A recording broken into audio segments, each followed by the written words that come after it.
This young man entered an S-rank monster dungeon that was under lockdown, yet he easily destroyed all the monsters inside. After coming out, he was intercepted by top hunter inspectors, but none of them could last even a few seconds. Because in his previous life, his world was destroyed by monsters pouring out of hell, and he was humanity's last warrior. But after encountering the final boss of hell, he was defeated. However, because he diligently liked the admin's videos, he was reincarnated as a young man in another world. And okay, without further ado, let's get started. The story has ended, and the admin has covered it to the end. Enjoy watching. The world I once lived in has been destroyed. Everyone had to fight monsters to survive, and I also spent my whole life doing just that, fighting day after day just to stay alive, and then days went by. Months went by, year after year. Even 10 years flashed by in the blink of an eye. With just a sword, I could cut down any monster. I had no fear.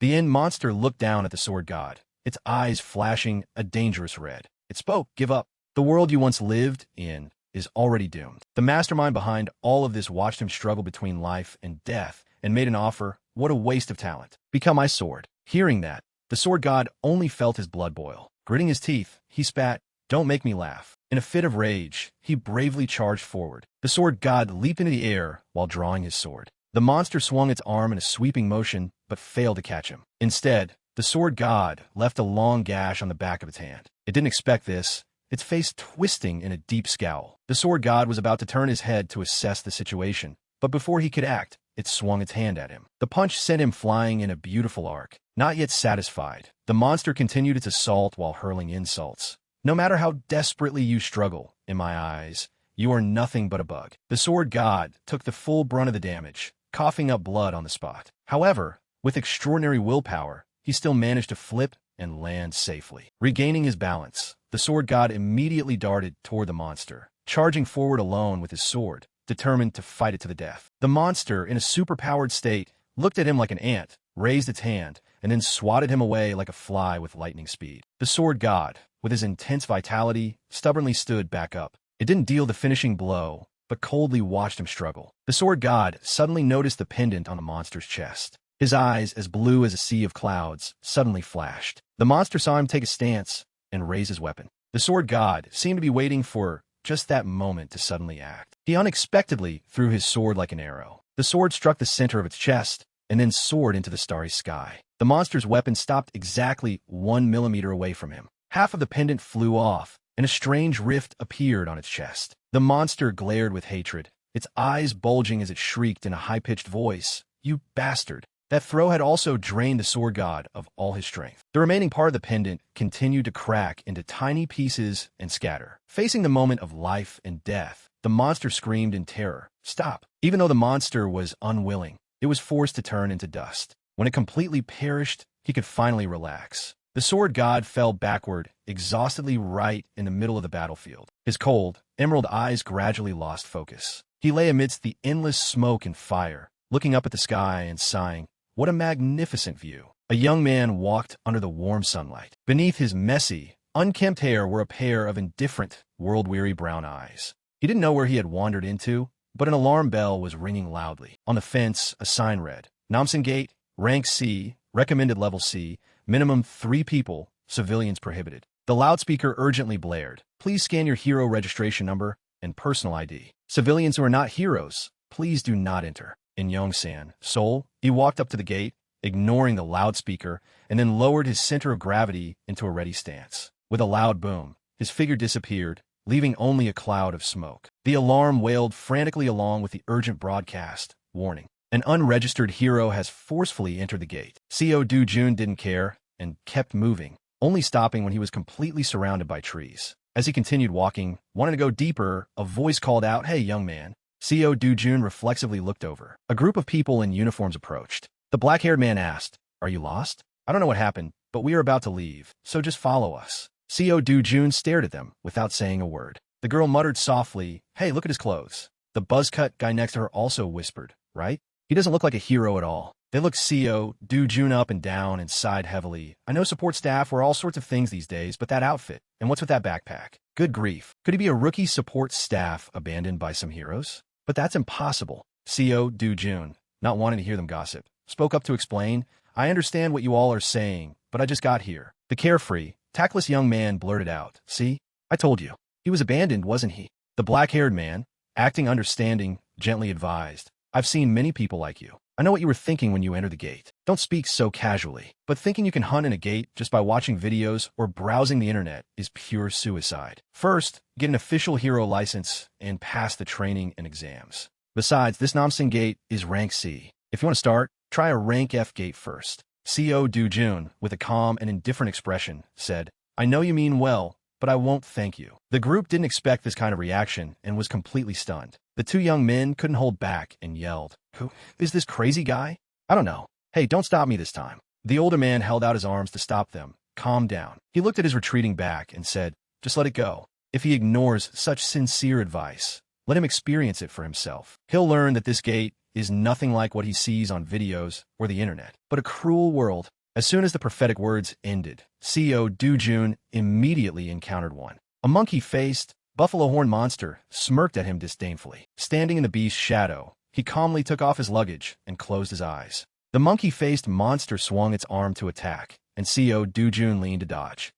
His eyes flashed, his pupils changing from brown to gold. 10 years. The weapon slammed into the ground, kicking up dust like fog. Waiting for the dust to settle, it was extremely shocked. CO Do-jun charged forward with his skinny arm. He threw a punch. In an instant, he gouged a huge hole. That monster's head seemed to evaporate from the world. The monkey-faced buffalo horn monster just lay there. CO Do-jun looked up and couldn't help but comment. Nothing has changed at all. CO Do-jun stared at the charred beast in front of him. A moment later, he reached out his hand. He picked up the beast's blade, then blankly looked at his own reflection on the blade, as if he hadn't woken up from a dream. Next, CO Do-jun pointed the blade at the headless corpse. With a squelch, blood splattered everywhere. He focused on digging deep into its body to search. A few minutes later, he pulled out a blood-stained, sparkling, pristine stone. It was a low-grade mana stone. He couldn't help but sigh. Before, I wouldn't have even bothered to glance at something so trivial. CO Do-jun unzipped his backpack. He rearranged the items inside before stuffing more things in. While he was busy,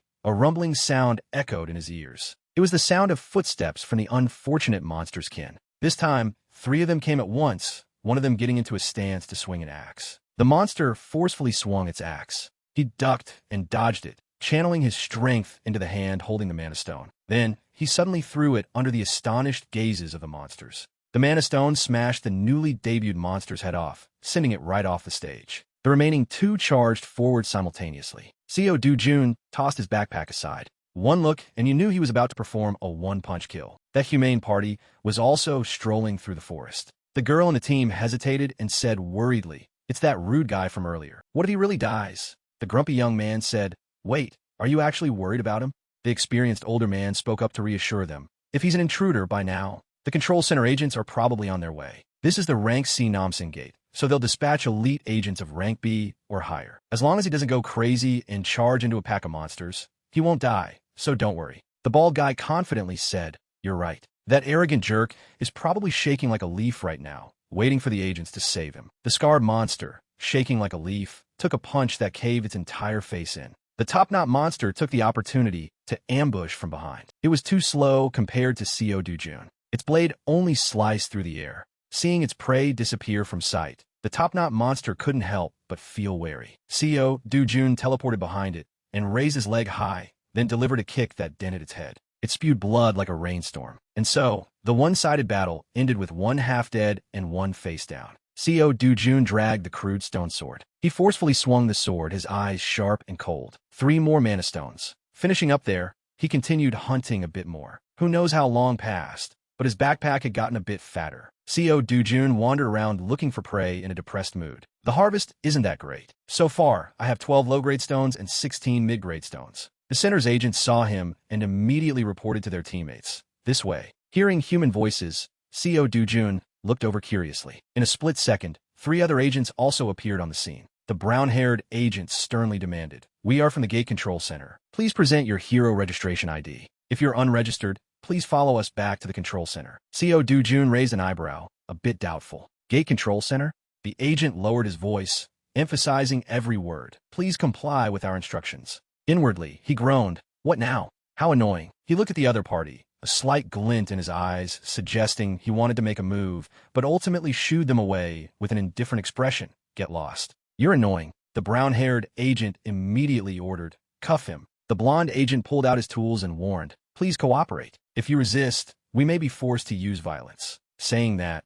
his other hand swiftly grabbed Seo Do-jun's wrist. The blonde agent held out the handcuffs and warned, you will be held entirely responsible for any injuries caused by resisting. It's best to resolve this peacefully at the control center. Not waiting for his wrist to get new jewelry, he grabbed the man's hand back. Feeling the grip on his wrist, the blonde agent widened his eyes in shock. Seo Do-jun looked at him and said seriously, stop bothering me. Get lost. Seeing this, the agents couldn't help but raise their guard and draw their weapons. In the blink of an eye, the weapons revealed their true forms. He glanced at the tools, thinking indifferently, a level 4 magic sealing device? That might still work on orcs. Seo Do-jun applied a bit more force, bending the blonde agent's joint, and spoke up, specially emphasizing final warning. If you don't want to get hurt, go back. As soon as the words fell, pressure approached from the front. The agents attacked. Seo Do-jun casually blocked the strikes. The agent on the right threw a punch, and he simply tilted his neck to dodge it. At the same time, as fast as the wind, he raised his knee and struck the agent's side. An excellent knee strike threw the right-wing agent off balance, and he conveniently followed up with a kick that sent him flying. The left-wing agent was shocked seeing this and froze for a moment. He stared at him as if he were a terrorist. Seo Do-jun turned around, looked at the agent, and gave a nod. Right after, his figure blurred as if vanishing. The agent, seeing no one there, thought in terror. He disappeared. He suddenly appeared right next to him and delivered a punch. Taking the full damage, the agent clutched his stomach and coughed violently. He called out, and the agent, hugging himself awkwardly, replied, yeah. Seo Do-jun asked, if I register as a hero, I won't have any more trouble, right?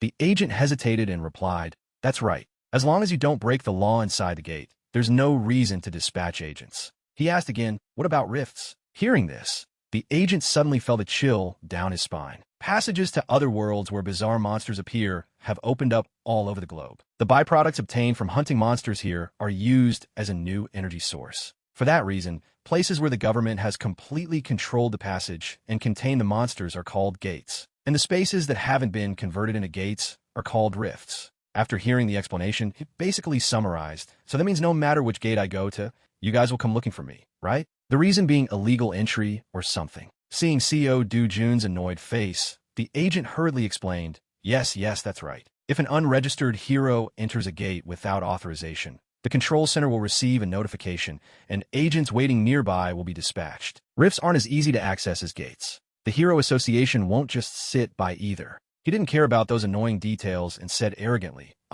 so what? The silenced agent couldn't help but feel regret in his heart. He really is a madman. Damn it, I should have reported to headquarters from start. Just as he finished cursing inwardly, Seo Do-jun grabbed the agent's face and swung his arm. He lightly tossed the agent away like playing handball. Seo Do-jun looked at the agent and evaluated inwardly. Truly a nameless nobody. The half-kneeling agent clutched his injured area and shouted, you bastard. Next time, I will definitely kill you. Seo Do-jun ignored him and continued his journey. When the pendant on the monster's chest shattered, the monster roared in despair. Stop right now. Hearing its voice, which was almost a scream, I also gradually lost consciousness. It felt like being sucked into something. Death. I must be dying. With that mindset, the sword god closed his eyes to accept it. But after a while, seeing no one taking him away, he doubtfully opened his eyes. Unexpectedly, he was hanging upside down in the blue clouds. Before his eyes was a strange young man. The sword god spoke up, who are you? The timid-looking young Seo Do-jun introduced himself. My name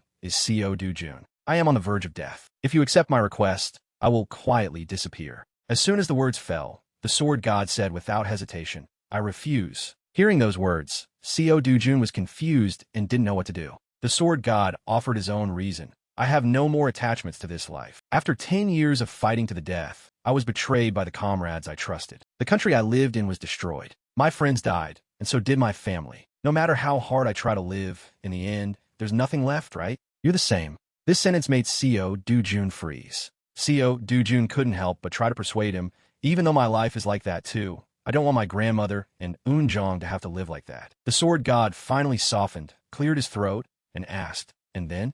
Just say one thing briefly. What do you want? Not expecting him to change his mind so soon, Seo Do-jun looked visibly happy. He hurriedly said, what I desire is Gazan Digital Complex, Junction District, Seoul, now called the Hero Complex. The trading activities of Gate byproducts are even more numerous than IT companies. After hunting for mana stones, Co. Dujun strolled down the street, carrying his backpack. He walked for a while and bumped into a purchasing shop, deciding, maybe I should choose this place. The sleazy-looking receptionist saw a customer come in and said, "Welcome." Co. Dujun entered and said, "I want to sell some mana stones." Hearing that, the cashier jumped up and boasted, "You've come to the right place. We offer the best purchasing prices in Seoul. No, in all Korea." Hearing that, he poured the mana stones onto the table. Seeing the pile of blood-stained stones, the cashier couldn't help but complain, "Seriously, you should at least wipe the blood off before bringing them in." Outwardly, he said amicably, "You have quite a lot of mana stones. Please wait a moment while I sort them. Would you like some coffee while you wait?" He said, "Whatever." He just sat there waiting for the clerk to inspect the stones. The clerk counted and typed on a calculator at lightning speed, saying 12 low-grade mana stones, 16 mid-grade stones, and 5 low-high-grade stones. The commission fee is 40% of the purchase price. You know that, right? Calculating it, the total amount you receive is 5.46 million gold. Hearing the absurd middleman fee, Co. Dujun spoke up, "Stop. I'm the one who hunted them, and you guys just buy them, yet you take a 40% commission?" The cashier didn't expect this and was dumbfounded. Then he immediately changed his tune, smirking, "Sir, it seems you don't understand how things work here. Normally we take 45%, you know? It's only because it's you that we reduced it to this. If you don't want to sell, take them back. I guarantee no place will buy them at a higher price than mine." Co. Dujun pulled his goods back and said indifferently, "Then I'll take them back." The clerk immediately pushed his hand back, then, asking for a beating, held out his other hand to extort him. "Hey, sir, you have to pay the sorting fee too, you know? The coffee isn't free either. Including the sorting fee, it's 300 gold, and the coffee is 10 gold. Because we had to use an expensive towel to wipe the blood, and now it can't be reused. Please pay a total of 350 gold, including the towel." He pulled his hand back and coldly challenged, "I don't have any money to give you. If you want it, try and take it." The clerk laughed sleazily, relying on his home turf to threaten. "You have to pay, got it? We have a few rank C heroes backing us. You son of a bitch." As soon as he finished speaking, several burly men came out from the emergency exit. The scarred man looked at the clerk and raised his voice. "What's going on?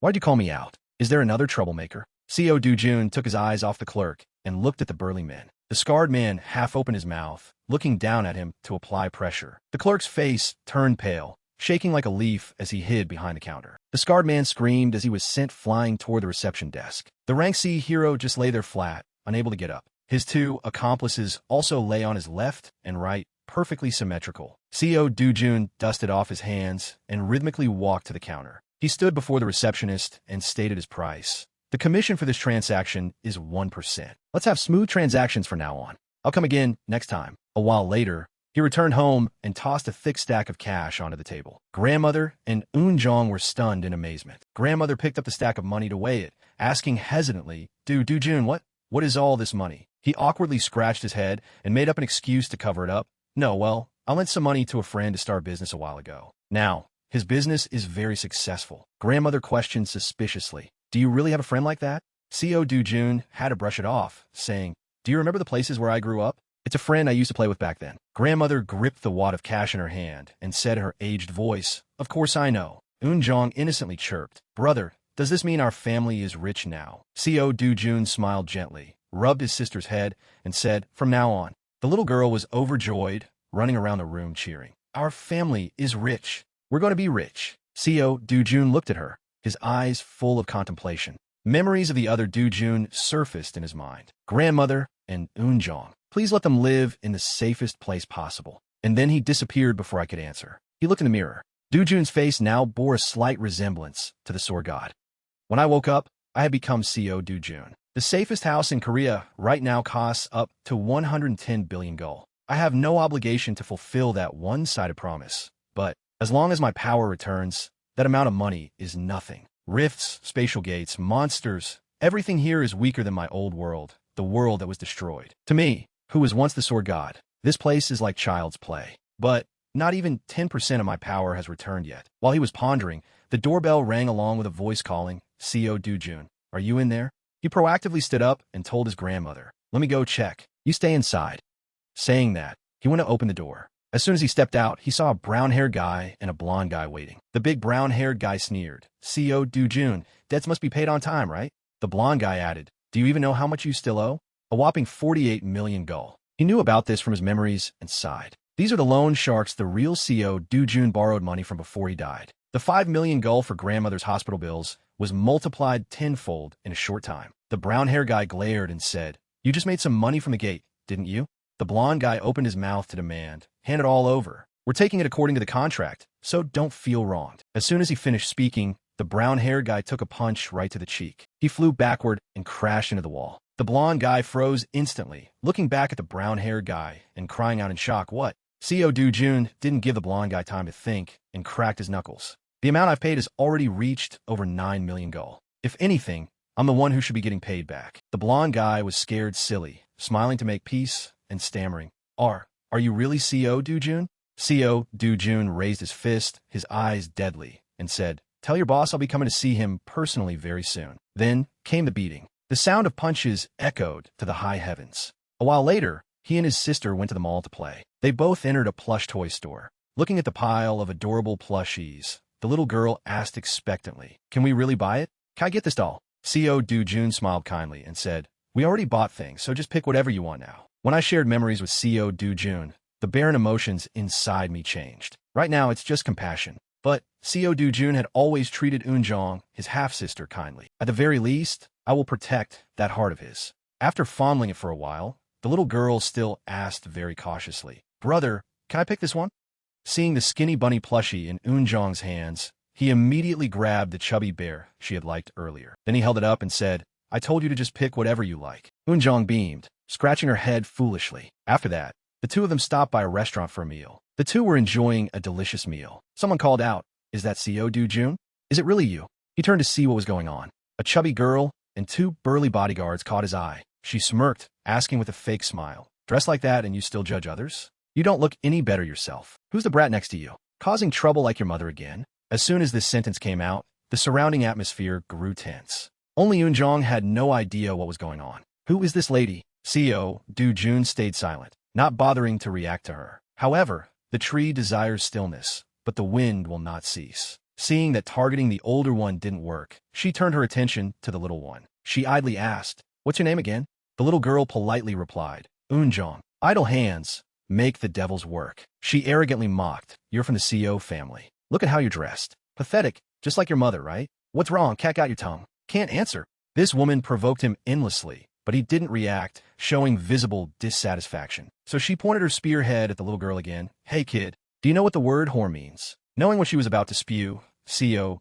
Do-jun coldly cut in, "You're as ugly as an orc." Hearing the insult, she was shocked silly. The sword god couldn't tolerate this woman anymore, showing blatant contempt. CO Do-jun was born out of wedlock and lived in poverty. At the age of 7, after his mother died, he was finally taken in by his biological father. He endured over 10 years of discrimination and disdain, and was completely abandoned after the stepmother gave birth to his son. Then he was thrown out onto the streets again, forced to live with his grandmother and a half-sibling he had never met. CO Do-jun, what was your heart made of to endure all of that? But now, everything will be different. The sword god stood up, looked down at her, and scolded, "We lived together for 22 years. Yet I still find you disgusting. From your face to your rotten personality, even your pig-headed brain is beyond hope. You're jealous of girls who are prettier and better than you, and you always live with an inferiority complex. You're not even as good as this little girl, who at least knows how to think about her brother's finances." He cursed to his heart's content, then looked down at her, as if from on high. The stepsister rolled her eyes in anger, and the 2 bodyguards looked on in terror. "What did you say?" Just as they were about to clash, a noble lady walked over. "Do-jun, long time no see." She immediately ran over like a wronged child. "Mom, do you know what that bastard said to me? He called me." She didn't want to hear it and snapped softly, "Enough. Step aside. What kind of uneducated behavior is this?" CO Do-jun, are you doing well? No matter how busy you are, you should come home once in a while. The sword god felt disgusted and cursed inwardly. "You hypocrite. You were the one who tormented CO Do-jun the most for 12 years. She continued her words of concern. "Your father worries about you a lot, too." He remarked, disgusting. "We don't exactly have the kind of relationship where we check up on each other, do we? Get out of my sight." She couldn't keep up the act, her face turning colder than an ice cellar. Hong Hee-ju turned away in anger and left. She stared wide-eyed after her mother. She was constantly bewildered, wondering, is this really the CO Do-jun I know? The guy who would just bow his head and endure it even if slapped for no reason? She also got scared, hurriedly grabbed her bag, and ran after Hee-ju. "Mom, Wait for me. Those two ruined the happy meal. He said sternly, let's go, Unjong. The little girl looked sad. Okay. The sword god looked into the distance and thought, Co. Dujun, the person who always stayed silent when treated badly, is no more. It's best she realizes that as soon as possible. The car of the mother and daughter sped down the highway. The stepsister regained her courage and whined, Mom, why did we just leave like that? We should have beaten that bastard to death. Do you know what he said to me? That bastard, he told me. Hiju finished touching up her makeup and called, Director Lee. The other party replied, Yes, ma'am. She coldly questioned, Why is that Jun still alive? Director Lee rubbed his bald head and reported truthfully. According to the report, Kang Chiou left Jun behind inside the rift. That guy should be dead. Hiju couldn't control her impulse and screamed like a mad woman. Exactly. So why is he still alive? Director Lee hurriedly said, I apologize. I will investigate again. The stepsister's voice trembled, her face pale. Should be dead? Mom, what did you just say? Hiju didn't bother to pay attention, staring blankly into space. Seeing her stay silent, she grew even more anxious. Mom, what do you mean? What are you doing? Could it be you plan to kill Dujun? Hiju didn't even turn her head, asking indifferently, Do you still have feelings for Dujun? Hit right on the mark, she hurriedly defended herself. It's not like that. If Grandpa or Dad finds out about this. Hiju quickly covered her mouth, brought her face close to her daughter's, and said with a cold, ruthless expression, I will handle this. You keep your mouth shut. The terrified daughter didn't dare utter a single word. Hiju, more bitter than chewing chili peppers, thought deeply. You dare talk back to me? You son of a bitch. No matter what, I will make you disappear from this world. 10 years ago, spatial rifts suddenly appeared. Since then, monsters poured out like a flood. Humans were massacred en masse, and the world quickly fell into chaos. But then, heroes appeared. They were the ones who pulled the world back from the brink of destruction. At the same time, a strange substance was extracted from monster corpses, mana stones. Mana stones quickly replaced all old energy sources. All countries rushed to convert rifts into gates. Now, the entire global industry revolves around gates and heroes. To put it bluntly, if you want to make money in this world, you have to become a hero. He stood in front of a small office and muttered, Here it is. The headquarters of HCS Corporation. Co. Dujun took a leisurely step, then with a clack, opened the door and walked in. Huang Changxiep was taking a drag from a cigarette, with the blonde and brown-haired guys standing behind him on either side. He asked loudly, Who are you?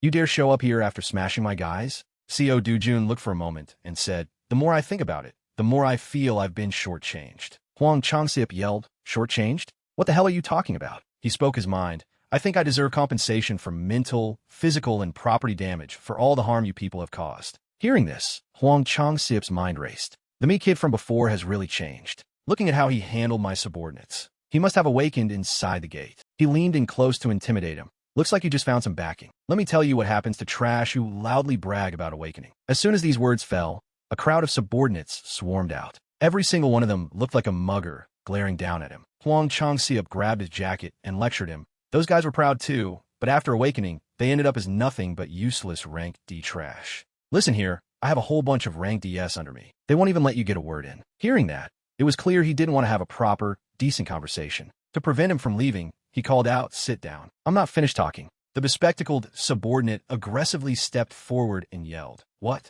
You little punk, you dare be insolent with me? Co. Dujun calmly plucked the man's glasses off, threw them aside, and conveniently delivered a punch right to his face. That subordinate just lay there on the floor. Everyone was stunned. Then, as he beat down each of them, he said, You guys don't just do loan sharking, right?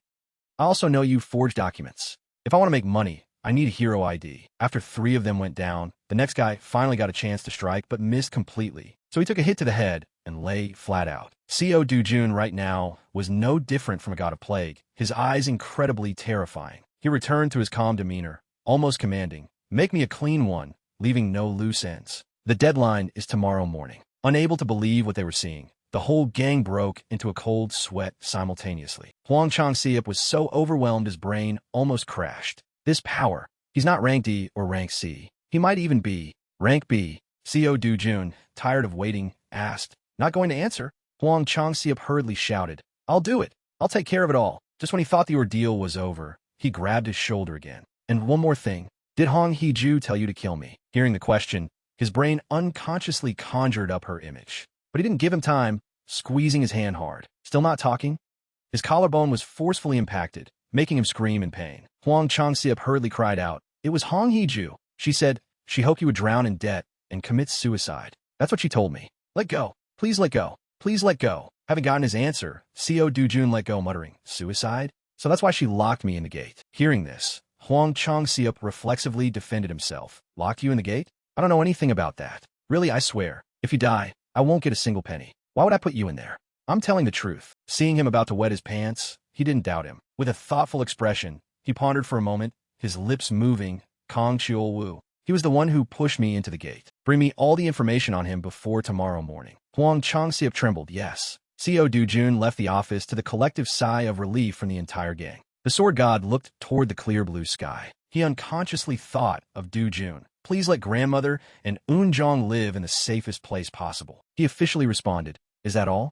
Very well. I will help you. The next morning, holding his hot new ID card, he went to the management center's gate and scanned it. The cold, mechanical voice announced, Hero registration card verified. Your level is lower than the recommended level. Please be cautious and think carefully before entering. Co. Dujun looked at it, clicked his tongue, and muttered, that bastard at the company. He should have just upgraded it to rank A. He just walked in amidst the scanner's warnings. Your level is lower than the recommended level. Your level is lower than the recommended level. Sungota. Honk Biscal Ditunel Terrain. Recommended rank A. Entry is not permitted unless in a group of 2 or more. It's a rank B gate, but the scale is only D, so going solo is quite difficult. But because of the tunnel structure, it only allows entering alone. So if you're not at least rank A, clearing the gate is almost impossible. If you're really unlucky, you'll have to single-handedly fight hundreds of monsters in a pitch-black tunnel. In front of him was a giant snake with beautiful scales. A deadly atmosphere. Co. Dujun was very pleased. Putting on his gauntlets, he said excitedly, this is great. The snake darted out its stiff tongue, dripping with venom. Co. Dujun ignored it all and grabbed the mana stone, seeing its kin killed right under its nose. The yellow snake hissed in a bloodthirsty frenzy. After finishing off one, Co. Dujun turned his head and narrated to himself, Black Fong Snake. A venomous snake. Just a graze is enough to paralyze the body. He jumped really high and landed forcefully. His toes spun like a pinwheel, appearing and disappearing as he scratched several marks from its head to its tail. He even scratched right through its body. After dealing with this one, his gauntlets were also soaked in snake venom. Looking at the level of corrosion, he casually evaluated, it's worth the 300 gold. The hissing sound of snakes came again. Co. Dujun reflexively looked over. This time, they brought their whole family for a gang fight. He engaged deeply with these venomous snakes again. The more he fought, the more fired up he got. Blood splattered everywhere. The venom-spitting snakes were raining down poison like a stream. A while later, only Co. Dujun remained alive in the tunnel. He thrust his hand in to search for loot, then wondered, no mana stones? There really aren't any. He thought to himself, if it's like my previous world, then the drop rate of mana stones from Black Fong snakes is under 3%. Looks like I'll have to hunt a few hundred more. Following the tunnel to a lush, green forest, he noticed some dry skeletons reeking of death nearby. Then, following the gaze of the skull's eye sockets, is that the boss? He saw a snake 3 or 4 times larger than the ones he had encountered before. He dropped his backpack and muttered, I didn't even know the way, yet I ran into it here. How convenient. Then he jumped up for a punch. I need to finish this quickly and head back.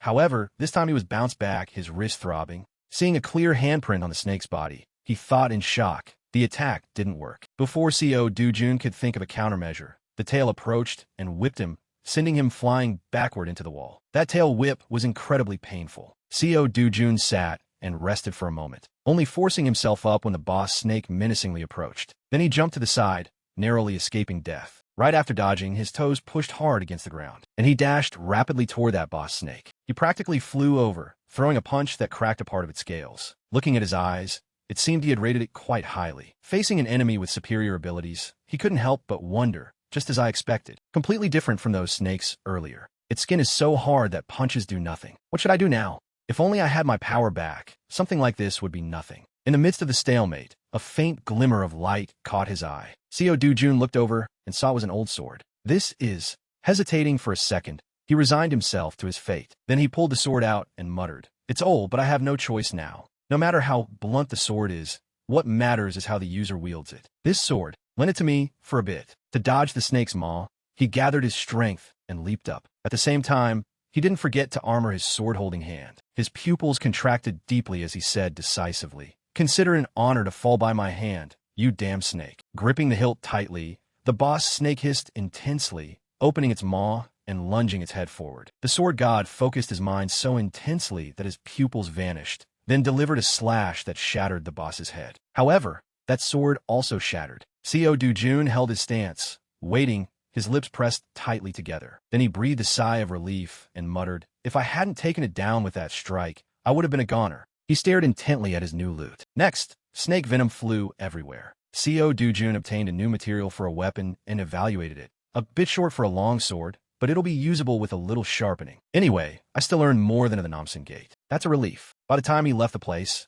it was already late at night. Seo Do-jun sighed. I didn't expect a rank B gate to take up so much time. Restoring my power is definitely the top priority right now. I just hope my brothers don't see me looking this pathetic. The next morning, at the shop he had visited before, a hunter placed his loot on the table. The clerk calculated for a moment and said, "You've gathered quite a lot of mana stones. The commission is 40% as usual." Hearing that, the hunter was a bit dissatisfied and bargained. "What? 40% is too expensive. I'm a regular customer. Can't you lower it a bit?" The clerk counted the money and rambled on. "You know, our place takes the cheapest commission on the market. The basic processing fee at the gate center alone is 5%, and we don't leave any transaction records, so you don't have to pay taxes either. Calculating it, this kind of transaction is much more beneficial for you, isn't it?" The hunter found it reasonable and started counting the money. "Well, I guess you're right. Oh, by the way, what happened to your face?" Hearing this, the clerk felt helpless and shrugged. "Don't ask. Some crazy guy barged in and beat our guards to a pulp, and I took a severe beating too." The hunter put the money away and rambled on. "That's why I say don't rely on those rank C bodyguards. You have to look at their skills, not just their rank. Ranks are just something bureaucrats made up for easy management, but true strength is completely different. A rookie who just got their license and stands guard at the door can't compare to a hero who risks their life hunting monsters every day." The clerk thought to himself, "All right, if you're done, just leave. You talk too much." The hunter winked, smiled, and said, "We've known each other for a long time. If you need anything, just call me." Saying that, he headed outside, right as Seo Do-jun arrived. As soon as that god of plague's face appeared, the clerk reflexively panicked. He pointed straight at him and shouted loudly, "That's him. He's the one who did this to me." The hunter turned his head, asking in disbelief, "This guy? He's tall and handsome, and he caused trouble here?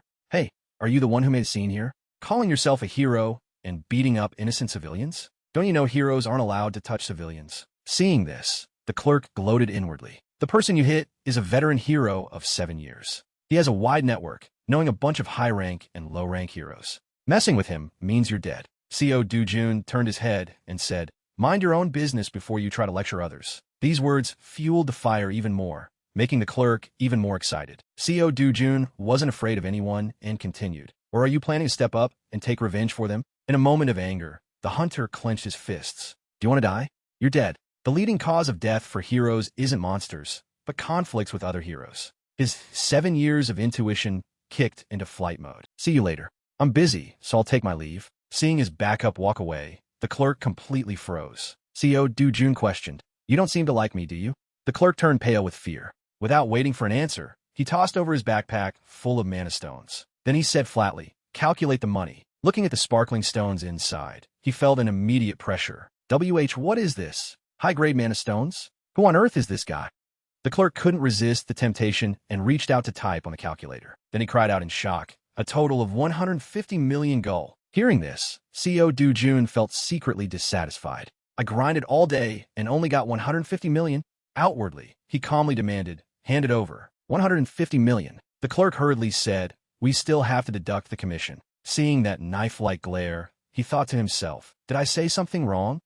Fortunately, he remembered the deal and sighed in relief, saying, "Write a 1% commission. So that leaves 148.5 million. Please bring it out." The clerk cursed in his head. "What? The commission is 40%. Are you deaf?" Outwardly, he only dared to say, "Well, transactions over 100 million require approval from higher-ups." Seo Do-jun looked at him and ordered, "Then go get approval. Now." The clerk made a call and spoke softly, "Yes, the situation is like this." Seeing that the other side picked up, Seo Do-jun snatched the phone. He spoke directly to the person on the other end. "Did you hear that clearly? Tell him to transfer the money to me." The shop owner politely said, "I understand. Please give the phone back to my employee." Without bothering to listen to the rest, Seo Do-jun threw the phone against the wall. Feeling the phone burning hot and receiving another order from the god of plague, the boss said he understood and to bring the money out. The clerk didn't dare say another word and immediately complied. "Yes, sir." He left the store carrying several full bags of money. Let's have a civilized transaction next time.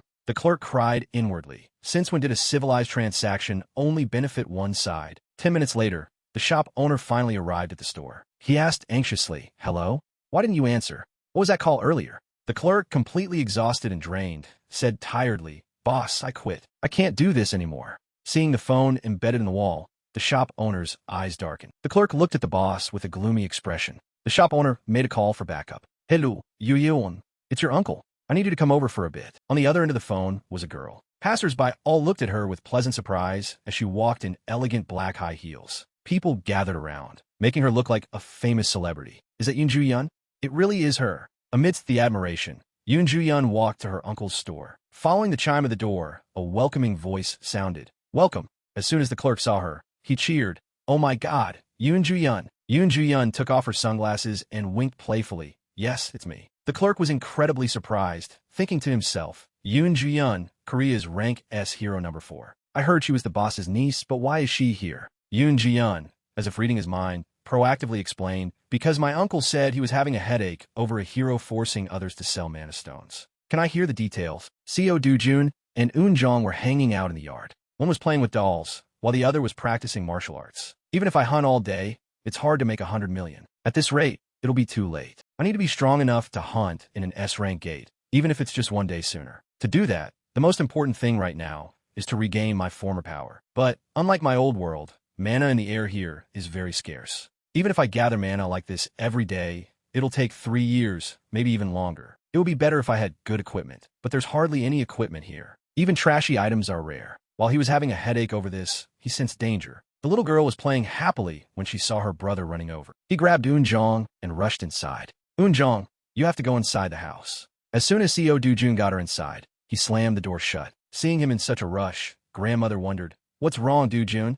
Suddenly, the whole apartment shook. Grandmother screamed in panic. "Earthquake! It's an earthquake!" Eun-jong also panicked and screamed at the top of her lungs. With his incredibly sharp senses, Seo Do-jun thought to himself, "That's not an earthquake. This could be..."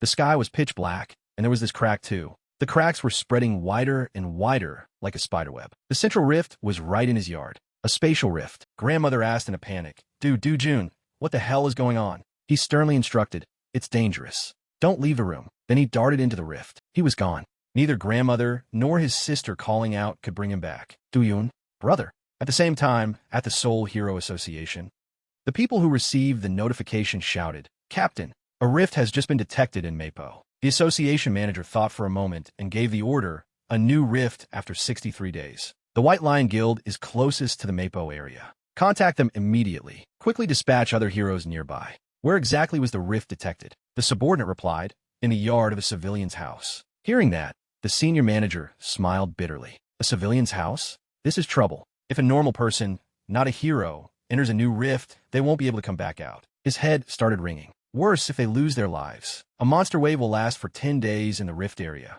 If that happens, all of Seoul will. The manager asked again, "Has the identity of the person who entered the rift been confirmed yet?"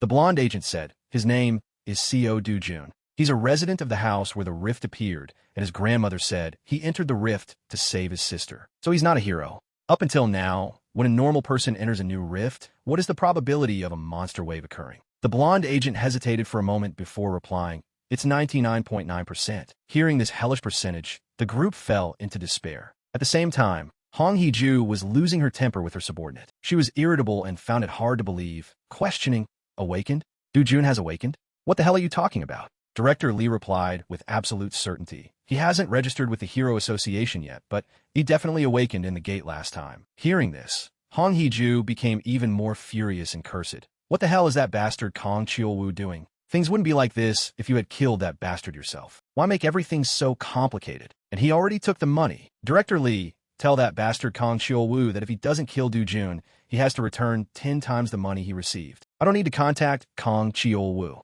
"What do you mean?" Director Lee, his face pale, said, "A new rift just appeared in Mapo. At Do-jun's house. We also just confirmed that Do-jun has entered the rift. This news will soon be announced to the media." Hearing that, her mood improved a bit, and she muttered, "So that means we won't have to see that vulgar bastard again, right?" Director Lee hesitated. "That's right. However, it was only slightly better." She was still very bitter. Hong Hee-ju ordered in a low voice, Keep an eye on things until everything is certain. Director Lee reluctantly said, "Yes, ma'am." Meanwhile, Co. Do-jun was in the space of the rift. The place he was standing was a primeval forest with an abundance of green trees. Co. Do-jun felt the vast and majestic nature, his heart fluttering. I can't believe it. This is the World Tree Forest, exactly as it was when I was young. The shape of the forest, every branch and blade of grass, and of course the wind. The abundant mana in the air. Even the shape of the sky and clouds are special. Maybe if I go this way. He laughed heartily, just as I thought. The World Tree, an ancient soul tree that holds the flow of pure mana.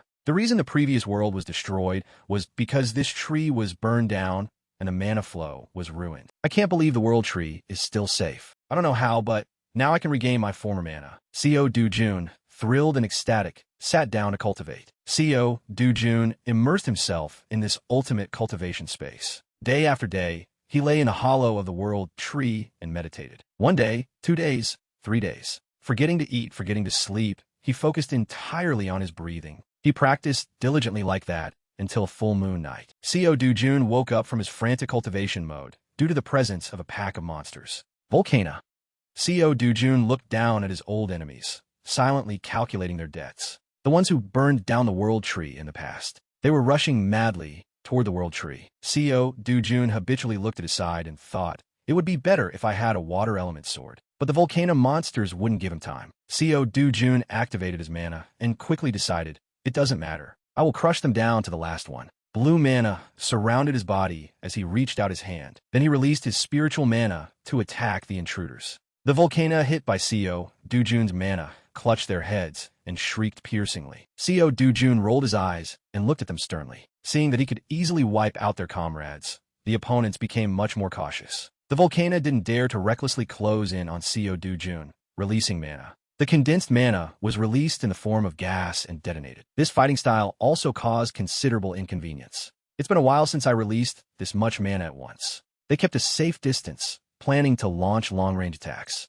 In the space filled with smoke and dust, mana bullets rained down. When the mana bullets were only a few centimeters away from him, they were neutralized by the mana shield he erected. Co. Do-jun used mana to levitate his body and muttered, I've confirmed the World Tree is safe. Now, the mana in my body, let's test it a bit with these eyes. Saying that, he relaxed his posture, facing the volcano. Seeing him getting closer, the volcano continued to open their maws and roar. Without waiting for them to fire mana bullets, he smashed all their snouts. His mana was unleashed entirely into the volcano's bodies, causing internal damage that made them explode. The two unfortunate volcano died in the explosion just like that. Where their bodies vanished, a mana stone popped out. Co. Do-jun walked past the mana stones, muttering heartlessly, confirmation complete. Once I'm done dealing with you lot, I'll be able to obtain the Undying Ember, right? I remember it has a pretty high drop rate. Let's see how many I can harvest from this bunch. To harvest the Undying Ember, Co. Do-jun went absolutely crazy. He just kept destroying and dodging endlessly. Who knows how much time passed? He returned to the hollow of the World Tree to inspect the fruits of his labor. Among the pile of mana stones, a sparkling golden seed popped out. Co. Do-jun's goal was exactly this golden seed. He picked it up to look, unable to help but tell himself, the Undying Ember, I didn't expect to get this thing again. He crushed the golden seed. A flame burst forth in the palm of his hand. Co. Do-jun, intrigued, reached out to poke and play with it a bit. I want to absorb more mana from the World Tree, but with my current physical condition, that's not feasible. What I can do right now is absorb this ember and convert my mana to the fire attribute. Waiting to finish absorbing an Undying Ember, he remembered his time as the sword god and felt a pang of nostalgia. Back then, I didn't even need to absorb this ember, but now it takes a whole 10 minutes just to absorb one. Co. Do-jun rotated his arm to see if there were any changes, while also looking at the golden seeds at his feet. Then he thought to himself, I'll just absorb as many as possible. In the sky, a giant rift suddenly appeared. Reporters and the media immediately started working, surrounding the area along with the public. Kim Eon-gu gritted his teeth and softly cursed. Damn it. He looked up at the outside, feeling extremely annoyed. This is all because of that crazy guy. What the hell is going on? Kim Eon-gu looked at the watch on his wrist, his tone incredibly nonchalant. He said he did it to save his sister. But the scene outside is still the same. Nothing has changed. Sounds so noble, doesn't it? It's easy to awaken inside a rift, so he just rushed right in without thinking about anyone else. If he wants to die, he should die alone. Why drag others down with him? He heard some words from the person standing next to him and smiled, asking, Well, what did the director say? Sang-ho seemed annoyed and replied, "Same as always. Just told us to wait." However, he himself was a bit confused. But why? Kim Eon-gu lowered his voice and speculated. It's likely because this time, rifts appeared simultaneously in the US, China, Turkey, and Switzerland. There are signs of rifts in several major countries too. That's probably why the director is busy. This is the first time something like this has happened, and I heard the other side got it under control right from the start. Sang-ho gritted his teeth, his lips pressed tightly together. We're the only ones in trouble. It's all because of that bastard. That guy who went in first. Just wait until he comes out. I'll smash his face in. Outside the rift, a gloomy, humming sound was emitting. Now it was the voice of the daily news anchor. It has been 28 days since the new rift appeared. The Hero Association has issued a Level 1 warning for a monster wave. On the screen was a blurred image of a young man.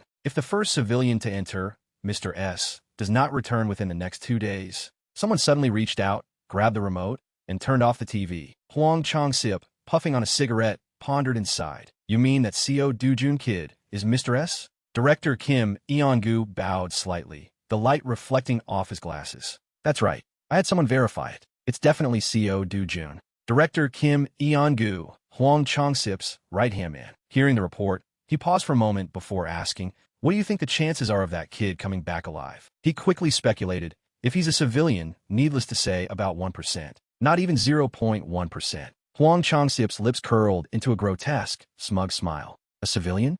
Ridiculous. Hearing his words, the subordinates below nodded like woodpeckers. Those people in the Hero Association are really blind to information. He rested his chin on his hand and indifferently brought up a possibility. What if that guy has awakened? Kim Eon-gu thought very quickly and immediately offered a hypothesis. If he has awakened, we still have to see what rank he is. To be honest, it's hard to evaluate. Huang Chang-sip sighed, leaning his whole body back against the chair. That's true. Being good at fighting doesn't mean you can survive in a rift. His next order caught him a bit off guard. That CO Doo-jun kid still has family, right? Keep them around. This order reminded him of Eun-jong and the grandmother. What do you plan to do, sir?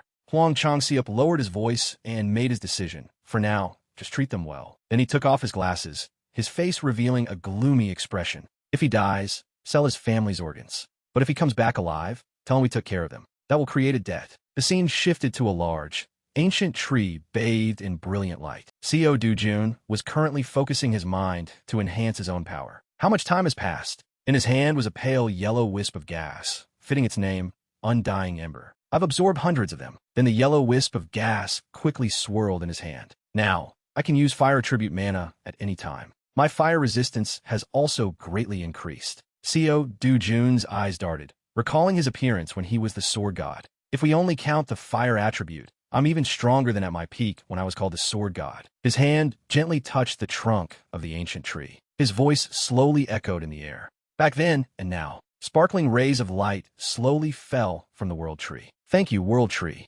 Then CO Doo-jun bent down, picked up some red gemstones, and put them in his basket. Slinging the basket over his shoulder, he softly said his goodbyes. I might not see you again. However, his eyes shone with resilience and determination. But if you are in danger, finally, CO Doo-jun turned and walked away with a gentle smile. I will protect you at all costs. The scene quickly shifted to night, when the moon was already high. From within the rift, he now gradually emerged. His toes gently touched the ground. CO Doo-jun tilted his head back, observing the quiet landscape around him. There's no one within a 1-kilometer radius. Everyone must have evacuated to prepare for the monster wave. As he looked toward the row of houses ahead, a flash of light suddenly appeared. There's a pretty strong aura coming from that direction. Without much thought, his entire body darted off like the wind. Very quickly, CO Doo-jun appeared behind the two men, Sang-ho and Eon-gu. While observing them, he silently evaluated the overall situation. Looking at their uniforms, they seem to be the people from the gate last time. If I get caught, I'll be in big trouble. His hand quickly ignited with a golden flame from the Undying Ember skill. In the blink of an eye, CO Doo-jun decisively threw it far away. The spark flew across the sky toward the roof of a nearby building. Finally, it disappeared, leaving only a flickering speck of light. Suddenly, an earth-shattering explosion occurred. He was stunned, unable to understand what was happening. What was that? What was that sound? Sang-ho turned his head toward the source of the sound and light, then hurriedly asked, Fire? Is there a fire? Both of them quickly headed toward the fire in a rush. As soon as they arrived, the fire had already consumed the house. He widened his sharp eyes, unable to believe what was happening. What is this? Why is there a fire here? Meanwhile, CO Doo-jun, from a distance, was carefully re-evaluating the effectiveness of his previous move. The accuracy when targeting with the fire attribute seems pretty good. He looked down at his hand, a wave of nostalgia welling up in his heart. The book, isn't this the flame you used to be so proud of? The smug and confident demeanor of the sword god was now recalled in his memories. You would definitely be satisfied, because you were the strongest fire mage on the continent. Sangho's eyes suddenly widened, his pupils contracting to the limit. He startled, turning his head back, his brows furrowing slightly. Wait a minute. He looked toward the rift, which was undergoing changes, and muttered, "The rift, something is strange." Sangho couldn't help but wonder at those words. What? In an instant, the rift gradually shrank and then disappeared. Meanwhile, the two of them were rushing back to where the rift had appeared. He quickly noticed the anomaly that he hadn't seen earlier. What? The rift. On Sangho's stern face, his surprise couldn't be hidden. It's... Now, the rift was reduced to a few flickering rays of light before vanishing. Disappearing. Co. Dujun slowly walked up the stairs amidst the silent night. Suddenly, he turned his head, his eyes shining with a terrifying power and seriousness. Early in the morning, the city was broadcasting an urgent morning news report. Breaking news. The new rift that appeared in Mapo has disappeared early this morning. On a company's LED screen, the MC was still reporting the news. Today marks exactly 29 days since the civilian named S entered the rift. The Hero Association, which had braced itself for a monster wave, was completely taken by surprise by this bizarre phenomenon and is investigating the cause. The citizens walking on the street all looked up at the screen, engrossed in discussion, unaware that the person they were just talking about was right there. At the same time, a mysterious fire broke out at a scrapyard near the rift area. They stopped and discussed together. That guy named S also disappeared ever since he entered the rift. Huh? He deserved to die? Who in their right mind would rush headlong into a rift right after it appeared? They threw out malicious words. He's dead anyway, saying that is a bit too harsh. You speak so heartlessly. If the rift hadn't disappeared, all of Seoul would have become a battlefield. Co. Dujun stopped and thought about the news report. If it disappeared, does that mean I won't be able to see the world tree again? What a pity. But maybe this is for the best. He looked up at the sunny sky. Besides, the sun shone brightly. Co. Dujun told himself, I also have other things I must protect. Suddenly, he stopped in front of an old office that looked like no one had worked there for a long time. Inside the hallway, two guys were chatting. Their cigarette smoke drifted throughout the old hallway. The scar guy holding his cigarette smirked. Now that that guy is dead, the old woman and the little girl will soon be done for too. The other guy replied to him, That's right. Our boss is no ordinary person. He'll squeeze at least 10 times the amount out of them. The scar guy puffed on his cigarette and continued. Never mind the old woman. That little girl will probably grow up to be really pretty. The boss is probably scheming all sorts of ways to use her. While they were chatting, a voice interrupted. Co. Dujun stepped out from the shadows toward them. He spoke up. Where's your boss? A car also stopped right at the old office. A man wearing black shoes stepped out of the car. Huang Changxiep stepped out of the car. He walked while combing his hair arrogantly, letting out a smile as if a burden had been lifted. He's finally dead. From now on, I can sleep peacefully. Suddenly, Huang Changxiep turned around and asked Gu, Manager Kim, do I have any scheduled today? He hurriedly flipped through his report notebook. You have a lunch appointment with CEO Park. Nothing scheduled for the evening yet. Right after, he took off his sunglasses, turned around, and instructed, Is that so? Contact Madam Kong and tell her I'll be coming over tonight. Tell them to prepare some proper new girls. He understood. Yes, sir. The two of them walked together on the old stairs of the office. Suddenly, Huang Changxiep's eyes widened in surprise. As soon as he arrived, he saw his subordinate kicked far away. The guy's blood splattered right in front of Huang Changxiep, making his mouth twist, unable to utter a word. The guy was kicked far away, landing in a corner of a pile of tools. Co. Dujun stood still, watching. He coughed heavily and continuously. His voice was like the Grim Reaper, giving an order to Huang Changxiep. Are you just going to stand there, or are you going to crawl over here like a dog? Hearing his name called, his whole body trembled. Sweat poured down like beads. Co. Dujun jumped up and sat firmly on a nearby chair. Looking down at Huang Changxiep kneeling on the ground, his voice was deadly. Are you deaf? Terrified, he could only crawl over as told. His hair fell, covering his face, making his expression unreadable. He coldly ordered, Bark. A bastard like you doesn't deserve to be considered human. Co. Dujun growled while the other party kept his head bowed low. Bark like a dog now. From the room came continuous, weak sounds. Huang Changxiep opened his mouth wide in fear, barking nonstop, spit flying. Woof, woof, woof. His two subordinates faced the wall, ignoring him, not daring to step in and help. Huang Changxiep continued to bark like a dog. Co. Dujun looked down at him in dissatisfaction and ordered again, bark louder. He sat on the chair, his voice tight with anger. In front of me, you grovel and pretend to be loyal, offering your liver and gall. At the moment you see an opening, you stab me in the back. Co. Dujun's eyes looked at him murderously as he asked, Huang Changxiep, did you think I've never dealt with your kind before? Huang Changxiep fearfully banged his head against the floor, begging, please, I beg you, please spare my life. I will be loyal to you like a dog for the rest of my life. Co. Dujun kicked him right in the chin. Shut up. Huang Changxiep spat out blood, thrown aside in agony. He turned his gaze to Kim Eongu. Hey, glasses. Co. Dujun gave him a task. From now on, you'll be the boss. Don't bow your head and work for a beast like this anymore. He continued speaking to him. Overthrowing your superiors isn't a big deal for you guys, right? I'm giving you permission. Just do it. Kim Eongu pressed his lips together in fear. He bowed deeply, politely declining. Our boss has a lot of broad connections. If I suddenly become the boss, they'll find it suspicious. Sweat poured down his face endlessly. His voice sounded terrified as he pleaded, so please don't do this. Please spare my boss this time. Co. Dujun looked at him with a murderous gaze. Why is this so troublesome? Aren't you guys experts at putting people in barrels and throwing them into the sea or crushing them in scrapyards? He lost his patience and said something that terrified them to the core. In that case, I'll just throw him into a gate as monster bait. Hearing this, Huang Changxiep hurriedly banged his head and begged for mercy again. Please, I beg you, please spare my life. Just spare my life, and I'll live like a dog for the rest of my life. The subordinates also banged their heads along with him. I beg you. I beg you. Co. Dujun looked disgusted as he thought it over. If I dispose of Huang Changxiep now, it'll be cleaner and save me trouble later. But he sighed and said to himself, have I gone soft too? He reached out his hand like offering a lifeline. Here, Huang Changxiep thought Co. Dujun was forgiving him, his face lighting up with joy as he looked up. He eagerly reached out to grab his hand, his mouth constantly apologizing. I'm sorry for everything I've done. As he was speaking, a glow appeared from the hand. From now on, I will treat you as my master. The moment his hand touched Co. Dujun's, it was burned by his fire. Right then, Huang Changxiep screamed in agony. In Co. Dujun's eyes, he was wailing miserably. He used a threatening tone. This is your last chance. Co. Dujun quickly pulled his hand back. Huang Changxiep's charred, blackened hand fell onto the cold floor. He turned and walked away. Behind him, the man was still wailing miserably. Co. Dujun turned his head to look at Huang Changxiep, warning him, from now on, if my family gets even a single scratch,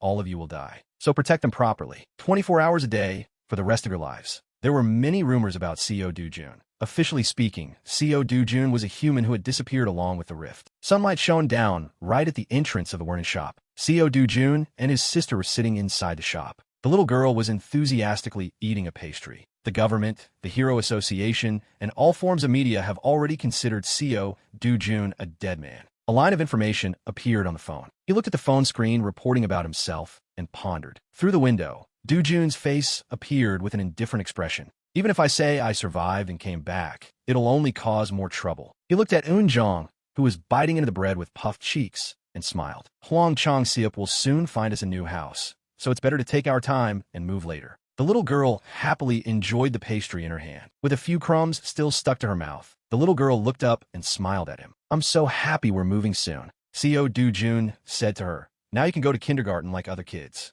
And that's not all. Next year you'll even get to go to school. Hearing him say that, Eunjong's mood instantly dropped, looking crestfallen. Seeing this, Co. Dujun panicked and asked for the reason. What's wrong? Don't you want to go to kindergarten? The little girl replied sadly, yes. Eunjong revealed the reason, which left him stunned. The other kids keep teasing me because I don't have parents. Co. Dujun turned away, pressing his lips tightly together. He looked at the little girl and comforted her gently. It's okay. Then you don't have to go anywhere. You don't need to see those kids, either. Next year, you could just go straight to school. Hearing his promise, Eunjong's mood brightened up again. Really? So I don't have to go to kindergarten anymore. Co. Dujun replied softly, don't go. He thought in frustration, should I enroll her in a prestigious private school so no one can look down on her? From inside the hotel, an angry voice rang out. What? Leave an old woman and a child at a hotel. Co. Dujun was questioning Eunjong. Are you guys okay? The man, sweating bullets, explained, this hotel is managed by our company. In terms of safety, Co. Dujun finally had to accept this arrangement. All right then. He opened the door and walked in. Eunjong cried out in joy. She happily ran over and threw her arms around him. Co. Dujun's beloved grandmother came over, grabbed his hand, and said joyfully, Dujun, you've really come back. Eunjong hugged him tightly, sobbing, brother. Co. Dujun was awkward in this situation, standing between the two. He smiled and answered his grandmother. Yes, I'm back. Eunjong's question brought him back to the present. Brother, are you a hero too? Hearing the question, Co. Dujun asked back with interest. Why? Do you want me to be a hero? The little girl, holding her bread, replied, I'd rather you not be a hero. Co. Dujun was curious about the reason. Why is that? The little girl hesitated and explained, because heroes have to fight scary monsters, and sometimes they die. Eunjong's face was full of sadness. My family, Grandma and me, we just want you to live with us for a very long time. He opened his mouth, but couldn't say anything. Co. Dujun pressed his lips tightly together and said no more. Eunjong's earnest voice still echoed in his ears. Brother, we just want you to live with us for a very long time. Co. Dujun remembered the horrific scenes from the past. Even in the harsh world of the past, there were people who survived until the very end. He sat on the corpses of the fierce beasts he had slain. During the long time fighting monsters, I lost so many things. He remembered the time Eunjong ran over and hugged him tightly. But now a precious thing I had forgotten has returned to me. Remembering the meals with the little girl and his grandmother, Co. Dujun resolved to protect them. In this place, I will live to protect that simple happiness. A helicopter flew around the city, surveying the situation. At the Korea Hero Association, the headquarters before him was massive and grand. Na Tae-young, the founder of the Korea Hero Association and director of the World Hero Federation. He looked down at the city from above. Can we really not find anything? The girl next to him answered submissively. No, sir. Currently, we haven't been able to determine anything. I'm truly sorry, sir. Na Tae-young complained in frustration. This is so annoying. If a rift can just disappear, it can also reappear at any time. She glanced at him and replied carefully. Yes. Having such an unpredictable variable is truly very dangerous. If it had created a monster wave, it might have been easier to handle. He warned her in a displeased tone. Watch your mouth. Na Tae-young snapped his head back and told her, think about the safety of the citizens and be grateful it didn't go that far. The girl realized she misspoke and hurriedly apologized. I'm sorry. I will be more careful with my words next time. He was a powerful man. Na Tae-young, one of the top 100 most respected heroes in the world. If he ran for president, he would definitely win with the highest percentage of votes in history. People even said he could easily take down chaebol conglomerates if he wanted to. But what he cared about wasn't politics, nor power, but only the safety of the citizens and preparing for the rifts. He gave instructions and then turned away. Take your time, but make sure to investigate thoroughly. She informed Na Tae-young. Understood. Also, it seems the residents of the house near the rift area have agreed to sell their house. Hearing this, he said gently, Is that so? That's good then. Na Tae-young always prioritized the rights of the citizens. Make sure to pay them higher than a market price so they don't feel shortchanged. If doing so brings a little comfort to those who lost their family members, it's well worth it. He turned to operate the computer. Na Tae-young silently evaluated the information on the screen. He looked for a moment and said to the girl, It seems this rift appeared simultaneously in other countries as well. This is not normal at all. She asked cautiously, Haven't the US and China already handled it?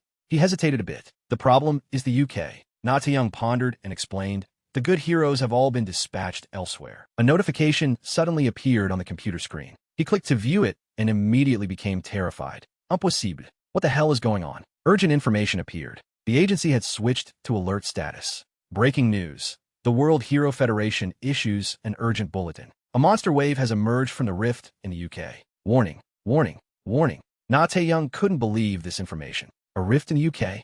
Early one morning at a shopping mall, people were bustling about shopping. Co. Dujun, carrying a bag on his shoulder, also blended into the crowd on the street. Before his eyes was a small shop. He opened the door and walked into the shop. The employee who was greeting customers suddenly froze. Welcome. Seeing Co. Dujun walk in, he screamed in terror.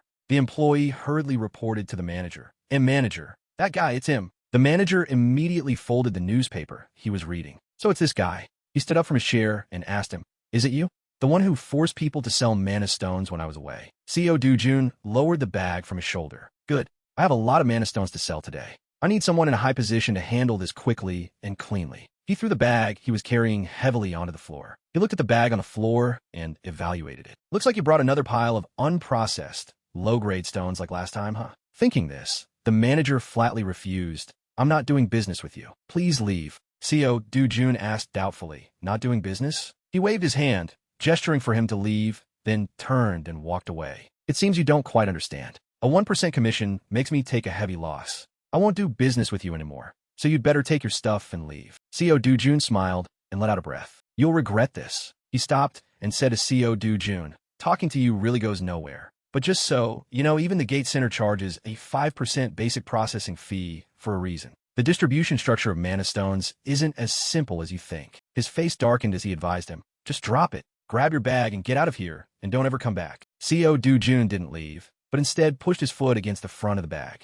The dazzling mana stones inside immediately spilled out. The employee and the manager both stared in shock. The glasses he was wearing also fell off, his eyes wide in disbelief. The manager's heart raced when he saw this. Wait, aren't those hero mana stones? Hero mana stones are rumored to have buyers willing to pay any price. Why are they here?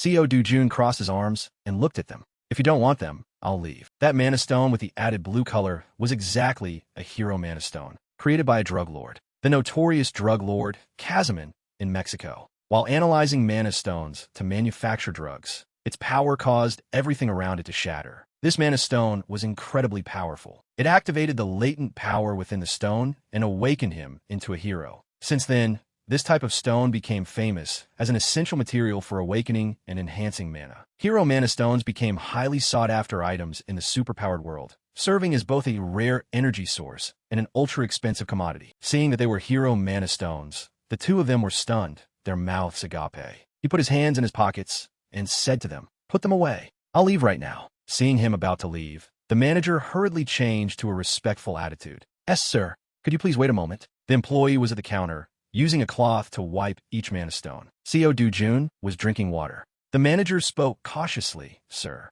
He sat opposite him, discussing the price. "I think a 0.5% fee is a bit too much." CO Dujun, displeased, stood up. "If you don't like it, then forget it." He hurriedly explained, "It's not that I don't like it. I was just curious." He asked carefully, "Why did you change it to 0.5%? CO Dujun replied coldly, "Because I felt annoyed." Realizing he had angered him, the manager hurriedly bowed his head and apologized. "I am truly sorry. I was too presumptuous." He coldly pierced him with eyes sharp as knives. "I've heard enough apologies. Now just tell me if you're willing to adjust the fee or not." The employee looked over at him, full of dissatisfaction inwardly. What a stubborn guy. He really has no manners at all. He had to accept, all right. Then he went on a long tirade himself. Mana stones are rare goods, so if you're a major partner, you can absolutely sell them at cost, with no commission fee. But it's not like you always sell hero mana stones, right? That's true. When selling at, if this time, for us, we are willing to 10% for. After hearing all this, CO Dujun just concluded with one sentence, too long-winded. He stood up to leave. "If you don't like it, forget it." The manager hurriedly said loudly, 9%. "We're really taking a loss to offer this rate." CO Dujun replied, "Then don't take a loss." Seeing him still walking away, he continued to lower the percentage to keep him. 8%. "I can't go any lower." CO Dujun still replied indifferently, "Then don't let him know." He continued to lower the percentage to keep him. 7%. "I can't go any lower." CO Dujun sighed. "Who told you to yield?" 6%. "I swear there's no profit left. How can we do business if we sell without profit?" The employee, still wiping the mana stones, looked at the two of them wearily. The manager knelt on the floor, his head drooping. CO Dujun looked down at him from above and said, "For old time's sake, I'll accept 1%. He was already screaming in dissatisfaction inwardly, but still didn't dare to say it out loud. This daylight robber, CO Dujun, used his ultimate move. "I'll tell you up front." He said something that made both of them widen their eyes in shock. "I still have about 7 more bags like this." The manager hurriedly shouted, "Hey, what are you standing there for? Hurry up and bring the contract." The employee quickly replied, "Yes, sir." CO Dujun stepped out of the store, stopping to look at the screen showing the amount he just received. Stone Man has transferred 67 billion gold. View account. He looked at the screen and thought, at this rate, buying a 1.1 billion villa probably isn't far off. He pressed his lips together, thinking about something. The problem is, to get high-grade mana stones, these gates aren't enough. CO Dujun had an idea. "If only I could freely enter and exit the rifts, that would be great." The manager stepped out and was startled to see him still outside. He looked at CO Dujun and asked, "What is it? Is there an energy wave?" He ignored him, still staring intently at his phone. The manager looked at his screen and understood. "Oh, it's the UK. I thought it was something major. Emergency administrative message. Now, Ministry of Foreign Affairs. An energy wave has just been recorded in Sherwood Forest. Tourists and working personnel are advised to urgently adjust their schedules. The embassy is coordinating to ensure the safety of expatriates." CO Dujun fell silent upon seeing the message. CO Dujun calmly looked at the emergency administrative warning message from the Ministry of Foreign Affairs. The content of the message now displayed. Emergency administrative message. Now, Ministry of Foreign Affairs. An energy wave has just been recorded in Sherwood Forest. Tourists and working personnel are advised to urgently adjust their schedules. The embassy is coordinating to ensure the safety of expatriates. See more. Seeing this, CO Do-jun's eyes flickered slightly. Then, he acted as if nothing happened, put away his phone, and turned his head, finally leaving only a casual remark. Incompetent fools, indeed. On the bustling street, CO Do-jun walked alone, his mind full of thoughts. In the past, no matter where I was, no matter which association requested it, I would immediately enter the danger zone. His back was now resolute and firm. But I don't live like that anymore. Scene transition.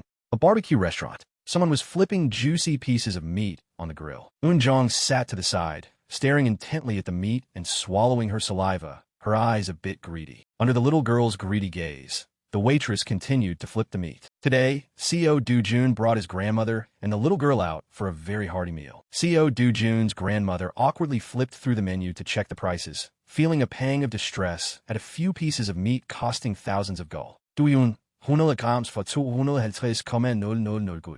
Isn't that too expensive? CO Do-yun said opposite her. He took a sip of water and replied with a confident tone.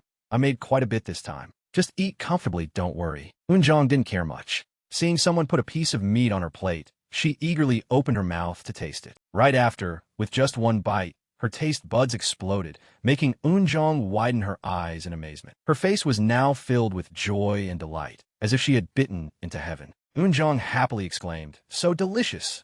CO Do-jun's grandmother, sitting next to her, looked at the meat, hesitating to pick up her chopsticks. Seeing his grandmother's awkwardness, CO Do-jun silently stared at something. Without waiting, CO Do-jun immediately ordered from the waitress nearby, fresh short ribs, marbled chuck, blade steak, and tenderloin. Give me 4 portions of each.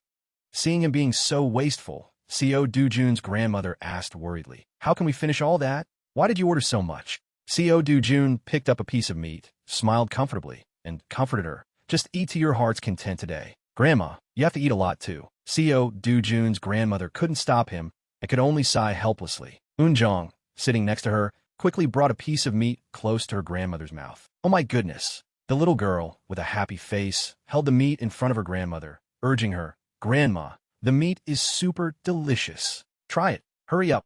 Under the little girl's sparkling, pleading eyes, the grandmother finally opened her mouth, not forgetting to scold gently. This girl, so well-behaved. As soon as the meat touched her tongue, CO Do-jun's grandmother was so amazed her eyes widened. She hid her joy, only letting out a few sounds of agreement. After that, all 3 of them harmoniously immersed themselves in this cozy meal. But right in that peaceful moment, Ju-yeon, with her striking long purple hair and long legs, slowly strutted over. Her slender figure gently and unhurriedly walked into the restaurant. That beauty made everyone turn their heads involuntarily. Suddenly, Ju-yeon called out Mr. CO. CO Do-jun, who was eating, immediately turned his head with a doubtful look. Seeing this, Ju-yeon approached, lowered her head slightly, and suggested, can I speak with you privately for a moment? Seeing him still sitting and eating casually, she felt a bit doubtful. You're a hero, right? Before she could finish, CO Do-jun cut her off with a cold tone. Can't you see I'm eating with my family? His voice was as cold as ice, his eyes sharp and unforgiving as he looked at Ji-yeon. If you have something to say, wait until I finish eating. It was the first time someone had rejected her and given her such a disdainful look, so Ju-yeon instantly froze. With a look of disbelief, she looked down at CO Do-jun and reminded him, I'm Yoon Ji-yeon, you know. But even though she was a famous S-rank hero, CO Do-jun didn't look at her and continued to reply with a casual demeanor. Is that so? Feeling insulted, Ju-yeon stepped back, feeling a bit dissatisfied inwardly. What kind of weird man is this? A long period of waiting passed. In the waiting area, Ju-yeon was now sitting quietly and neatly on a chair. Everyone around her acted as if they had met a celebrity, unable to help but turn their heads to admire her. Ju-yeon's aura was so captivating that it drew all the eyes of the young men in the restaurant. A girl nearby, admiring her from afar, also couldn't help but blush in admiration. Suddenly, whispering voices arose. That's Yoon Ju-yeon, the S-rank heroine, a global star. Is it really her? Yes, yes. She even made it to the top of the world's most beautiful heroines. Ju-yeon ignored her surroundings. With a bored expression, she sat with her arms crossed, waiting seriously. The young men nearby admired her face for a long time, then voiced their curiosity. I wonder who she's waiting for? Making someone like her wait. Who is that guy to be so bold? The gossip around her made Ju Yun's expression even gloomier, her thoughts a bit resentful. Ji Yun, sitting on the side, silently watched his back as he happily ate with his family. 2 months ago, he entered a spatial gate for the first time and returned safely. Perhaps that was when he awakened his power. I heard he died in the new spatial rift in Mapo. Then her eyes shifted to Du Jun's carefree expression, eating as if nothing had happened. Ju Yun was skeptical, yet now he's sitting here so calmly. Her reminiscence continued, recalling his sharp gaze.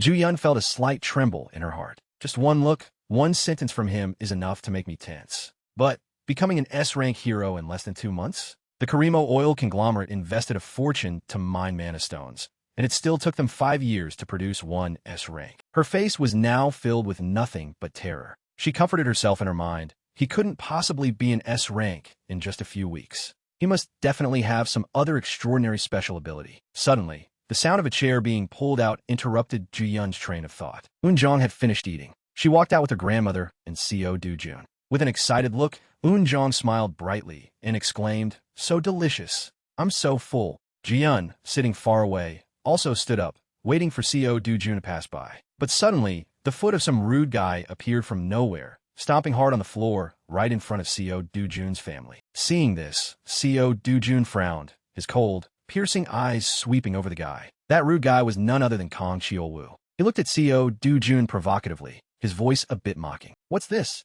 Co. Du-jun, I'm not seeing things, am I? How did you manage to survive and crawl out of that gate?" These words made the other party ponder endlessly. Kang Cheol-woo, seeing him not responding and putting on an arrogant face, got angry. He stepped closer, his attitude somewhat threatening. "I know you're a bug, but I didn't expect you to be a snake." His appearance made Ju Yun, standing behind, panic. She thought warily, why is he here? Right at this moment, Co. Du-jun looked at his threatening demeanor, still unafraid. He kept his hands in his pockets, not bothering to reply.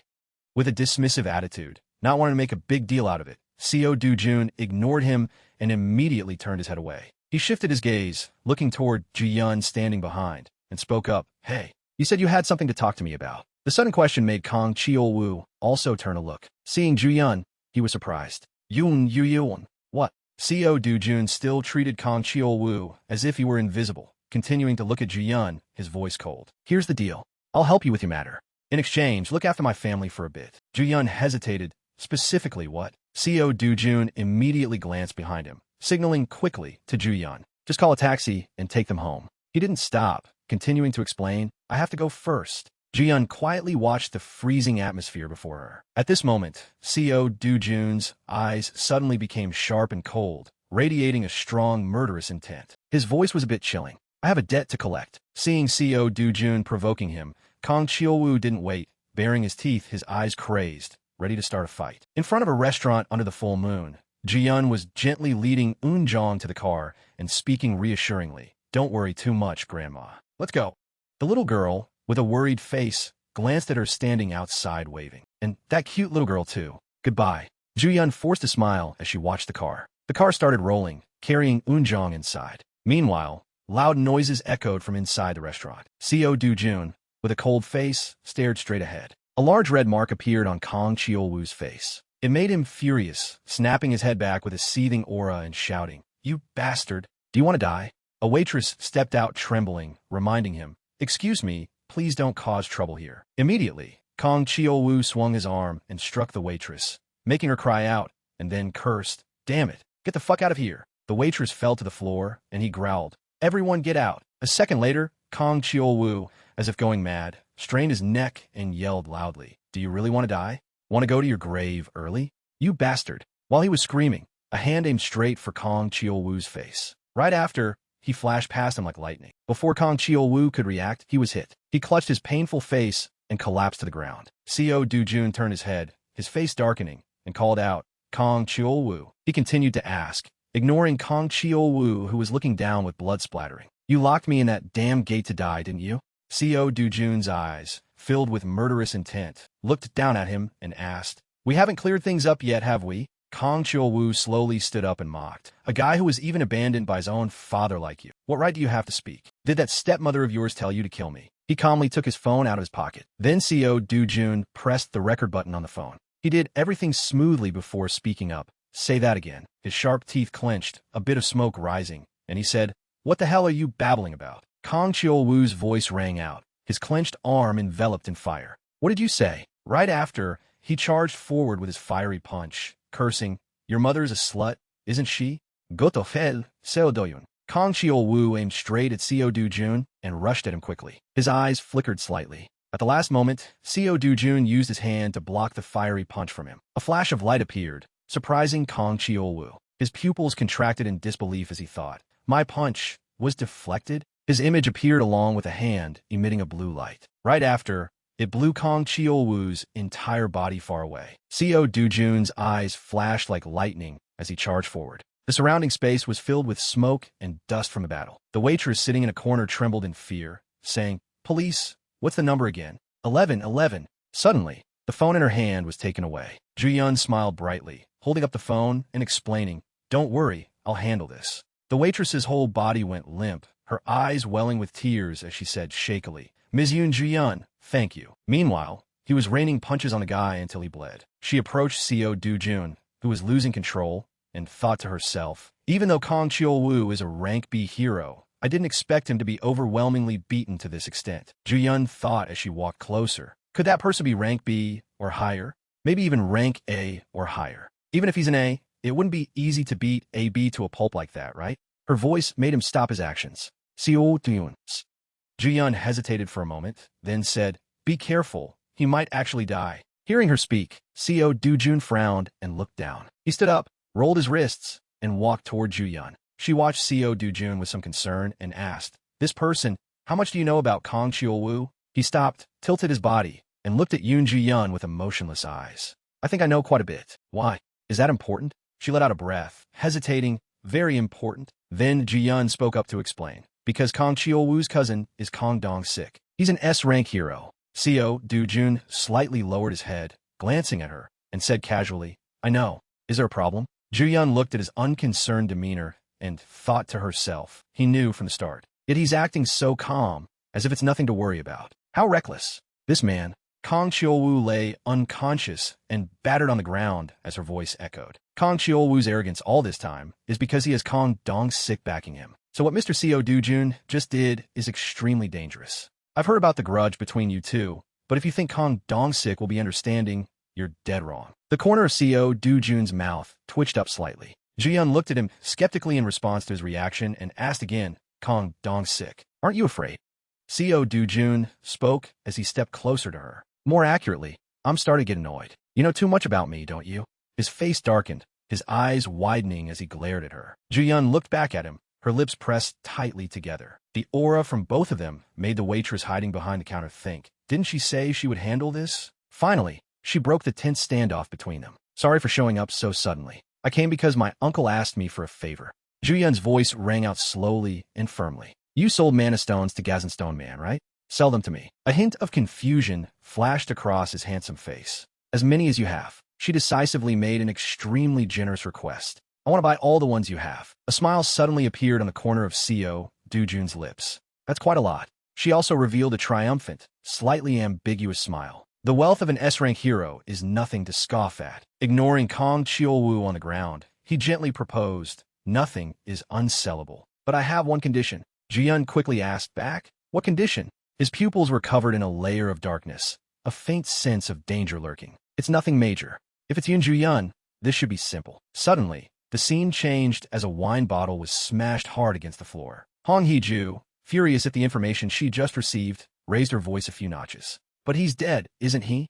I heard he died in a newly opened rift." She grew even more irritable and threw another bottle at her director. The director was a bit flustered, trying to choose his words carefully. "I'm sorry. The Hero Association has definitely confirmed that he's dead." But she didn't think that made sense. "Stop making excuses. What are you going to do now?" He scratched his head and replied hesitantly, "First of all, I have something to report." His voice was steady, but carried a hint of trembling as he reported, "Kong Chiol-woo has been retaliated against by Seo Do-jun." Hong Hee-ju's eyes immediately widened, unable to understand the issue. "Kong Chiol-woo? That madman? What's there to—" His next words struck her like a bolt of lightning. Perhaps Seo Do-jun already knows something. A drop of sweat silently rolled down her cheek. She looked away, carefully calculating. If the boss or my husband hears about this, it'll be really troublesome. But as long as it's handled cleanly, it should be fine. But if the media finds out, the corporation's stock will plummet. Hong Hee-ju turned her head and pointed her finger, ordering the director, "We must stop that immediately. Call the press. Tell them that if they dare publish this article, not only T Corporation, but also W Corporation will pull all advertisements and never cooperate with them again. The police, too. We must silence them. Immediately." He carefully and respectfully replied to her, "The police and the media, I've already handled them." After a tense moment, Hong Hee-ju let out an exhausted sigh. "Good job, Director Lee." He timidly bowed his head and whispered to her, "But as you know, that doesn't solve the root of the problem, does it? That's why I want to report further." The new information from the director made her eyes widen instantly. Kang Cheol-woo's cousin is Kang Dong-sik. Hong Hee-ju's beautiful face was still filled with astonishment. Kang Dong-sik, is he the person I'm thinking of? She was now remembering the person he had just mentioned. Kang Cheol-woo is notoriously known as scum in the hero community. Kang Jang-pyo sat at the same table with him, drinking amicably. Everyone thinks Kang Dong-sik cares for him. However, he just uses this brother to do his dirty work. But in reality, he only uses Cheol-woo to do his dirty work. He didn't forget to add the new information he had investigated. If Cheol-woo is controlled by the police and the press, then Kang Dong-sik won't be able to sit still either. I think the other side has already made their move. She leaned forward slightly, her voice carrying a hint of caution. "We should meet him. Arrange an appointment as soon as possible." The director quickly accepted the order. "Yes, I'll do it right away." Pausing for a moment, Hong Hee-ju continued to issue another demand. "And Director Hwang Chang-seop of HCS Capital. He betrayed us, right? He was very cooperative and honestly reported the results." "Yes, he is currently taking care of Do-jun's family." Her face instantly darkened, and she ordered hoarsely, "Contact Prosecutor Park immediately. Daring to betray me and switch sides, he will pay the price." The scene shifted to a team preparing to enter a monster dungeon. Currently, South Korea has a total of 37 rift areas. Security personnel strictly checked the identities of the participating team members. Among them, 5 locations are being converted into spatial gates. The rest are only accessible to heroes affiliated with the Hero Association for Monster Hunting. The male staff member held out a golden card and said coldly, "Hero Yoon Ji-yeon. Identity verified. Have a safe expedition." Right after, the whole team entered together. CO Do-jun walked behind, silently observing the space around him. There's only one entrance. They know clearly it's Yoon Ji-yeon, yet they still check so strictly. In-ju, an A-rank hero and guildmaster of the White Lion Guild, spoke sarcastically. "You were the one who suggested hunting in this area first.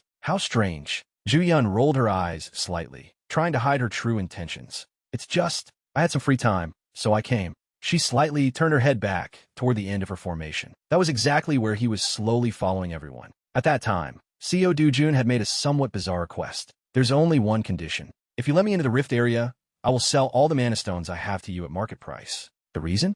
"Because hunting here makes money faster." Walking along, Ju-yeon kept telling herself about what happened earlier. Just for that reason, he dared to step into this dangerous area?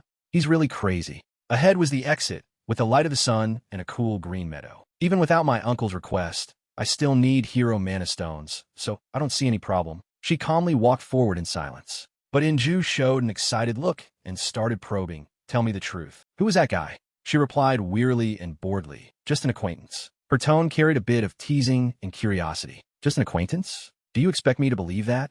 He's a boyfriend candidate, isn't he?" However, Ju-yeon firmly denied her thought. "Sister, no way. It's just that I owed him a favor, so I brought him along to repay it." In-ju's voice rose slightly, hiding a bit of curiosity. "A favor?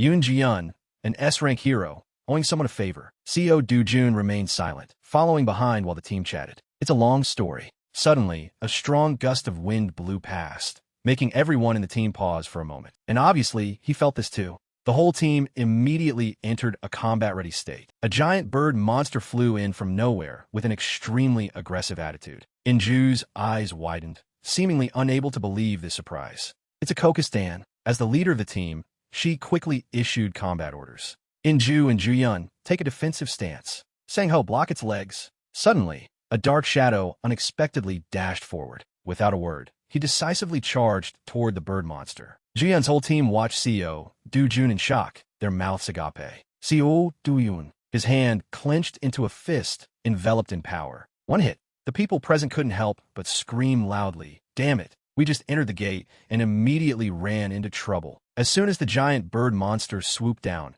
everyone quickly got into a ready stance. At the same time, Ji-yun snapped her head back with a serious face. She hurriedly spoke up, "Inju, and I will immediately take a defensive stance." Sang-ho charged at its legs. In the blink of an eye, CEO Du-jun shot forward like an arrow, leaving the people present bewildered. In a split second, dirt and rocks in the area flew up into the air, accompanied by a cloud of white smoke. It didn't take much time or effort for CEO Du-jun to stand in front of the giant bird monster. In his hand now was a bright, blazing flame. His face became increasingly stern. This scene left the Coca stand with no time to react. CEO Du-jun took down the opponent with a powerful punch that sent it flying backward. Right after, he landed safely amidst the chaotic smoke and dust. That scene left Ju-yun completely stunned. She just stared at him with a doubtful look. Now, CEO Du-jun was standing leisurely in front of the severely injured body of the giant bird monster. Although lying paralyzed on the ground, its eyes were still wide open in terror. He decisively stomped on the giant bird monster's head without any mercy. His voice also gradually became cold.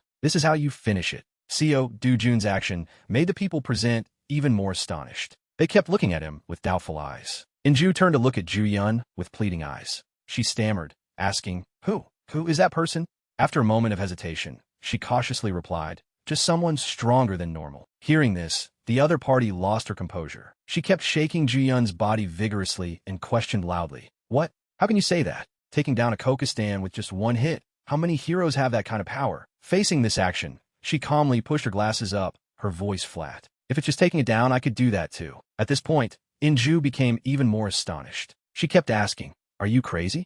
How can you say that?" It was a mid-air clash. It was hit right in the face before it could even dodge, and it went down on the spot. With just a single blow, these words struck Ju-yun like lightning. In an instant, her eyes were filled with terror. That bird monster, just like that, as her eyes fell upon CEO Du-jun's figure, a thought suddenly flashed through her mind. Who exactly is that man? Suddenly, Ju-yun cleared her throat. "Sister, I think we need to change our plans." She continuously made her decisions under the astonished gazes of those around her. "I'm going to head a bit deeper into the center." Suddenly, CEO Du-jun, who was dismembering the Coca stand, spoke up. "Hey."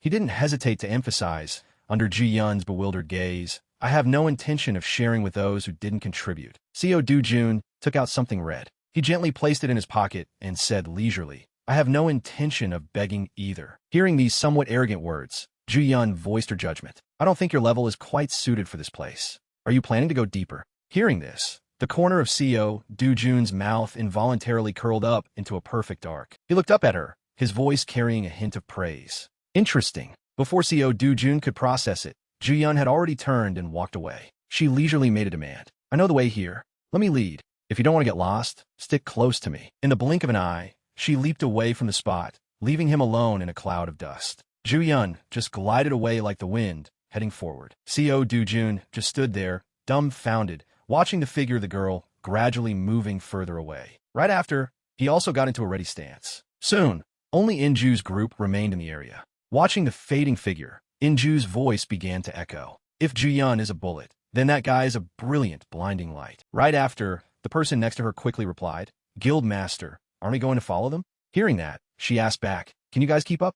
The other party replied with a helpless tone, "Of course not. We're totally helpless." Just like that, the conversation between the two echoed in the green forest. "Well, today we're just supporting characters. Let's just walk around and farm some experience points like always." "Yes." The rest of the group hurriedly walked over to the Kokastan's corpse with curious looks. As soon as they saw its battered state, someone suddenly pondered, "Everyone praises us as A-rank heroes." The owner of that thought was none other than Inju. Now, her face was filled with nothing but fear. But compared to S-ranks, we're really small and insignificant. Ji-yun is like that too. Those thoughts kept swarming her mind. And that person, somewhere else, Ji-yun was using her fastest speed to run forward. Suddenly, she turned her head to look behind. Seeing the empty space behind her, she felt safe and wondered, "Should I slow down a bit?" Suddenly, CEO Du-jun's familiar voice rang out. "Can't you go any faster?"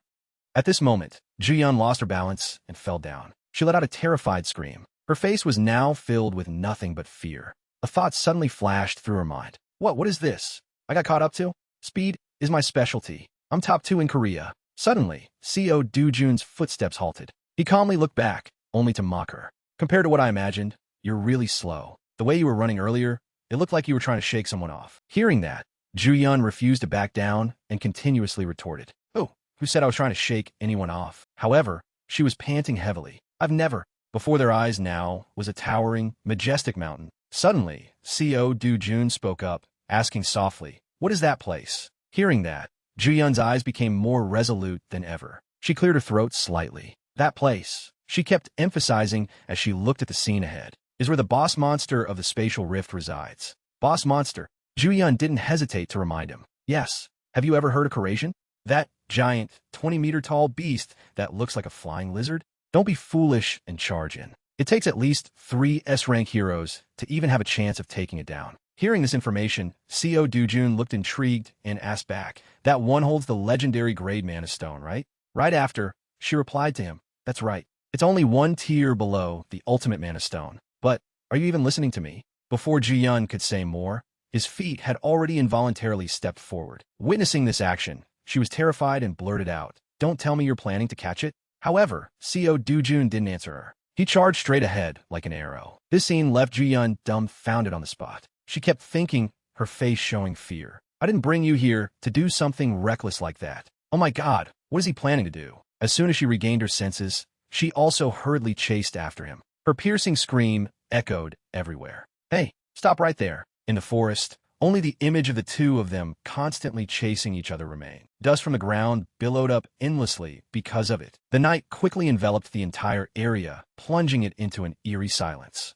Ju-yun was so terrified her eyes widened. A thought quickly flashed through her mind. What the hell is going on? Currently, the image of the Kokistan being defeated flashed back into Ju-yun's mind once again. This caused her to fall into deep thought. Meanwhile, on the other side, Co. Du-jun was continuously searching for sharp swords. Suddenly, Ju-yun turned around, her face showing clear determination. Kurasian is an incredibly terrifying monster. Not only that, but the figure of Hae-jin also appeared in her mind. He stood there with a muscular physique. Park Hae-jin, an S-rank hero, famous for his hunts for Kurasian. He didn't hesitate to march straight forward aggressively. Even he once led 30 A-rank heroes on his first hunt. Hae-jin didn't hesitate to confront the Kokistan. As a result, all the A-rank heroes lost their lives. Only Park Hae-jin returned alive, barely breathing. His whole body was covered in bulging blue veins at that time. His face also showed exhaustion. After that, Park Hae-jin. However, Hae-jin still exuded a majestic aura. Gathered another S-rank hero and 200 A-rank heroes for revenge.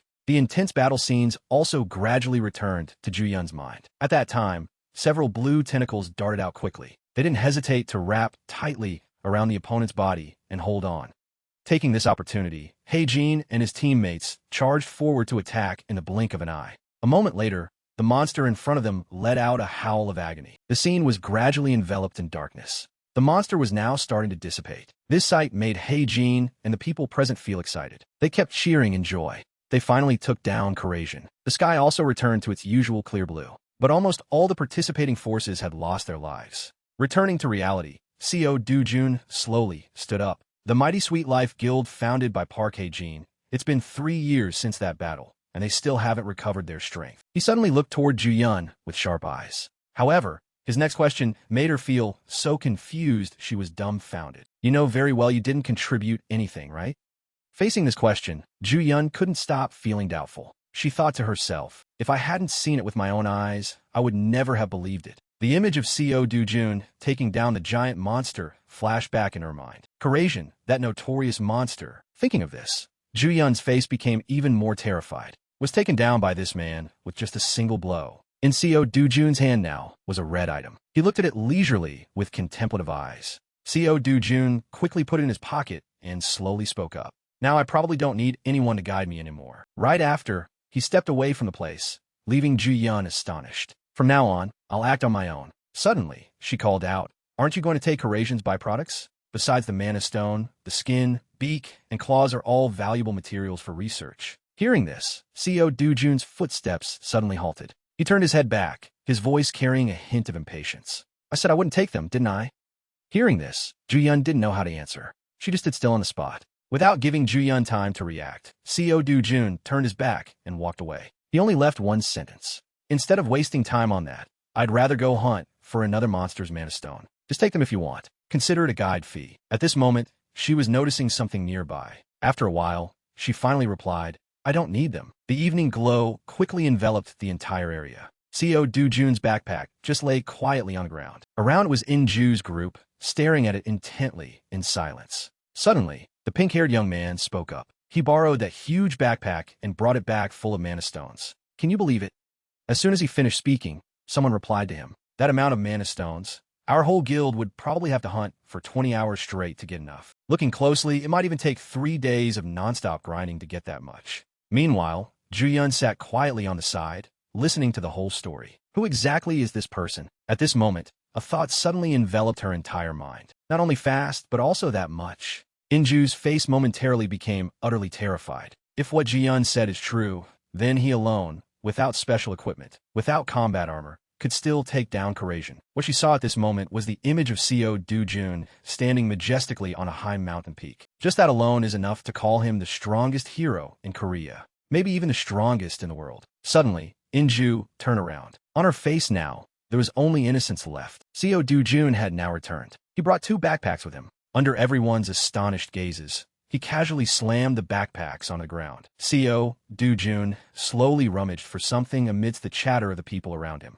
Oh my god, he brought back another full backpack. If we tell this story today, probably no one will believe it, right? People will just think we're crazy. The owners of those voices were the black-haired girl and the pink-haired guy standing nearby. To be clear, absolutely do not breathe a word of this. Who would believe it anyway? That's probably true. Suddenly, they saw someone walking over. Juyun and CO Dujun stood there exchanging words, under the doubtful gazes of the others. They started gossiping nonstop. Hey, are those 2 dating? Probably. When Yoon Juyun brought him here, I noticed something different. It has to be a man like that, so when he stands next to Yoon Juyun, he won't be overshadowed. As soon as she finished speaking, the other person replied, they do look good together. You can tell at a glance they're a talented and beautiful couple. Just like that, Inju fell into her own calculations. On her face now, there was only a pensive look. Wait a minute, but it doesn't look like a budding romance. Meanwhile, Juyun and CO Dujun were still talking animatedly. That guy doesn't treat Juyun gently at all. I didn't expect someone to dare treat her like that. The moment he handed the backpack to her,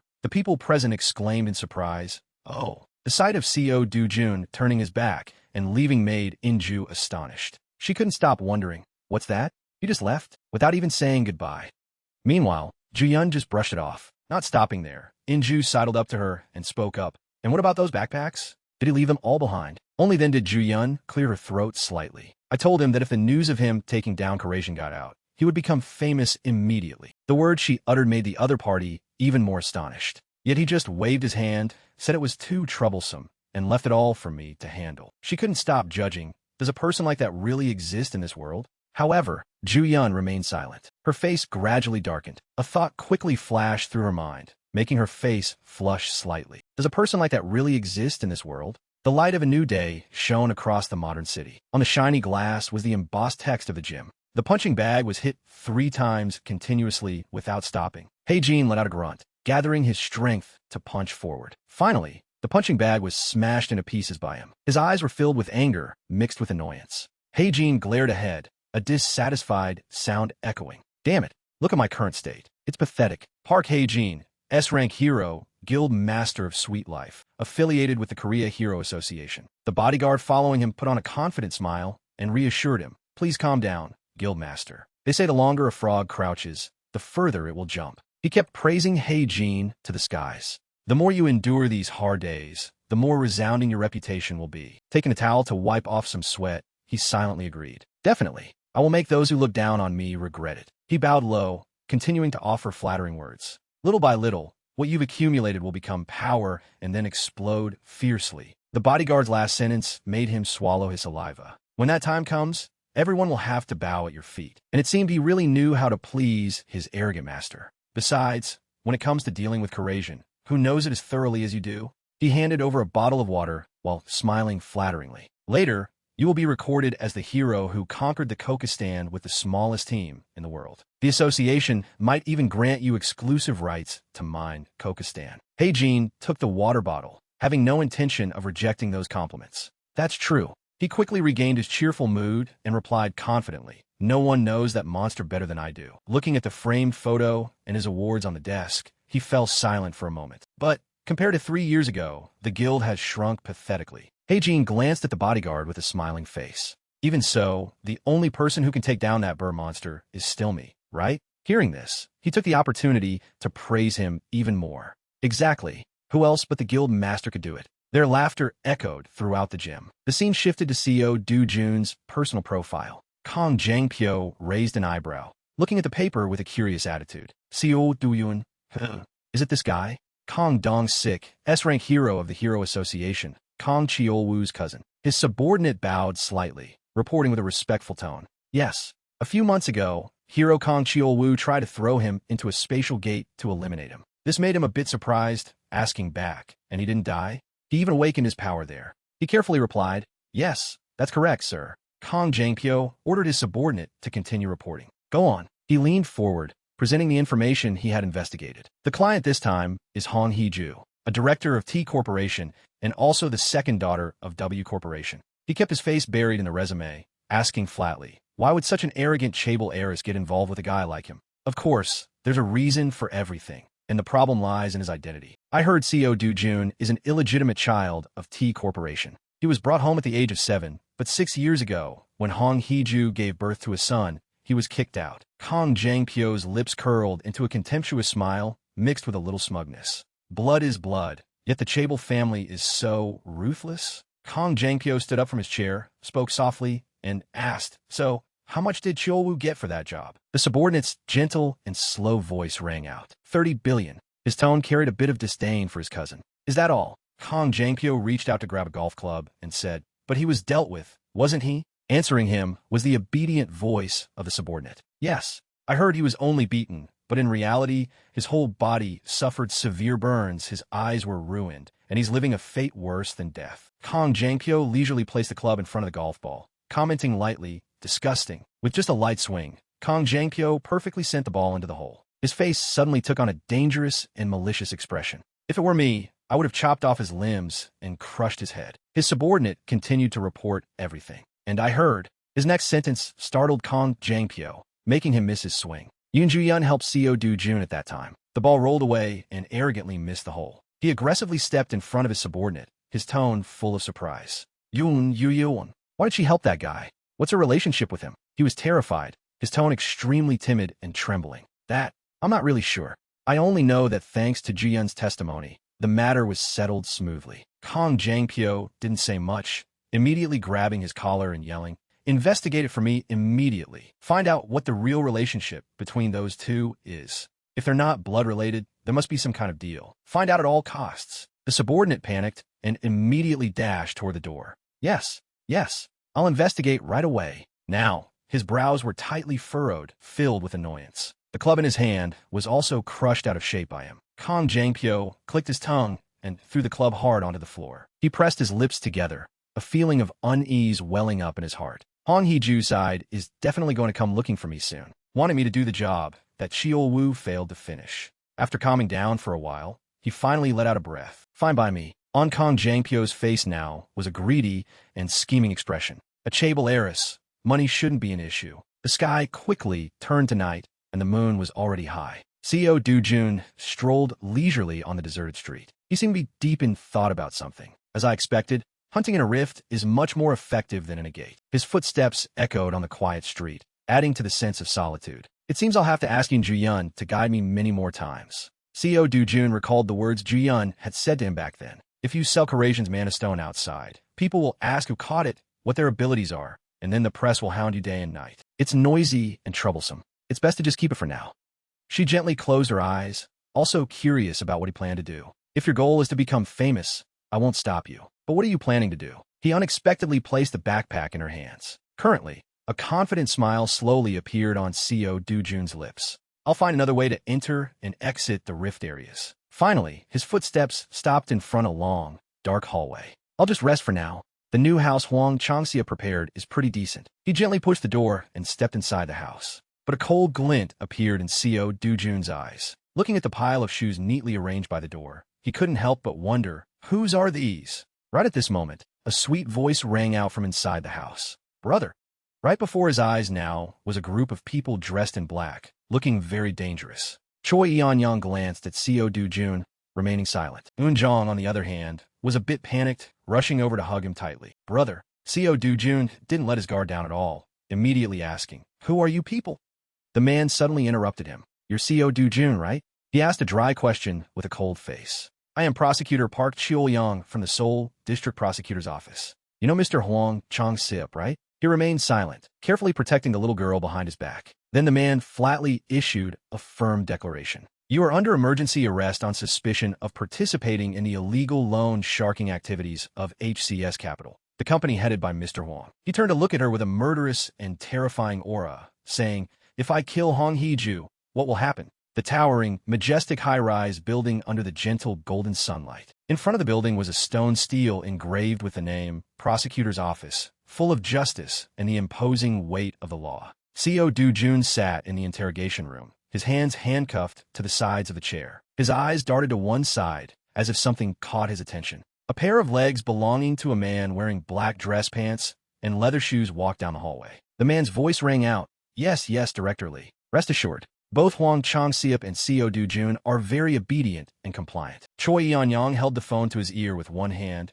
and opened the door to a room with the other. Thank you for taking care of my daughter's study abroad arrangements. He walked forward. The man sitting in front of the computer watching the camera through the transparent glass looked at CO Do-jun sitting in the interrogation room. He continued his conversation with the person on the phone. Please pass my regards to Director Hong. CO Do-jun sat on the chair, his hands relaxed, catching his eye. The reason I became a prosecutor, he rested one hand on the table, smiled, and said, is precisely to remove garbage like them from this society. A stack of documents was thrown hard onto the table. Choi Yeon-yong sat with his legs crossed, holding 2 documents in his hands, and spoke up. What the hell have you been doing all this time? Just the number of charges listed here is enough to put you in prison for 10 years. He held up the documents for him to see. Hwang Chong-sip's side has provided more than enough evidence against you. CO Do-jun's face remained unchanged, still calm and sternly looking. Choi Yeon-yong, full of anger and losing all patience, yelled, Look at this brazen face. Do you think I'm making things up? His face suddenly stiffened when he said, Isn't this the doing of that crazy bitch Hong Hee-ju? He looked at him in confusion. The atmosphere in the room was full of pressure as he asked, Who? Hong Hee-ju? Who is that? He wasn't worried at all, thinking to himself, judging by the situation, Hwang Chong-sip's faction must be completely destroyed. I originally planned to cooperate quietly so everything would go smoothly, but since it's come to this, his face darkened, his pupils radiating a golden light as he glared back at the man threateningly. Choi Yeon-yong's face suddenly filled with fear, losing all his previous imposing manner. He stood stunned, looking down at him in disbelief, his voice trembling. He gritted his teeth. He raised one hand, losing all reason, his voice stern. You son of a bitch. Suddenly, a voice rang out, making his action stop. His raised hand froze before it could come down. A man holding documents in one hand opened the door and called out, Prosecutor Park, please step outside for a moment. In the quiet hallway, a piercing scream suddenly echoed. What? Choi Yeon-yong looked at the document and said, Could the machine be broken?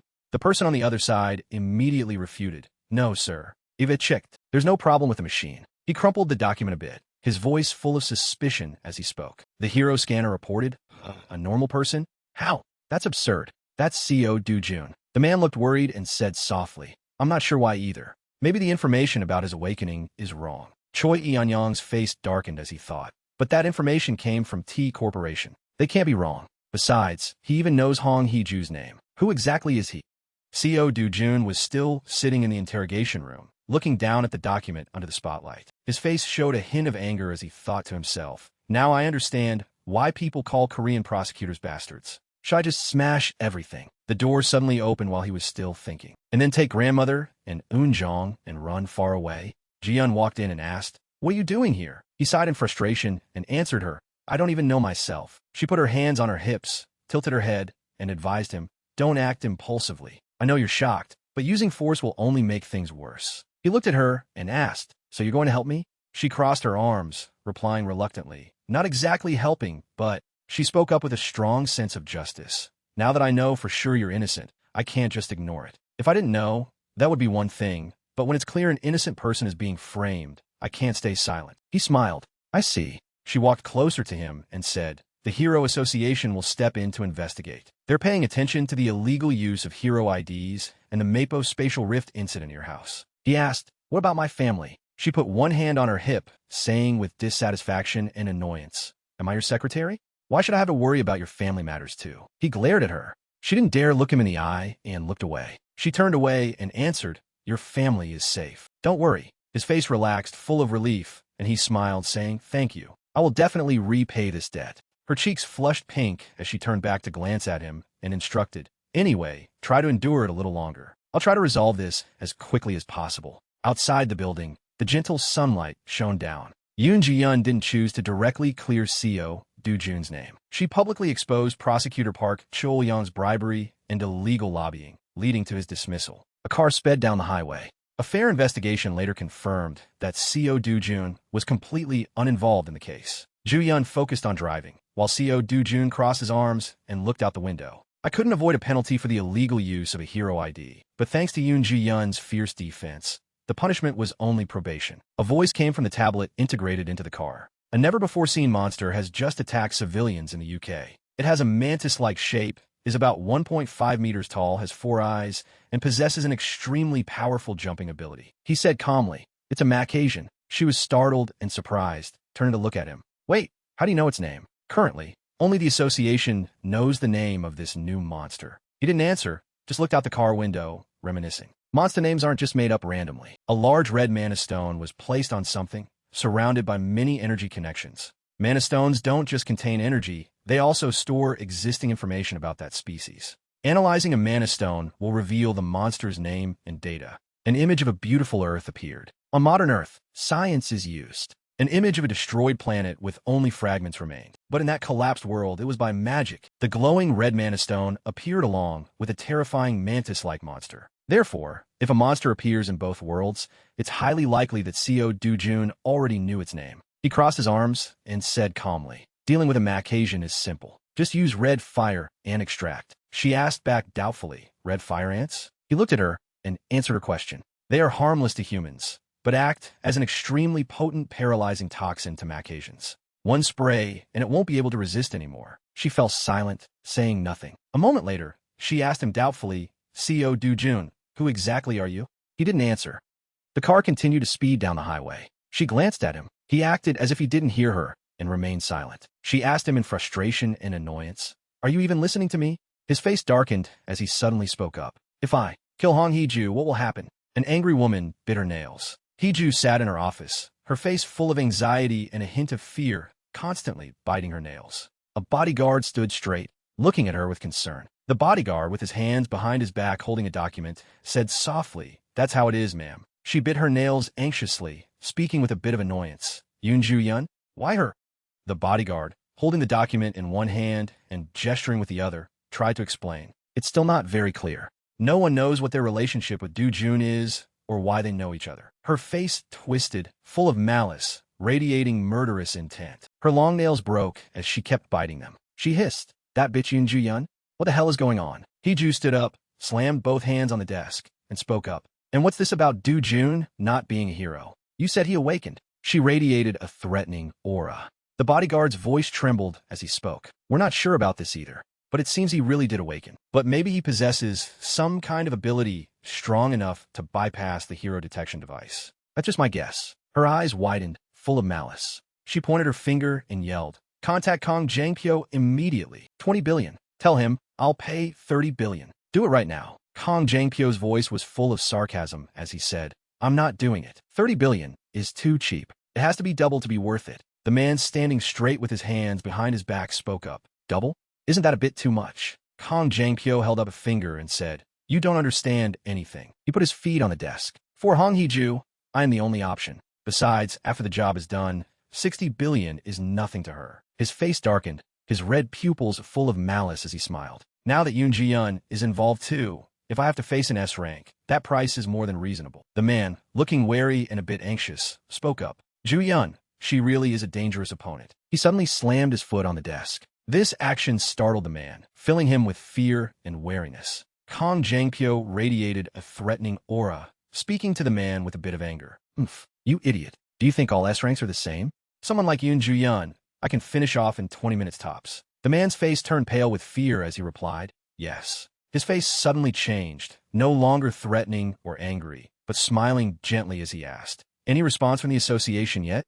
The man replied, with an image of expensive wine bottles chilling in an ice bucket to enhance their flavor. "The thing is, they said they can't increase the money because of the financial conditions in the UK. The man continued to answer his question, watching his back as he walked toward the window. The association also publicly announced that they will carefully select the nominated heroes to go. He cursed angrily and said, "Bastards. They're making it so tense. They don't even dare to say the money is too little. We're not going." He turned his head to look and spoke up. "The people in the association are the real thugs. When are we leaving?" The man quickly replied, "We fly out in 3 days, sir." Under the clear blue sky, a voice transitioned. "They arranged for us to fly with the Japanese hero group." He looked out the window at the scenery of an airplane flying in the sky and the city with its high-rise buildings. "Japan, huh? I was planning to meet Takahashi anyway." He put his hands in his pockets and said softly, "Macasian is a new monster. No one has found its weakness yet. The beautiful and modern city scenery. If I discover its weakness, my value will skyrocket." Purple lightning flashed blindingly with continuous thunder. Cambridge. Citizens were running in panic below. A monster flying in the sky looked down and chased after them. The monster had a long neck and sides on both sides. Its eyes glowed yellow as it looked down. There were people holding weapons standing tall there, blocking it. They looked up at the monster with worry and fear. The monster suddenly let out a piercing screech and attacked forward. Its scythe quickly descended valiantly toward them. They quickly scattered to dodge the monster's attack. The scythe came down heavily, cracking the stone floor. Several people holding swords jumped up to attack the monster. A person on the ground used magic to attack the monster. The monster's head was quickly severed from its body by the attacks. Its head flew up, detached from its massive body. The headless body quickly fell onto the stone floor, powerless. They looked at the monster's body lying on the stone floor. Those people tiredly wiped their sweat. The platinum blonde woman turned her head to look, full of questions. Two monsters identical to the previous one also screeched piercingly. A terrifying, chilling aura radiated around them. The woman's eyes widened in fear, caught off guard as she watched them attack her. The purple lightning never stopped. It was even more intense, appearing in the dark clouds with blood splattered on the bell tower. 3 giant monsters ravaged the city, causing houses to collapse and fires to break out everywhere. The UK's heroes are doing their best to stop the monsters' advance southward, but because there is no clear information about the enemy, they're completely helpless. The monsters continued to move toward the cities ahead where the lights were still on. And now, with the Cambridge defense line having just collapsed, the capital London is less than 60 kilometers away. The smoke and dust were so thick it was hard to see clearly with the naked eye. The monster's eyes glowed yellow again, clearly visible in the smoky haze. Its yellow eyes looked forward. Suddenly, its eyes were no longer glowing yellow, but turned gray. That monster fell down, startling the others and making them screech. One by one, they began to fall, losing all signs of life. A helicopter flying in the sky shone a light down. Ju Yun, Kong Jangpyo, and 2 others. Her face was full of surprise and astonishment as she looked down. Someone spoke up, "Oh my God, it turns out to be true." Her face was still in disbelief, frozen, while the others had already started praising her. Ms. Ju Yun was right. The red fire and extract really is effective. Even the Macasians couldn't withstand it. "You're amazing." Kong Jangpyo's face darkened, full of jealousy, thinking to himself, "Impossible. Does she really have this level of skill? What the hell is going on?" She smiled, looked back, and said, "All right, move forward. Let's finish this." The 2 people behind immediately replied, "Yes, ma'am." Ju Yun smiled, holding her sword, and jumped out of the helicopter with her 2 companions. A few hours later, a plane landed. In the building, reporters stood at the door holding cameras, waiting. Young reporters, some holding microphones, some holding cameras and camcorders. "Wow, the press is swarming the place." A young man spoke up, "It makes sense. It's Ju Yun. Without a doubt, she's the MVP of a UK mission." The man wearing glasses smiled and replied, "She was the one who found the Macasian's weakness. Becoming a true hero. She pulled the UK out of despair. Of course she's a hero. I heard the British royal family is going to knight Yoon Ju Yun." The young man's eyes lit up as he shouted, "There! She's here!" A pair of legs stepped out. Ju Yun, with a happy face, pulled a purple suitcase, followed by Kong Jangpyo. The flashes from the cameras started going off. The reporter's questions began to be shouted out, making her face stiffen in confusion. "Ms. Yoon Ju Yun, look this way for a moment. How did you discover the Macasian's weakness?" Kong Jangpyo smiled upon hearing the question. "Mr. Kong Jangpyo, give us a few words. I heard you were the one who killed the most Macasians in this campaign." Kong Jangpyo, with a smiling face, gave an interview that was broadcast on a large screen in the city. A delegation of 200 people, including hero Ji Yun, returned today. As is widely known, It was the extraordinary efforts of the Korean heroes that saved the UK. The key to destroying the Macassians was dispersing red fire ant extract into the air. CO Do-jun, wearing a hood, slightly looked up at the news board. Suddenly, the corner of his mouth curled into a mocking smile. Meanwhile, the interviewed man was still smiling and talking animatedly. Suddenly, CO Do-jun's eyes turned cold. A thought quickly flashed through his mind. Kong Jangpyo. At a certain luxurious cafe, Ju-yeon placed some shopping bags on the table and said politely, "Gifts." CO Do-jun, holding a glass of water, was surprised. "Gifts?" She happily pointed at each gift bag. "This one is for grandmother and Eunjong. Pretty, isn't it? And this one is for Mr. Do-jun." He took his gift bag and opened it right away, making Ju-yeon uncomfortable. "You could have opened it when you got home. Why the rush here?" CO Do-jun looked at the elegant suit in his hand and commented, "Looks like expensive stuff." She picked up her glass of water and calmly explained, "Just call it a small token of appreciation for your help. Thanks to you, I was knighted." Ju-yeon continued, "Compared to the help I received, this gift is nothing. If necessary, I'll even gift you a car." He put the suit away and replied calmly, "I'll tell you when I need one. Besides, I also receive help."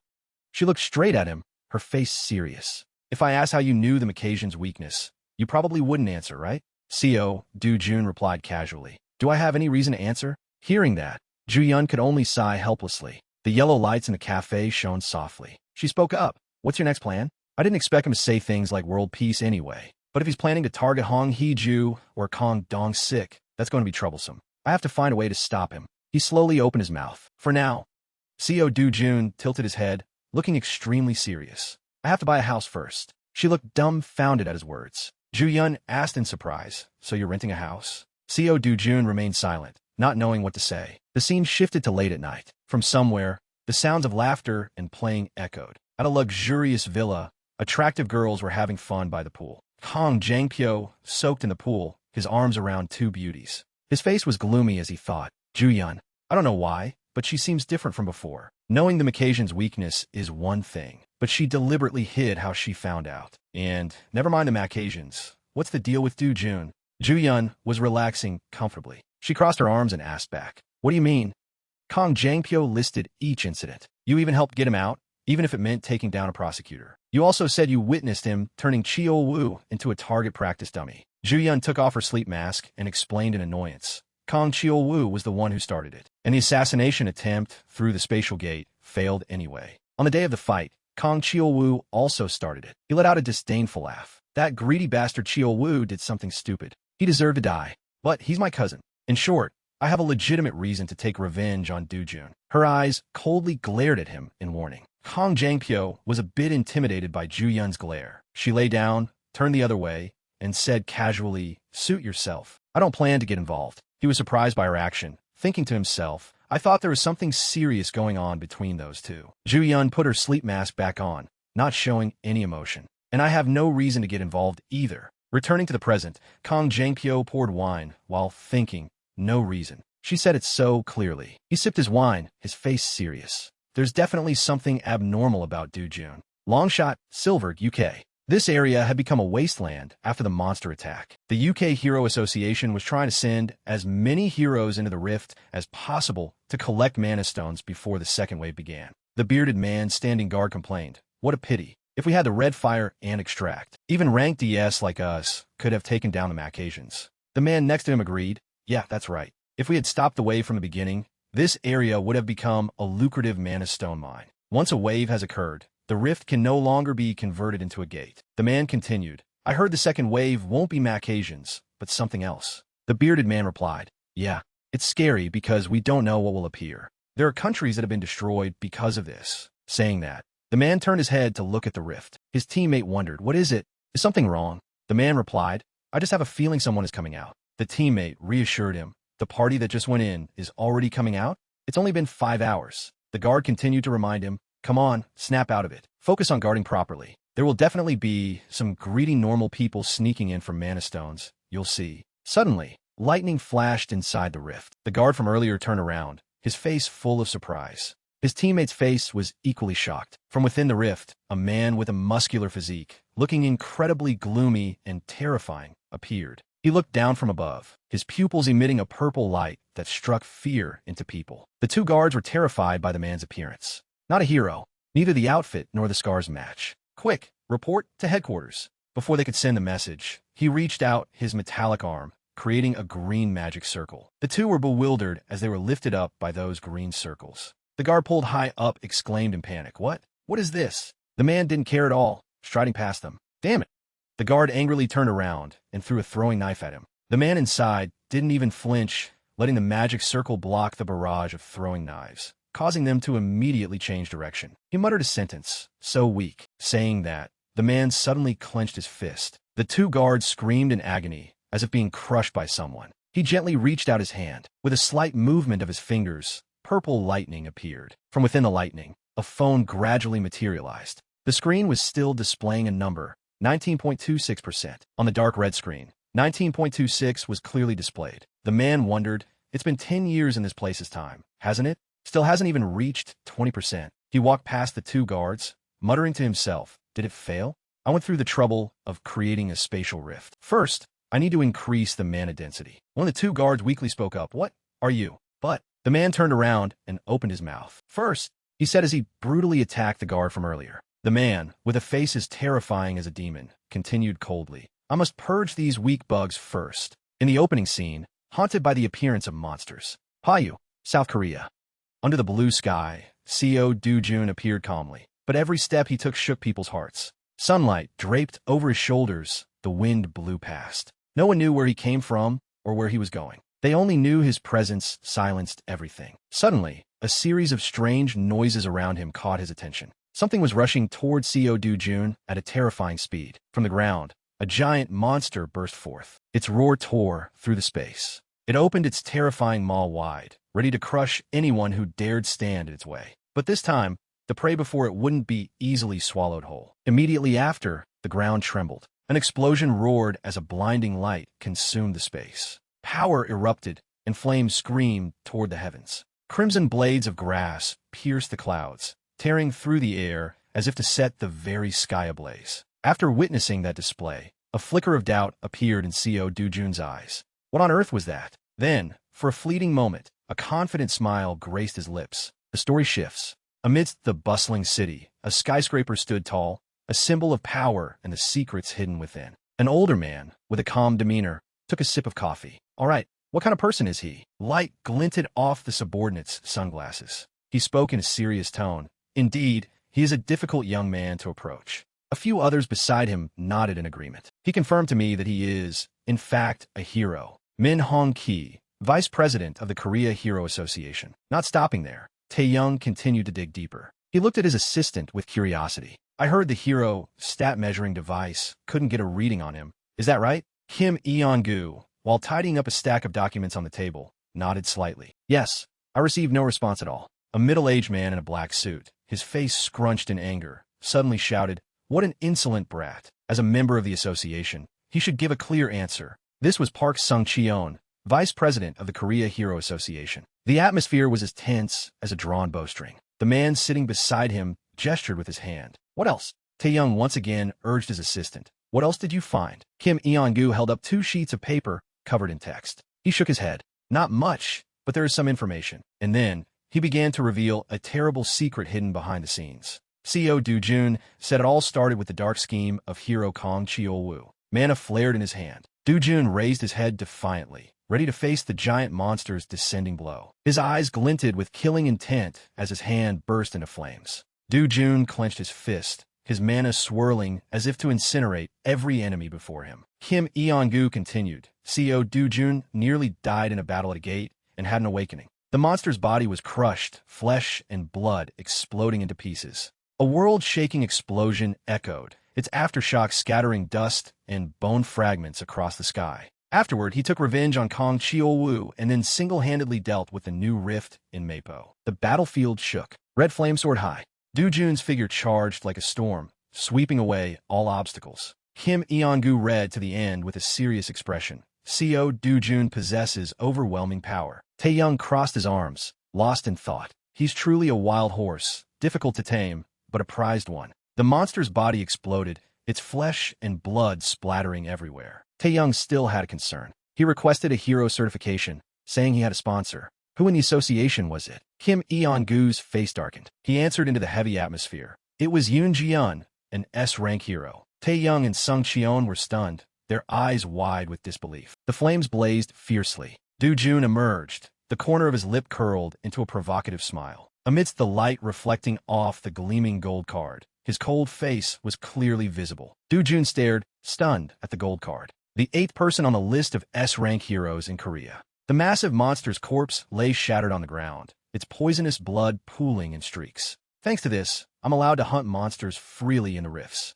Not bad, huh? Tae-young's lips curled into a smile, a ferocious and crazed grin, as if everything was falling perfectly into his calculations. In a quiet meeting room, after that laugh, he sighed. He looked at his 2 colleagues opposite him with admiration. This kid really has guts. Yes, his actions are truly beyond those of an ordinary person. However, the atmosphere was suddenly shattered by an anxious shout. Sung Cheon slammed the table and shot to his feet, sweat rolling down his forehead. His sharp voice echoed, "What?" He dared to enter a level 2 rift alone, without any teammates or party support. That guy must be insane. Tae-young's eyes were quiet and deep. He only responded with a heavy silence. Kim Eon-gu frowned slightly, his sharp gaze seeming to weigh every word before he spoke. Sung Cheon froze, sweat trickling down his forehead, and let out a strained, tense laugh. He was flustered, and to end the discussion, he hastily shouted, trying to justify his thoughts. "Chairman, if that CO Do-jun fellow returns alive, let's announce his identity and promote him heavily. He's Korea's 8th S-rank hero. After all."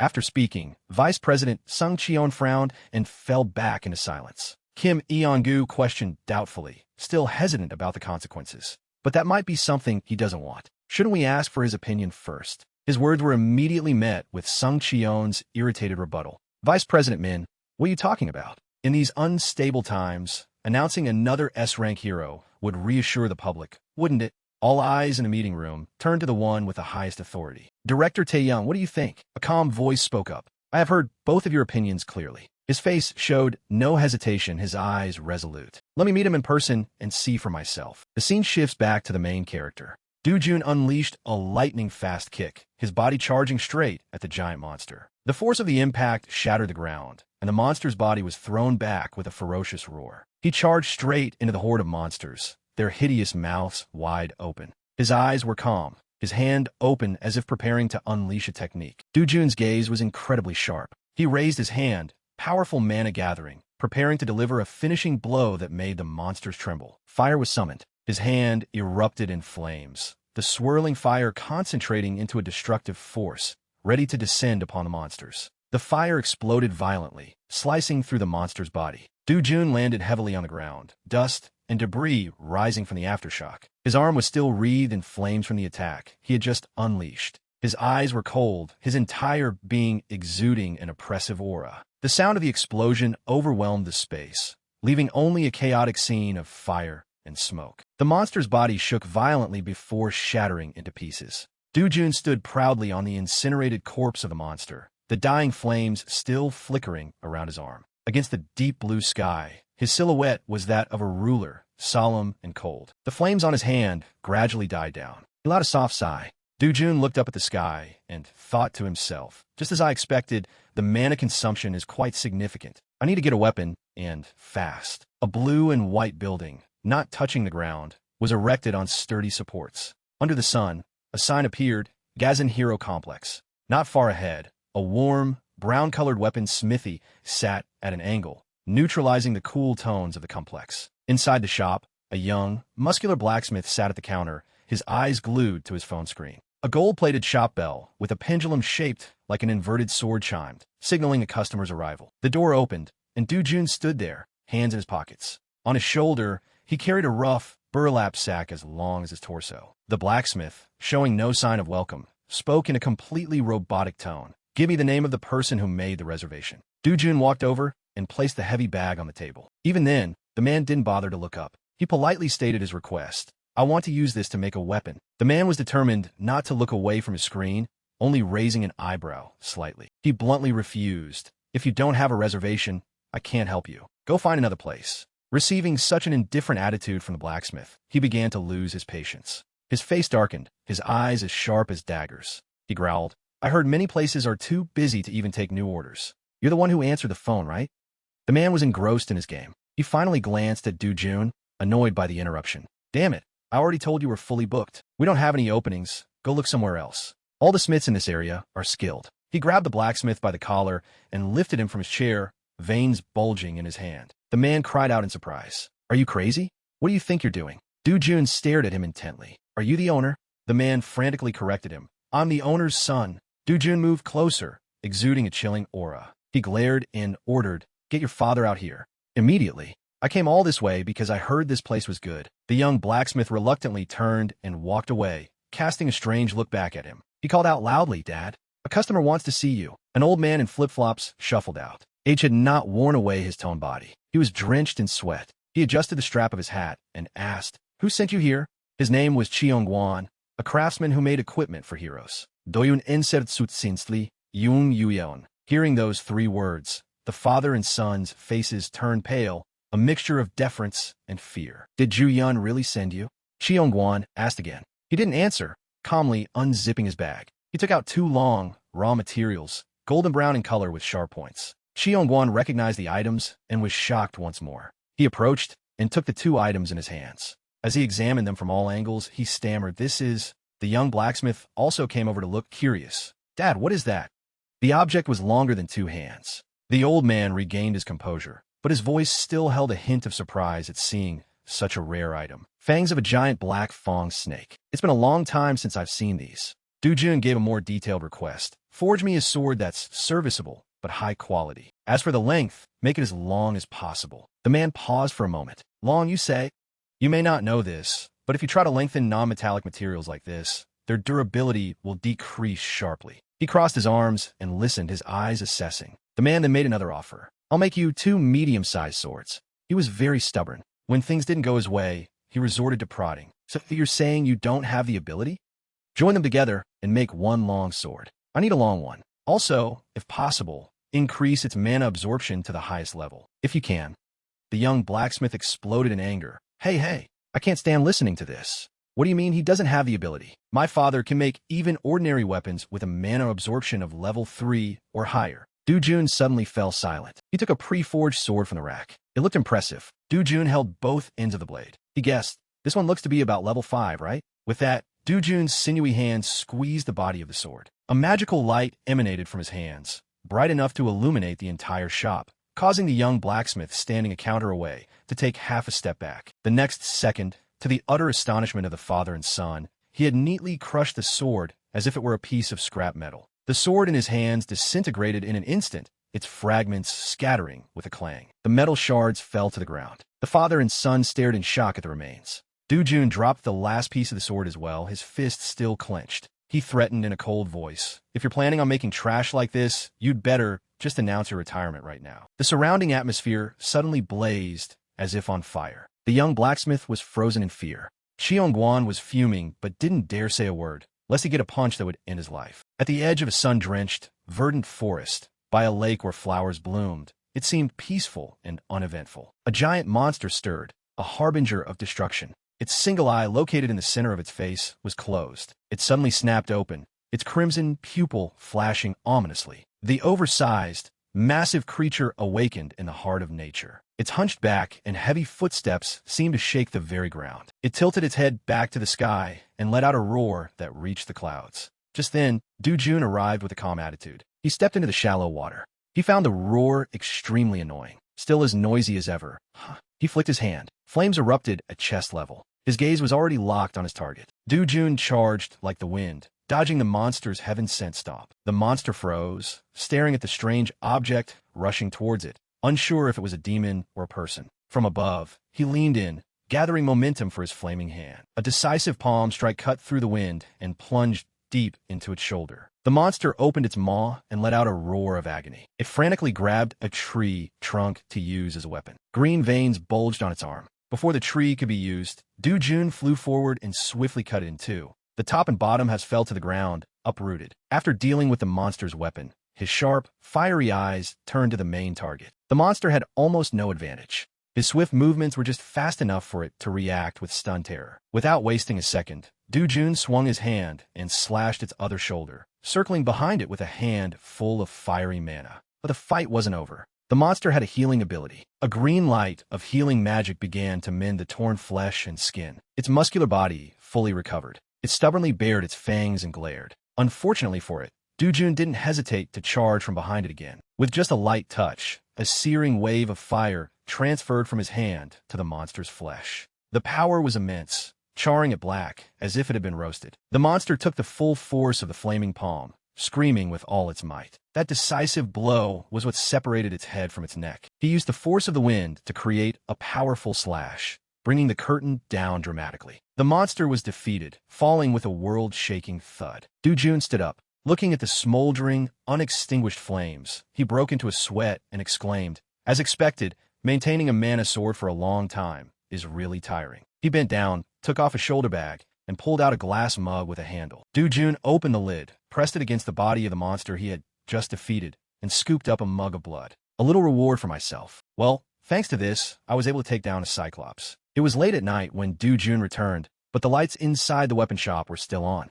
He pushed the mug of blood towards the young blacksmith. The young man was bewildered. What is this?" He answered nonchalantly, "Give it to your father. This will make it easier to fuse the two black fong snake fangs together." The young blacksmith looked at the crimson liquid, unable to feel at ease. He repeatedly called after his retreating back. What is that? You have to tell me what it is." The tall buildings glowed under the usual streetlights at night. Dujun finally left the shop. He stopped on the sidewalk, his hand unconsciously tightening the strap of his bag as he thought. "I've prepared the basic materials, but to increase the mana absorption, I'll need that. And to find it, there's only one place on Earth." It was Brazil, a 12-hour flight from where he was.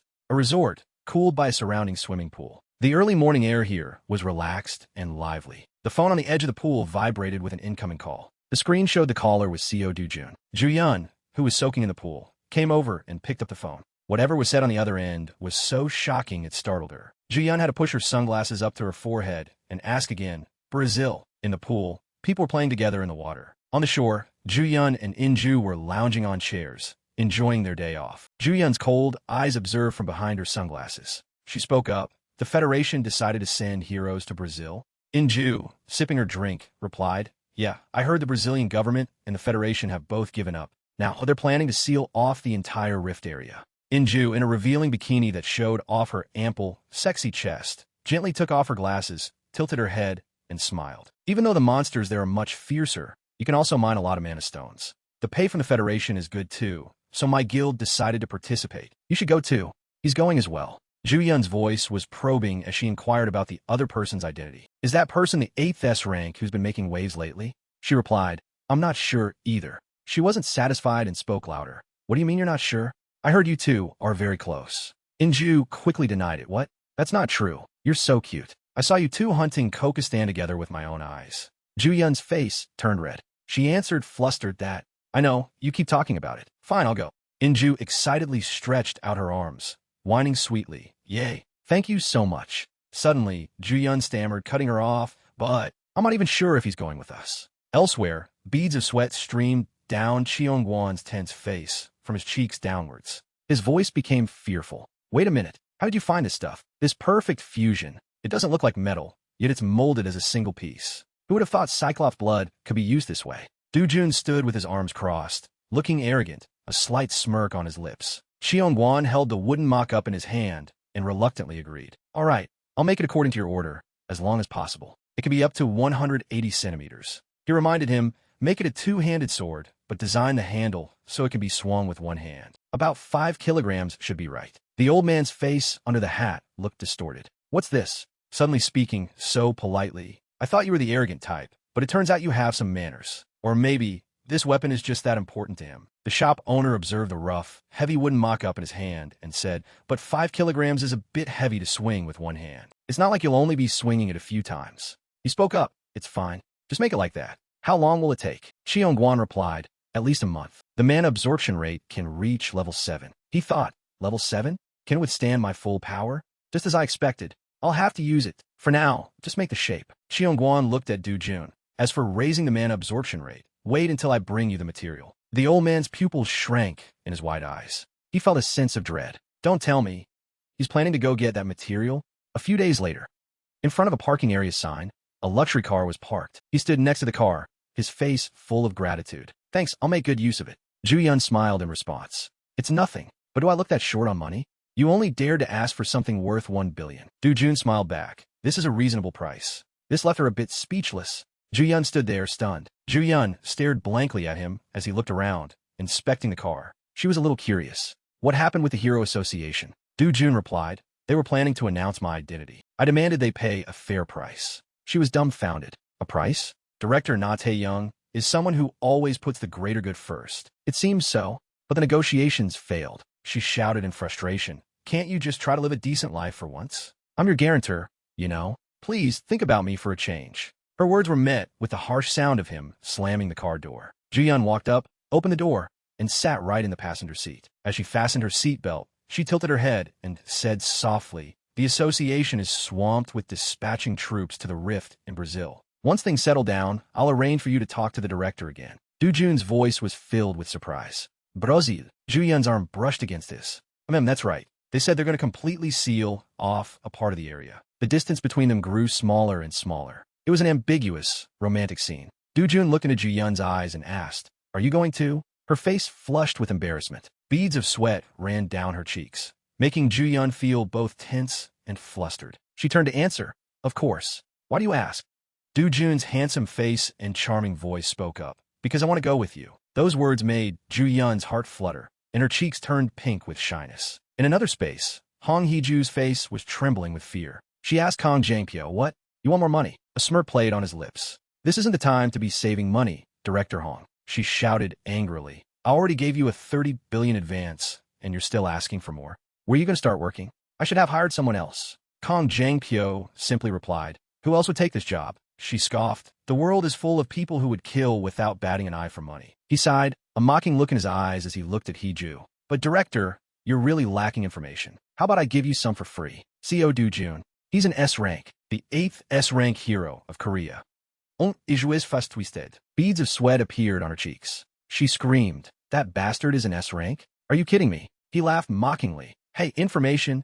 I had to pay to get that information. If you don't believe me, you could just sit there and wait to die at his hands. He slowly strode towards the door. Her voice called out to him, Wait, what? Is CO Du Jun really an S rank? If that's true, I can't control him. I'll give you more money, so you must take care of him. Kong Jangpyo's smile widened into a sinister grin. Not just money. It would be even better if we became close business partners in the future. Hong Heju seemed to lose control at the information he provided. She screamed, Anything, as long as he dies.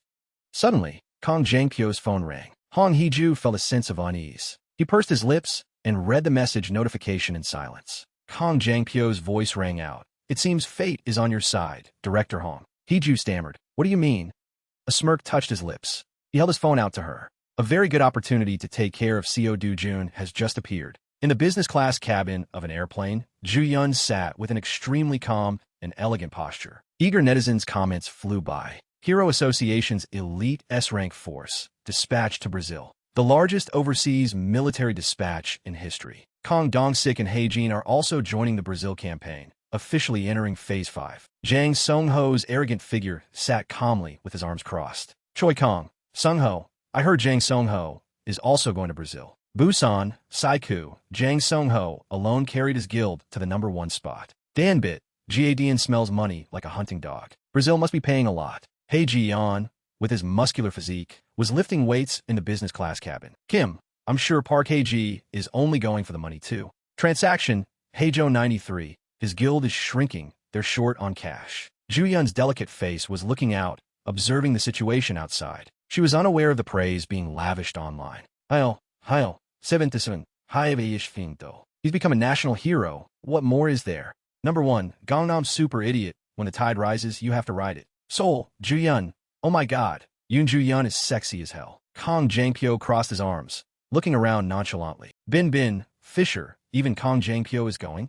Brazil must be throwing money around. Ui Jongbu, Ninja. I heard if you get a mana stone, you don't have to pay taxes. It all belongs to the hero. Yaham, Bao, 99, is this insider info real? Just one medium grade one is enough to change your life. Du Yongbo turned in astonishment to look at Du Jun, who was slurping noodles. The comments were still lively. Du Bong T, who is CO Du Jun? The social media storm grew more and more curious. Sexy, Su PRA, he's a rookie. The Brazil battle must be his debut. Dazer, GSCO, he's so young. They must be sending him to gain experience. I'm curious about his actual skills. CO gang speed. If he's S rank, he must be something. The plane took off, flying through the air. Each person's eyes held their own thoughts. Jang Sungho's face was calm. Hei Jian's sharp eyes narrowed slightly. Ju Yun maintained a serious expression. Du Yongbo was staring wide-eyed at Du Jun, who was chewing his food with his cheeks puffed out under a black hooded cloak. The plane was gradually descending into Brazil,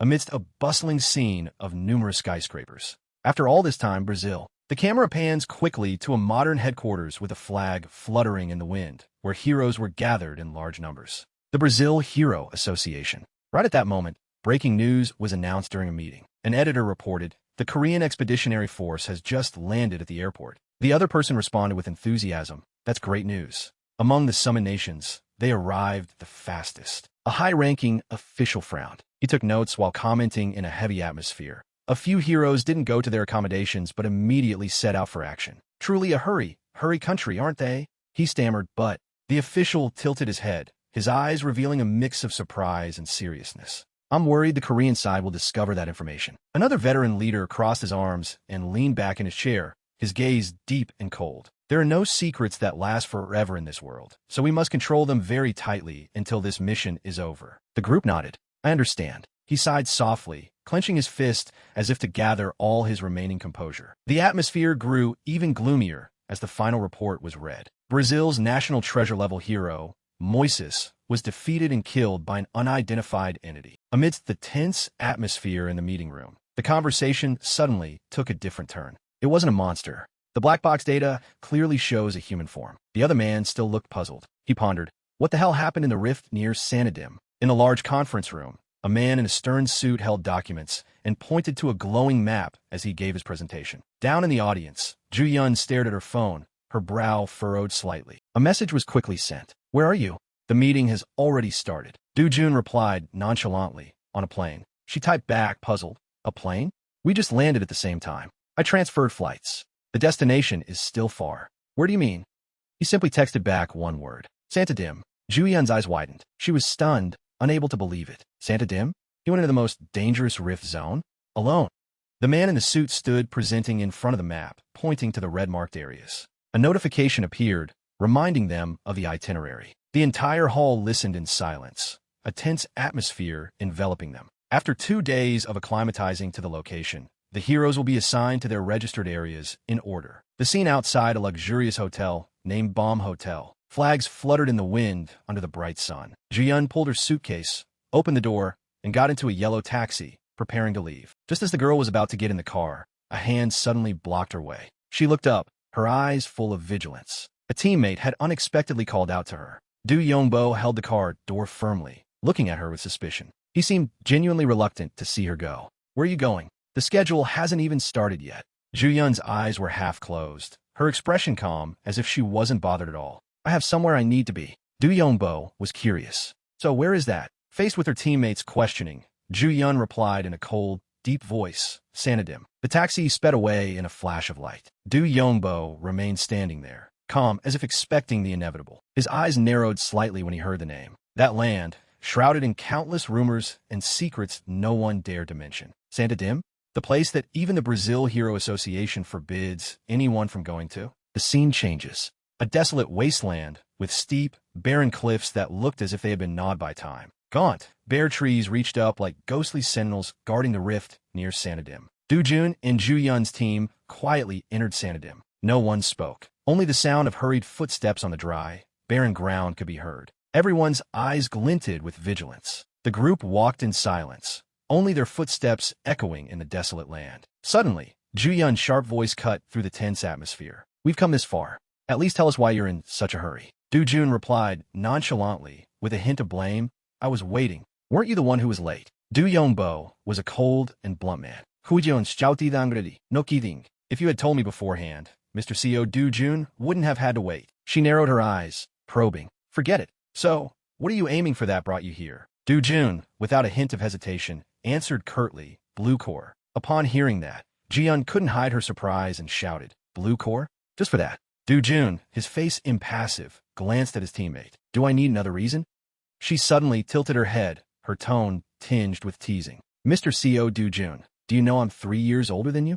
Do-jun shook his head nonchalantly. So what? Ju-yun squirmed in frustration. She attacked Do-jun with her words, their argument echoing through the forest. So what? You should know to respect your elders. In-ju's eyes held a mix of disdain and amusement as she looked at the two of them. Do-jun shouted in annoyance. I've been speaking politely this whole time. You should just speak comfortably, too. The journey of the warriors venturing into the dangerous land where death always lurked continued. Voices echoed through the mountain range.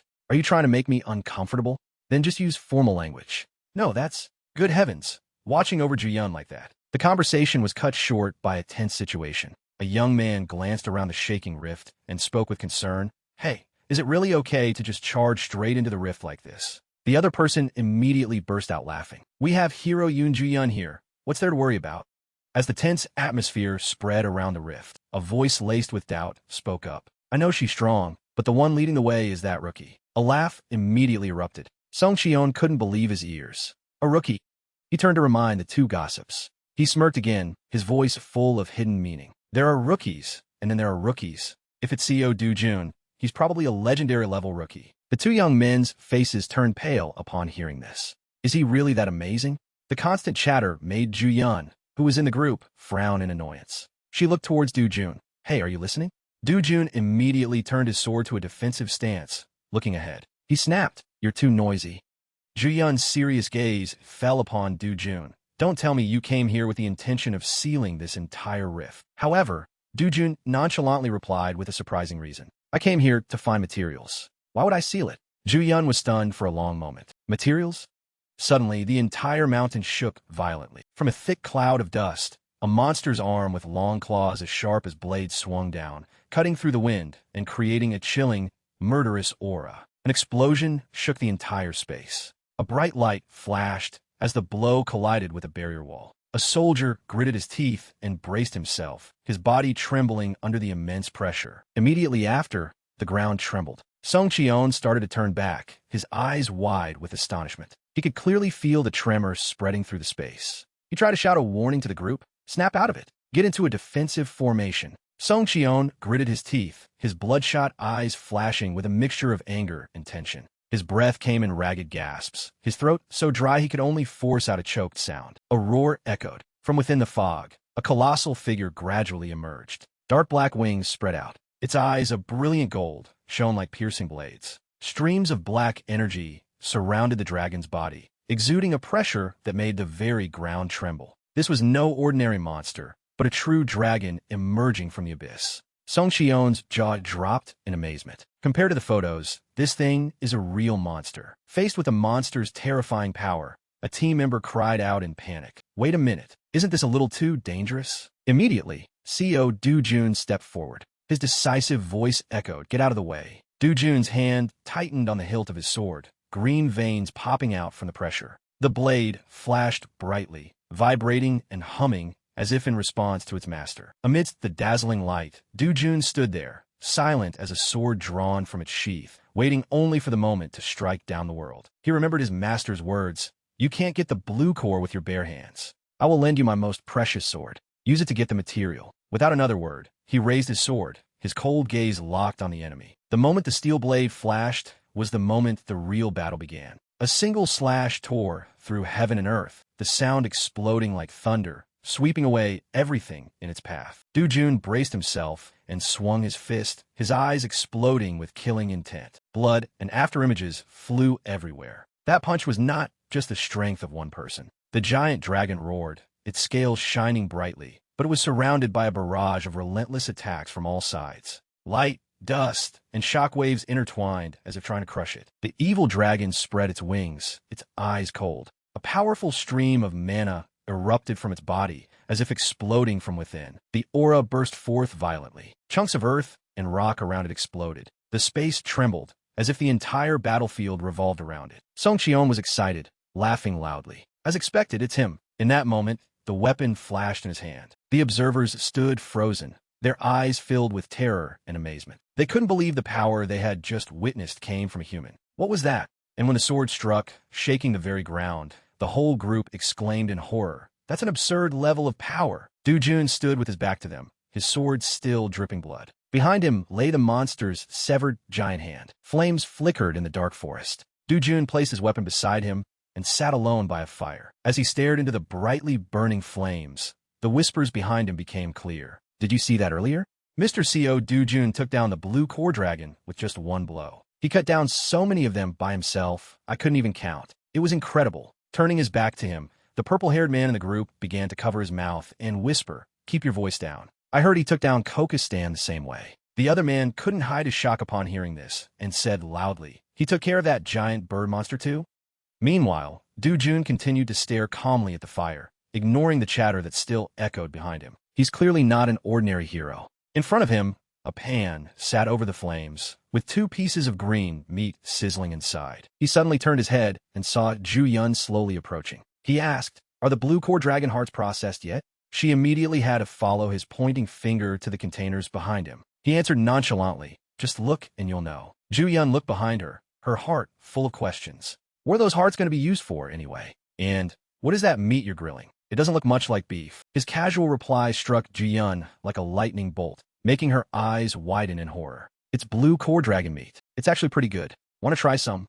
Ju-yun quickly covered her mouth and shied away from the meat in fear. "We prepared plenty of food. Why go through the trouble of eating this?" Du-jun ignored her, leaving her with a single sentence before spearing a piece of meat and putting it in his mouth. "If you don't want any, fine." Behind him, her shocked face watched as he calmly chewed away. Just then, Inju saw it too and froze in disbelief, staring at the piece of meat he was eating. Her face fell. She asked in horror, "Is that really edible? We still have so much food, yet you choose to eat that." Immediately, a pair of slender hands held chopsticks and slowly picked a piece of meat from the hot pan. Just as she caught her silently staring at the freshly picked meat, Inju suddenly shouted, "Ju-yun, are you really going to eat that?" Ju-yun turned to the person who had shot up in a panic and retorted, "Well, I heard it's edible." She quickly opened her mouth, intending to eat the piece of meat, to Inju's astonishment. The green meat, which seemed poisonous, began to enter Ju-yun's mouth. A second later, Ju-yun had to cover her mouth in amazement as she thought, "This is actually pretty good." Inju immediately stepped closer to the two of them. Very quickly, she leaned close to him and whispered a question that made Du-jun, who was chewing, look at her with suspicion. "Mr. Seo, what's your secret? How do you keep seducing Ju-yun? She's never had a boyfriend before, and she's not the type to easily fall for men. Tell me, how did you get her to eat that monster meat?" After hearing this, he looked down without any expression. "Dating secrets, huh? It was probably back when I was studying at the Imperial Academy. I wasn't even 20 then." An image of the young man, known as the Sword God, staring intently at the beautiful girl before him, gradually became clear. Lady Musirian, daughter of Count G. A moment later, he was hand in hand with a beautiful white-haired woman. Then the noble Lady Lazirian, when I was over 20. Lady de la Lazirian. And it ended with the strong silhouette of the woman standing bravely before the massive monsters. And my last refuge in a ruined world, Vezionir. Inju suddenly shouted right next to his ear, pulling him from his reverie. "Hey, I'm asking you a question. Didn't you hear me?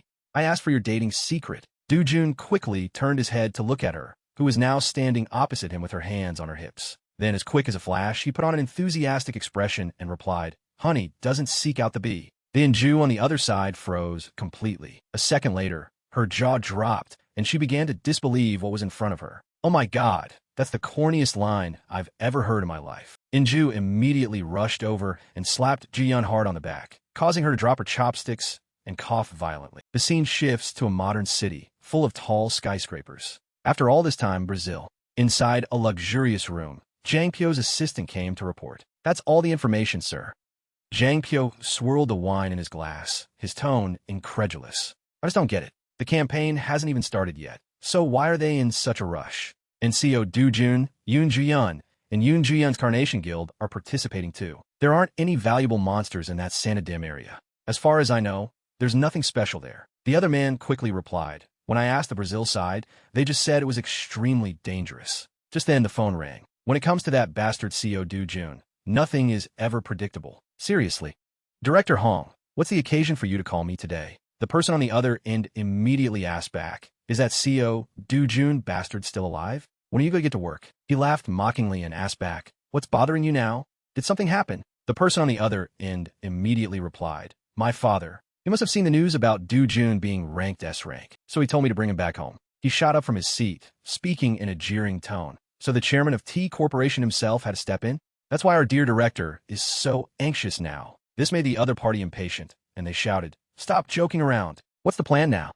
Jangpyo walked over to the map hanging on the wall. "I've finally found a good partner. I have to know how to please them. CO Dujun will definitely not be able to return from Brazil." The other side replied, their tone full of satisfaction. "I like that answer." He pointed his pen to a spot on the map and replied, "Now that you understand, hang up Director Hong Hee-ju. Contact our people in Taka City." The assistant quickly replied, "Yes, sir." At the same time, a name circled in red pen appeared on the map. Now that CO Dujun has wandered into the wilderness on his own, it's much easier to take him out. Back in the forest, Dujun was leading the group straight ahead. Ju-yun stared intently at the map. "We're entering the dense jungle? I heard there are very dangerous monsters there." He asked back, "What kind of monster?" She quickly thought of a terrifying creature. "The Lin." Dujun calmly looked up at the sky. "The Lin? So that thing is here too?" Ju-yun asked back, "You know about the Lin?" He replied, "Of course I do." Dujun strode forward. Ju-yun looked dejectedly at his retreating back. "I knew it would be like this. I won't stop you, but put this on." Dujun looked at the object in his palm. "What is this?" Ju-yun ignored him and walked quickly over to him, handing it over and starting to explain, "Earplugs. If you get mesmerized by the Lin's howl, your mind will be paralyzed. You just said you knew about it." His answer left her bewildered. "I don't need them." Then he turned and walked away, leaving Ji-yun to shout in alarm. "You shouldn't underestimate the Lin. The Brazil Hero Association warned us to be extremely cautious of it," but he still paid no attention to her words. Night gradually fell over the quiet forest. Dujun was still leading the way. A furry creature silently followed their every step. Under the full moon, its body gradually became visible. Everyone looked at it with fear in their eyes. A piercing sound quickly rang out, causing Inju and the others to cover their ears in panic. "It's the Lin. Cover your ears, quickly." Meanwhile, Dujun calmly looked at the monster with a sharp gaze. He looked at the monster howling under the moonlight. As soon as it appeared, the Lin tilted its head back to the sky and howled, its cry echoing through the space. Ji-yun was bothered by its roar and had to cover her ears. Inju and her teammates behind her also quickly covered their ears. Only Dujun stood there calmly, showing no emotion. She was surprised by his reaction and thought to herself, Why isn't he covering his ears?" Dujun casually picked up a stone from the ground. He channeled fire into the hand holding the stone. A cold glint passed through his eyes. Dujun swung his arm and threw the stone. Flames engulfed the stone, turning it into a wind-tearing arrow that shot straight towards the Lin on the tree branch. She and Ji-yun were both surprised by his action. The Lin turned its head and quickly fled. Dujun didn't let up and immediately chased after it. Inju ran after them, still bewildered. What just happened? She was also stunned. The Lin's roar has stopped. He ran for a short distance and then suddenly stopped.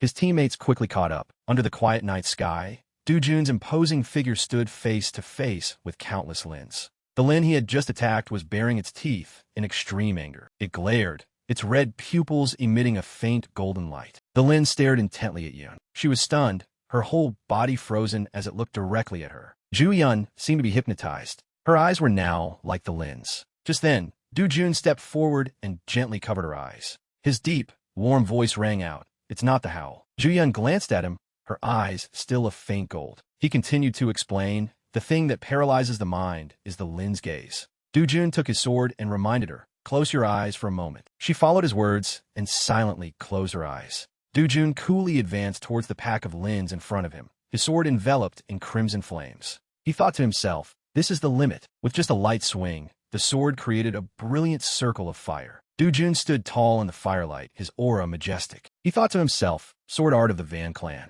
Dujun's eyes glowed with intense focus. First form, Clyamala Jyoga. A single point creates a miracle. Flames enveloped the sharp sword. His eyes were cold as he heroically raised his sword. A fireball appeared on the tip of his sword. The Lins cowered in fear at this pressure. The fireball grew larger and larger, shining brightly in the air. His teammates behind him were stunned. What the hell is that? It looks unbelievably dangerous. Dujun's face seemed to be covered by a layer of metal. Streams of faint yellow energy emanated from his eyes. He executed the technique. The flaming sword shot forward like a rocket, tearing through the air. A circle of crimson fire lit up the entire sky as it flew straight towards the pack of Lins. It watched the flame hurtling towards it, its eyes still dazed, not understanding what was happening. Only when the flame was upon it did the Lin's eyes widen in shock. In an instant, the entire pack was surrounded by flames. A massive, fierce fire swept through the forest in the silent night. Inju and Ji-yun shielded themselves from the intensity of the fire. Seeming to see something, She opened her eyes wide in astonishment. The massive wall of fire tore through the ground, leaving a long, black, charred path. The trees on both sides were also burned to ashes. On the ground, the Lins lay fallen, their bodies still smoking, lying motionless amidst the embers. The other creatures met a similar fate. The group stared at this scene, their mouths agape in shock. Ju-yun sweated and stammered, "Impossible." Amidst the ashes, one Lin was still barely breathing. It struggled to prop itself up. Du-yun slowly approached it. He walked towards the still-living Lin with his sword in hand. It glared, its pupils emitting a ray of light, trying to hypnotize Du-jun. It had no effect. He showed no mercy and swung his sword, cutting the Lin in two. Slashed apart, it still looked dazed, spitting out a mouthful of blood. The Lin's eyes reflected Du-jun's image. He spoke in a cold voice, "Don't act so arrogant here." Du-jun touched its wide-open eye. "I'll take this eye. It might be useful later." Du-jun stared at it with sharp, cold eyes. Inju and Ju-yun watched him. Just then, Inju exclaimed in admiration, "What an insane technique. Is he even human anymore? He's probably even stronger than Aziao Fonzer. He might even be on par with Ken Lesty." Ken Lesty? The world's strongest hero? No way. Nearby, undead monsters were waiting in the water, preparing to attack. They bared their sharp teeth at Du-jun's group. Du-jun's group assessed the situation. They really don't know how to read the room. Well, the undead don't have brains. As soon as the words were spoken, the monsters leaped forward to attack. Unfortunately for them, they were immediately met with a heaven-sent punch from Du-jun. Not content with just punching, he also gave each one a kick. His face was menacing as he looked at them. Then, Du-jun's body moved as fast as lightning. He tore through all the monsters, sending them to their graves. Heads severed from necks, bodies torn apart. Du-jun forcefully stomped them into the ground. Looking at the terrifying scene, everyone was just stunned, almost falling backward. The entire space was filled with the roars of the monsters crying out in pain. Returning to a peaceful scene, now walking alone with Du-jun, Ju-yun finally asked, "That sword technique, where did you learn it?" The point of impact emitted a familiar clicking sound. In Du-jun's mind, an image of himself briefly flashed. He replied, "Why?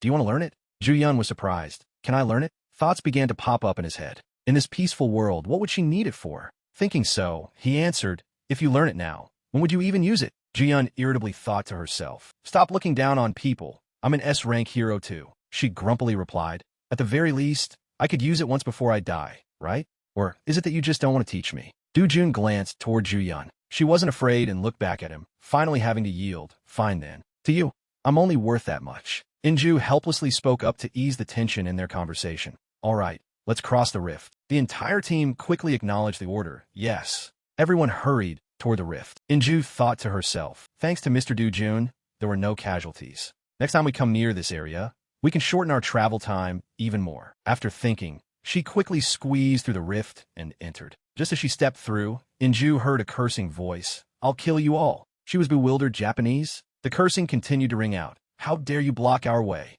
Inju only then recognized the tone. This voice. At this moment, Ju-yun was being held in Du-jun's arms. The person speaking all this time was Jiro Takashi, an S-rank hero and the guild master of the Empire Guild from Japan. Jiro stepped in front of Du-jun and continued, "Today, I finally had a chance to have some fun with the Fist King, and you dare to ruin it?" If the guy made a move, he was ready to strike back. He whispered softly, "Get lost before I smash your face in. Do you understand? This team is such an eyesore, aren't they?" Hearing him communicate fluently with Jiro, Ji-yun asked in surprise, "You know how to speak Japanese?" Du-jun suddenly replied, nervously, "A little bit." In his mind, he thought, actually, the one who learned it was Du-jun. Jiro, radiating murderous intent, warned, "What are you spacing out for, you dogs?" The people from his guild quickly chimed in. "How dare you be so insolent to our guild master? Kneel and apologize right now. Do you know who this is? This is, if you dare." Du-jun's sharp, cold gaze cut off their words. "I don't need to know anything. Get lost." The atmosphere suddenly seemed to freeze, the murderous intent between the two sides full of tension. Inju also began to say inwardly, "The Empire is the number 5 guild in Japan. They are notorious for being an undisciplined bunch with a gangster temperament, originating from the Yakuza. No matter how strong Du-jun is, we should avoid them." Thinking so, she quickly stepped forward to mediate. "Both sides, please calm down." The guy shooed her away. "This is no place for a girl to interfere." Hearing that, Inju's face froze. "A girl?" The people on Du-jun's side suddenly erupted in criticism. "What the hell are you idiots doing? How dare you insult our guild master? You damn fools." Inju hurriedly stopped them. "Everyone be quiet." Then she calmly introduced herself. I am Young In-ju from the Carnation Guild. It would be better to resolve this peacefully here. Jiro didn't care and continued. So what? I've never heard of your guild before. If you want a beating, don't worry. Your turn will come. With a swift motion, he pulled Ju-yun away from Do-jun. He hurriedly stepped forward to stop the guy's action. Seeing Do-jun approach, the guy threw a punch. Get lost. I have something to show you guys. I was planning to kill you anyway. So, just sit still and accept your death. In his mind, Do-jun thought, something to show? Are you trying to provoke me? If you want to fight that badly, then let's play. A terrifying punch landed straight on Jiro's cheek. Just a single loving punch was enough to send him flying 100 meters away. Seeing their guild master fly away just like that, Jiro's subordinates suddenly became terrified. Do-jun reminded everyone step back. He attacked first, so this is just self-defense. Let's just have a one-on-one duel. Clear out the lackeys to make it less crowded. Jiro woke up from his daze and ordered, everyone, step back. The muscles on his arms bulged, and his face grew increasingly ferocious. Ju-yun, standing nearby, began to worry for Do-jun. She thought to herself, Do-jun, please just kill half of them. Takashi's group suddenly looked forward. Ju-yun, In-ju, and Sang-ho looked ahead with panicked expressions. Do-jun jumped up and kicked straight into Takashi's head, causing him to smash his face into the ground, groaning in pain. Then Do-jun kicked him flying far away. Takashi painfully covered his nose and thought to himself, damn it, why is this guy so strong? Who the hell is this bastard? This is nothing like what I heard about him. Damn it. Do-jun glanced at him. Seeing that look in his eyes, he trembled inwardly. I'm going to die. Immediately after, he turned around and ran away. But Do-jun quickly appeared in front of him. Do-jun growled and asked, who sent you guys to mess with me?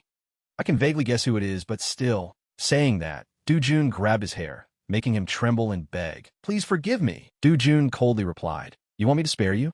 Never. Then he clenched his fist and punched him straight in the face, sending Jiro flying. Seeing this, Ju-yun's group all widened their eyes in shock. Do-jun rubbed his arm after punching Takashi to the ground. In-ju looked surprised. I guessed as much, but I didn't expect the battle to be this one-sided. Do-jun placed his foot on Takashi's head. Seeing this, In-ju immediately pulled Ju-yun's sleeve and said, at this rate, he's going to kill that guy. Ju-yun, say something. Seeing Do-jun stomping hard on Takashi's head, Ju-yun finally spoke up to stop him. Do-jun, stop.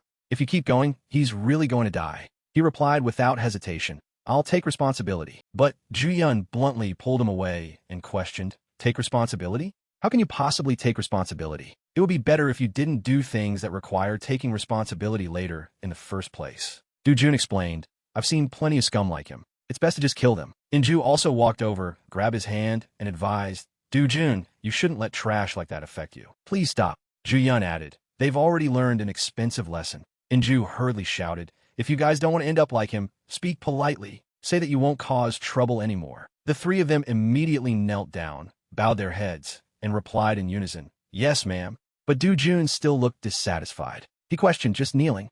Smash your heads on the ground. Hearing that, they immediately banged their heads on the ground, obeying like little puppies. Do-jun asked, you gangsters have to cut off your fingers when you mess up, right? Hearing that, every single one of them continuously banged their heads and begged for mercy. Please spare us. He made a demand. Say I am scum.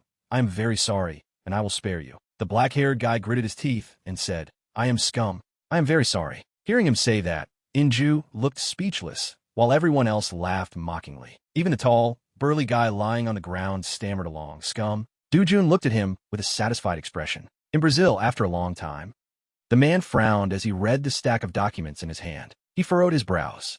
Then he looked at In-ju and Ju-yun standing in front of him. After that, he rearranged the stack of documents and thought to himself, do I really have to believe this? An S-rank hero like Takashi was beaten to a pulp, and his opponent was just one person? Takashi is the only one injured, so we can't say it didn't happen, but it's still so hard to accept. We hope Korea can cooperate to close the Sanrum Rift. Then he spoke up. If this report is accurate, our Brazil Association cannot intervene. We will send this matter to the Korea and Japan Hero Associations. You will receive their decision. In-ju immediately replied, understood. He continued, and you guys have already approached the Sanrum Rift, right? Is there anything unusual there? In-ju quickly answered, nothing out of the ordinary. Yoon Ji-yun thought to herself, unusual? After hearing this, he replied, I understand. By the way, the name Co. Do-jun appears the most in this report. So why isn't he here? In-ju stammered, well. Yoon Ji-yun quickly came up with an excuse. He said he had a few things to take care of. He wondered, take care of a few things? In the hospital corridor, groans echoed everywhere. Takashi's eyes gleamed with fear. It turned out he was looking at Seo Do-jun, who was standing in front of him holding flowers. He spoke up to correct him. Lie still. I really came here to visit the sick. Seo Do-jun took out an orb. He placed it on Takashi's forehead, then said, now tell me what happened. The room suddenly became unusually quiet. Takashi spoke as if hypnotized. Because of low-class trash like me, I caused trouble with the Korean guild. Seo Do-jun frowned at him. Then he turned and walked away, leaving Takashi constantly mumbling, Yakuza are scum. Yakuza are scum. Seo Do-jun stepped out of the room, his hands clenched tight. Rumors of the clash between the Korean and Japanese heroes spread quickly. Articles reporting on the brawl between Seo Do-jun and Takashi appeared one after another with headlines like, taking down Takashi with a single blow, and a violence more terrifying than violence itself. Hatred. Public support for Seo Do-jun was spreading everywhere. The mysterious hero, Seo Do-jun, finally speaks out. Tae-young read the news and said, he really swept all the domestic news. It's truly explosive. News about Hero Seo is coming out every day. The bespectacled man spoke up. But is it true that the Japan Hero Association refused to investigate further? Tae-young replied, I heard the victim, Takashi, said so himself. I don't really get it. He's always trying to make a big fuss out of everything. It proves that the Japanese side is trying to avoid something. The bespectacled man looked confused. What do you mean by that? Tae-young gritted his teeth and replied, I don't know. Soon, everything will be focused on Hero Seo Do-jun. I feel like the balance of heroes around the world is about to be shaken. Day 1. With only one day left before the operations to close the rift area in Brazil began, the Korean heroes arrived early to adapt to the region. They coordinated with heroes from around the world who gathered in the later wave, sharing joint operations as well as individual plans. A pre-deployment party was held to ensure success. The star of the party was, of course, Seo Do-jun. At the party, Seo Do-jun was standing and talking to a group of people. Inju looked at him and thought in admiration. The rumor that he crushed Takashi seems to have spread globally. Everyone here is only talking about this. Yet he doesn't brag at all. It's truly admirable. Compared to him, don't you think we're quite ordinary? Inju saw Yoon Ju-yeon stay silent for a long time without answering. She looked at Yoon Ju-yeon and thought, she's not even listening to me. What did she see to make her look so tense? Thinking this, she looked ahead. Ahead was Seo Do-jun standing near a glamorous woman. She was looking at Seo Do-jun with eyes full of admiration. She was Gloria Taylor, an S-rank hero from the United States, ranked number 1 in the world's most beautiful hero poll. Inju smacked Yoon Ju-yeon's arm hard, startling her. Inju said loudly, that's enough sulking. Why are you just sitting there? Go. Hearing this, she stammered. What? What should I do? Seo Do-jun glanced toward Yoon Ju-yeon. She shyly walked toward him. Yoon Ju-yeon blushed, not daring to look at Seo Do-jun. Seeing her adorable expression, he smiled happily. As soon as Yoon Ju-yeon arrived, Taylor turned to walk away. That was interesting. See you later, Castle. Hearing this, she wondered, who is Castle? Seo Do-jun took a sip from his wine glass and replied, that's me. Yoon Ju-yeon was surprised. You have an English name? Seo Do-jun explained. It's the name I used before the name Do-jun. She looked at Seo Do-jun and thought, did he live abroad when he was young? When I checked his background before, there was no such information. Why has he never mentioned this name to me? In the distance, someone was secretly observing Yoon Ju-yeon and Seo Do-jun. He thought to himself, that bastard Takashi. He couldn't even punish a piece of trash like that. In the end, I guess I'll have to handle it myself. He overheard Yoon Ju-yeon reminding Seo Do-jun, but you have to be very careful, Seo Do-jun. He walked past the two of them and eavesdropped. I know you're very strong, but enemies don't always play fair. Takashi has some close allies. The most famous one is... Before she could finish, Seo Do-jun interrupted. Skip it. Yoon Ju-yeon froze for 5 seconds after hearing that. What do you mean skip it? You should know who. Seo Do-jun sneered. They're the same type as Takashi. Cowardly, weak, but like to act tough, right? Those types aren't worth worrying about. Not worth it at all. A man standing in the corner of the cocktail party heard his words and trembled with anger. His eyes were filled with murderous intent. In contrast to him, Seo Do-jun wore a mocking smile. He clenched his fists, glaring at Seo Do-jun, and cursed inwardly. That bastard. I'll kill him with my own hands. In the evening, the moon and stars appeared in the sky. Inju, with a thoughtful face, spoke up. This is the first time I've seen something like this. At the rift area near Santrum. Inju continued. The entrance to the rift looks very gloomy and dark. Sangho smiled and said, what's there to worry about? We have 2 S-rank heroes here. Let's just go in quickly and close it. Inju agreed. That's right. What could possibly happen? Everyone, let's go in. Everyone replied in unison. Understood. Everyone was now standing in front of the rift. Seeing Seo Do-jun seemingly hesitating, Yoon Ju-yeon looked at him in confusion. Then she asked, "What's wrong?" He replied, "Don't you feel it?" Yoon Ju-yeon answered, "Feel what?" Then she turned to ask In-ju, "Do you feel anything?" In-ju was also puzzled. "Not at all." "Do you mean you're sensing something?"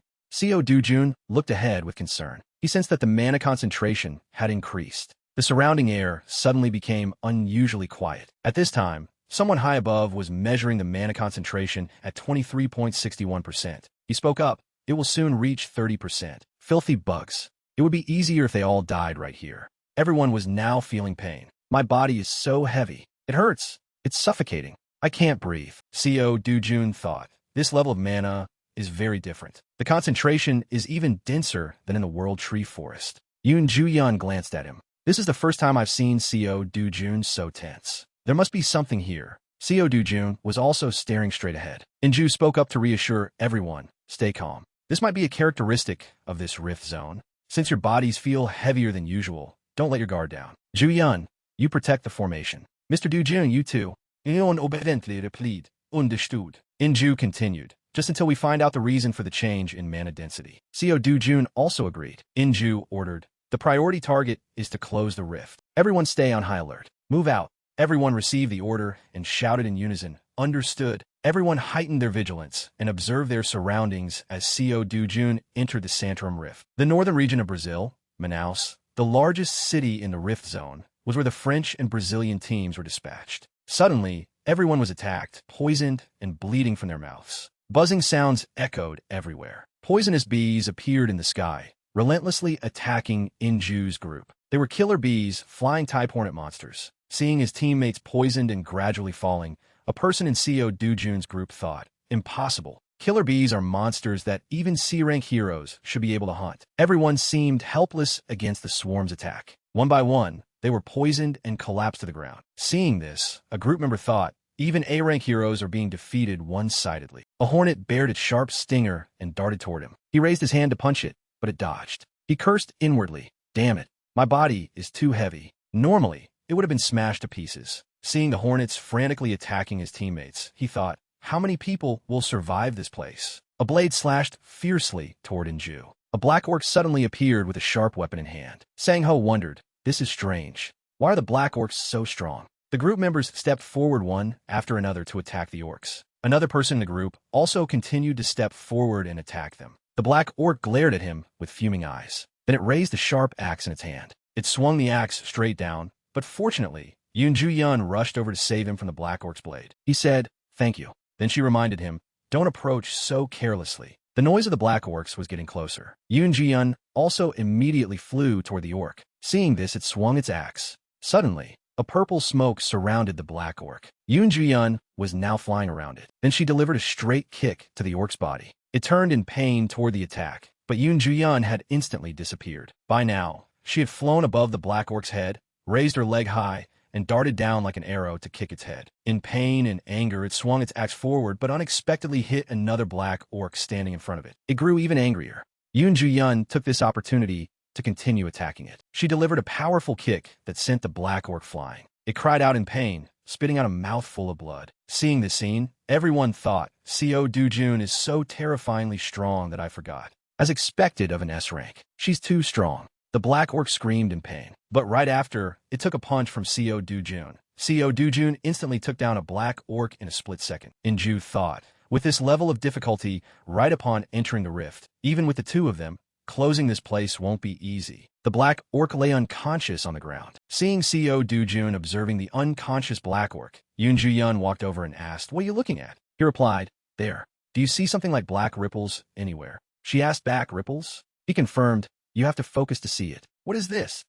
This is the reason they suddenly got stronger. Seo Do-jun thought, "Why is there dark mana here?" Hearing this, everyone was surprised. Both In-ju and Yoon Ju-yeon frowned in confusion. The surrounding air gradually quieted down after Seo Do-jun finished speaking. On a dark moonlit night in a desolate wasteland, a monster was fiercely trying to break through something. Naturally, someone was trying hard to block its power, but the monster seemed unwilling to submit. Everyone felt that things were becoming increasingly difficult. They really wanted to destroy it as quickly as possible. This chaotic battle truly needed to end here. Everyone felt the situation was now more unstable than ever. Someone also wondered about this strange phenomenon. Even the monsters in the swamp have become unusually strong. Human strength couldn't withstand it either. If this continued, humanity wouldn't be able to hold out. Was that last attack enough to tear right through combat armor? This is truly dangerous. What in the world is happening? Even at my most alert, I couldn't stop it. A blue-haired girl flew straight up and used her power.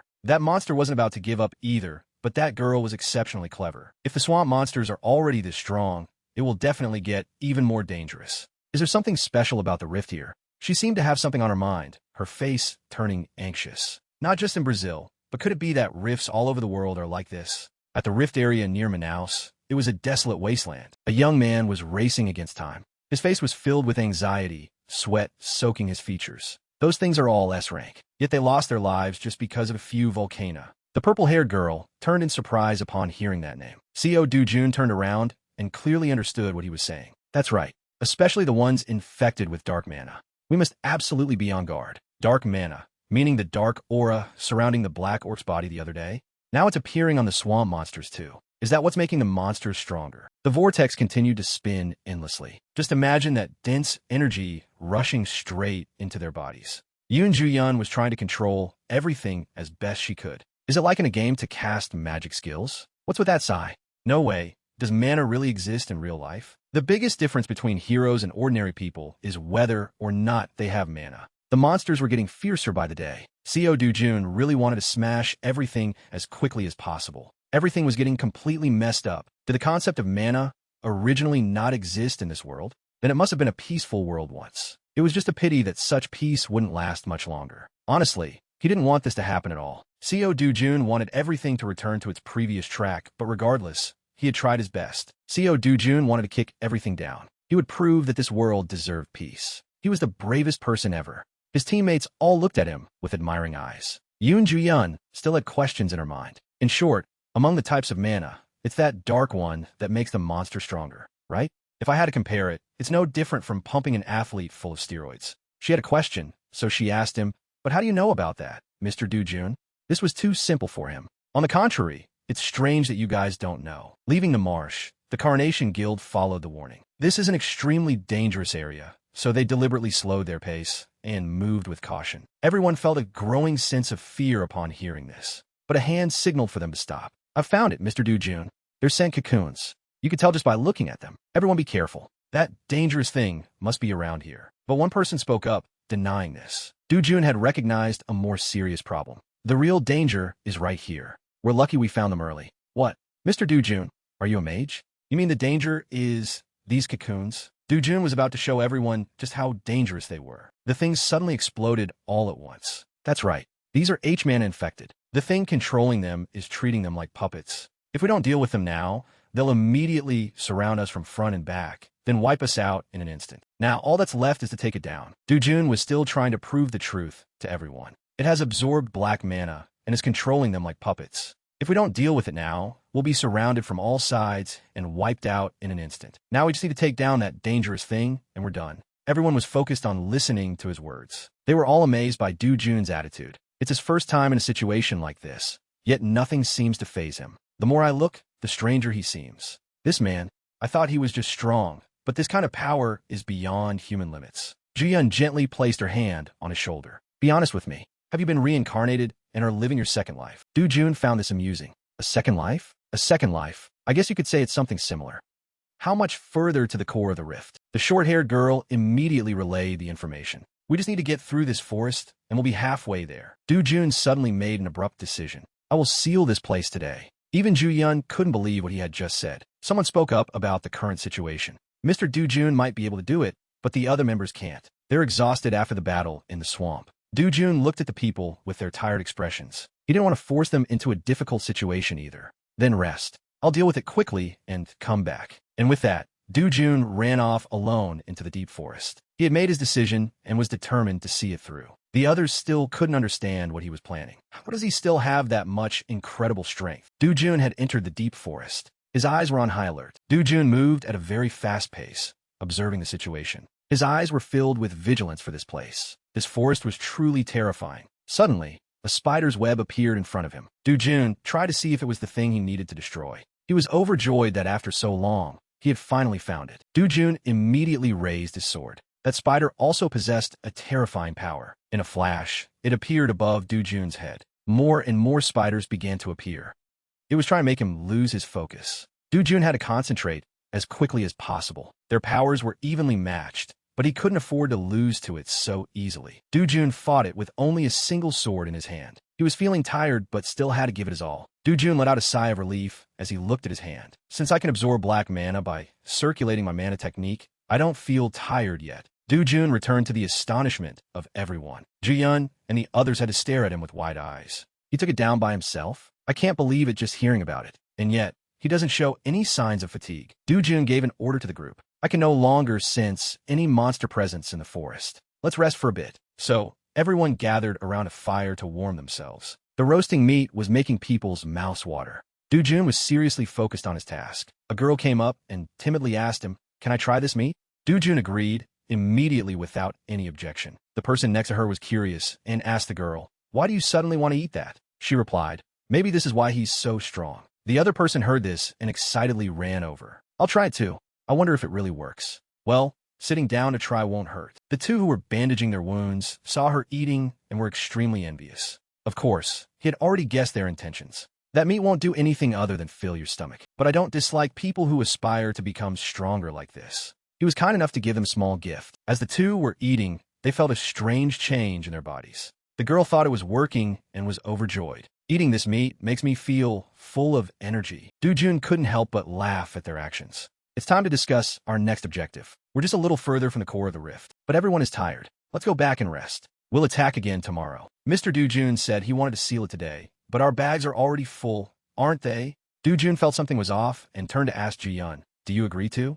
What else can I do?" It would be a lie to say I'm not tired. The monsters have also gotten stronger because of that thing called H-mana. Dujun looked at the map and thought constantly. The original plan was to delay sealing the rift for as long as possible, because we need to collect as many rare materials like blue crocodile hearts or materials only found overseas as possible. But the appearance of black mana has changed everything. Variables are never a good sign. There's something about this black mana that makes me feel uneasy. He poured all the gems out of his bag. "Take this and go back to the hotel first." Dujun abruptly turned away as soon as he finished speaking, leaving the two of them confused. He didn't forget to turn back and reassure them, "I'll finish sealing it and be right back." The monster was still on a violent rampage. Dujun was also doing his best to stop it. He would not let it invade so easily again. Dujun's eyes seemed to have discovered something terrifying. He immediately readied his sword. Dujun didn't wait any longer and stabbed it straight through. He immediately obtained a shining gem. Everyone had been witnessing his skills. The short-haired girl was worried about his condition. "Dujun, he'll be okay, right?" Ji-yun felt this was a normal occurrence. You saw it. He just said a quick goodbye and shot off like a bullet. He has plenty of energy left. He's still full of vigor. The short-haired girl looked at her expression and teased, "But why do you look so gloomy? Are you worried about him?" Ji-yun tried to dodge the question. "Worried? It's a bit embarrassing to say he's an S rank like us. Who in this world can even compare to him?" Dujun continued to fight without a moment's rest. He was about to defeat the monster. Dujun just hoped he could finish it as quickly as possible. He quickly took his sword and stabbed it straight into its head. The monster was enraged by him. Dujun could finally breathe a sigh of relief. The monster became enraged upon seeing his calm demeanor. Dujun continued to use his power. He would burn it with his intense energy. Before the monster could even fight back, it suffered a painful outcome. Dujun was their sworn enemy. Both giant monsters were easily defeated by him. Dujun also obtained the magic crystal he needed. Both girls had their luggage ready to go. Everyone was carrying heavy backpacks on their shoulders. They all continued their journey. Dujun still thrust his sword straight into the monster's body. He wanted it to be destroyed in the most painful way possible. When Dujun struck, no one was more ruthless. He would make them feel the most excruciating pain possible. Dujun even pulled out their internal organs. He threw them into a jar without any pity. He quickly sealed the lid tight to keep it contained inside. The monster's bodies bled profusely. The magic crystals he collected appeared more and more. He was about to become the one with the most possessions. Getting this much from one monster was quite impressive. Dujun continued to carry the luggage on his shoulders. He would go to a new place and continue his journey. At the Hero Association headquarters, in the Situation Room, everyone in the room had a panicked expression. A signal was emitted from a small area again. It seemed danger had appeared there once more. Everyone's faces clearly showed worry. But after a while, all three celebrated together. The rift had closed. It was a danger zone. Which team was sent there? It was a team from Korea called Carnation. But the woman next to him wondered, They just reported that they returned 10 minutes ago. They said they had just stepped out of the rift gate not long ago. What is this? What on earth is going on? About 10 minutes ago, the two-headed monster rose again. Dujun didn't expect its power to be so intense. This monster evolved rapidly thanks to dark mana. Their wounds also healed quickly. He felt that their strength was even greater than before. Dujun discovered a strange spot. Is that the core? Let's make this quick. Let's end this early. The two-headed monster also didn't want to lose to him. Dujun brought out his sword. It also had weapons in its hands, which were its fists. Dujun felt this battle was becoming harder to win, but he wouldn't give up because of that. The flames were about to start glowing. The monster still stubbornly used its fists. Dujun realized the danger approaching him. He had to find the fastest way to resolve it. The magic book was activated. Magic was cast along the path of the sword. The monster suffered in pain as it bore the full consequences. It felt as if 1,000 blades were piercing its body. The monster was in agony and could no longer do anything to him. Dujun still had many interesting secrets ahead. Surprised, aren't you? This is just the beginning. He quickly drew his sword again. The monster wanted to attack him from behind, but before it could act, it was stabbed straight in the stomach. The two-headed monster wanted to fight back, but couldn't. Dujun felt that provoking them was truly interesting. Now it's my turn to strike. Not knowing what he intended to do, the two monsters were bound by invisible flames. Watching them writhe in endless pain, their bodies couldn't withstand the heat and were sliced apart. It was about to reach the highest temperature threshold ever. The monster didn't expect to suffer such consequences. It wanted to quickly retreat to protect its own safety. The monster wanted to strike him from above, but its legs were once again sliced in half. It screamed endlessly in agony. Dujun's power was increasing day by day. He still tried to unleash as much power as possible. The goal was to create a perimeter to prevent that monster from getting close to him. And just like that, he quickly destroyed all of them. Dujun breathed a sigh of relief and sheathed his sword. The core began to gradually become clearer and larger. He walked closer to it and felt no fear at all. Even though he had approached the core, the concentration of dark mana hadn't diminished at all. If the core isn't emitting it, could this mana be radiating from an external source? That means someone is behind this incident. Filling a rift area with dark mana like this wasn't easy for just anyone. It could only be a lord or an ancient grand mage. If they are truly present here, most life on Earth has already lost all hope. I still can't draw a clear conclusion. Regardless if the mana source comes from outside, closing the rift won't completely solve the problem. He steeled himself, determined to find a way. Dujun punched the core hard with his fist. Surprisingly, a crack actually appeared, and that core shattered into many small pieces. He still couldn't conclude anything clearly. I still have to investigate further.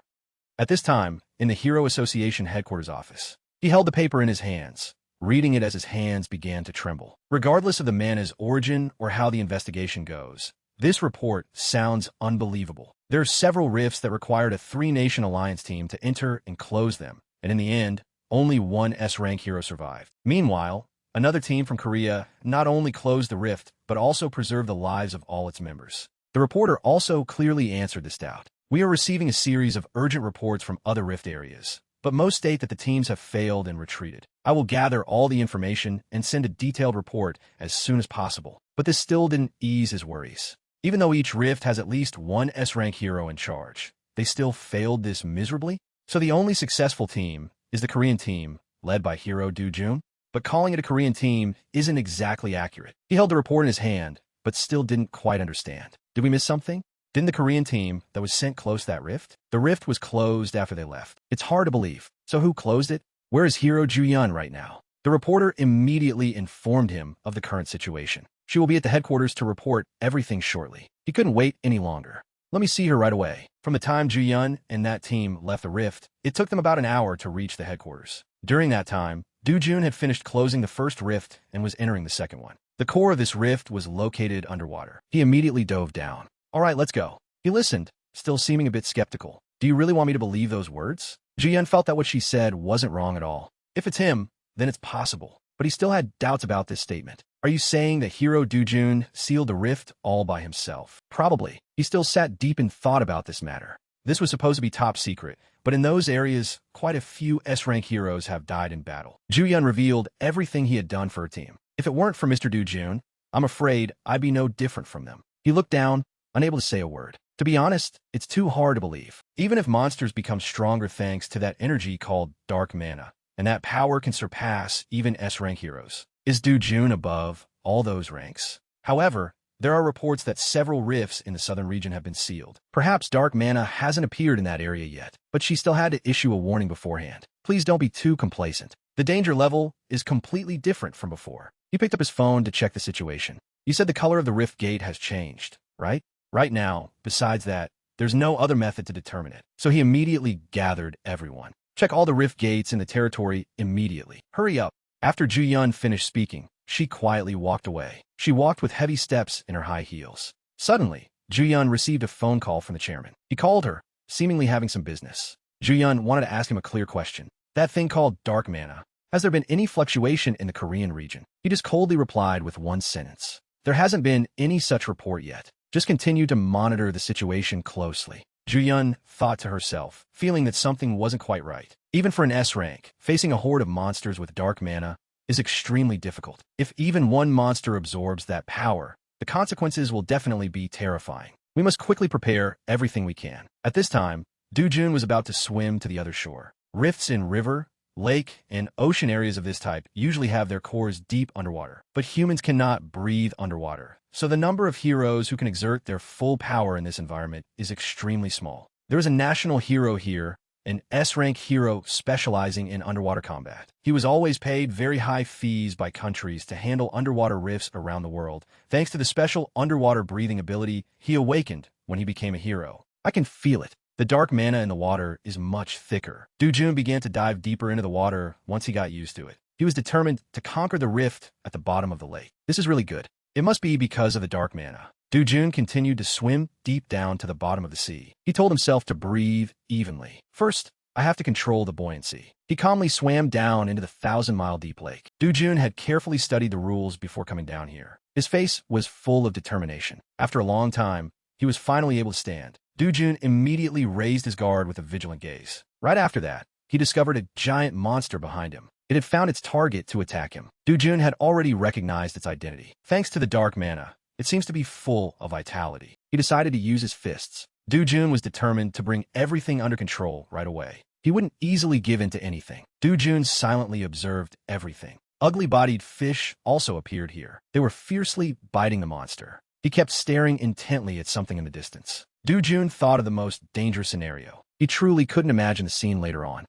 Surely anyone who saw them would be absolutely terrified. Ignoring the buoyancy, he could freely control his body. His 2 feet were as steady as if they were touching the ground. The punches he threw were as fast as if he were on land. Do-jun was trapped among them. He had to find a way out of this place before figuring out the next step. So annoying. Fighting all of them is going to be exhausting. Do-jun decided to find an escape route. He would fly into that empty space. But there was also something very dangerous ahead. With determination, Do-jun flew over. Some monster was opening its eyes. Do-jun still couldn't determine what it was, but he felt it was also a threat. Do-jun thought he had to end the current situation quickly. He quickly ran over to see what it was. One of its eyes kept glowing. This was the first time he had seen an animal like this. Its gaze seemed to be looking towards him. He didn't expect to stumble upon it in this place. In a previous world, those who left behind legendary names all had one thing in common. Before becoming famous, they had hunted this creature. How can I miss such a golden opportunity? But for Do-jun to possess, it wouldn't be easy. That fish actually dove straight into the deep lake. He immediately thrust his fist hard downward. Do-jun couldn't let this precious opportunity slip away.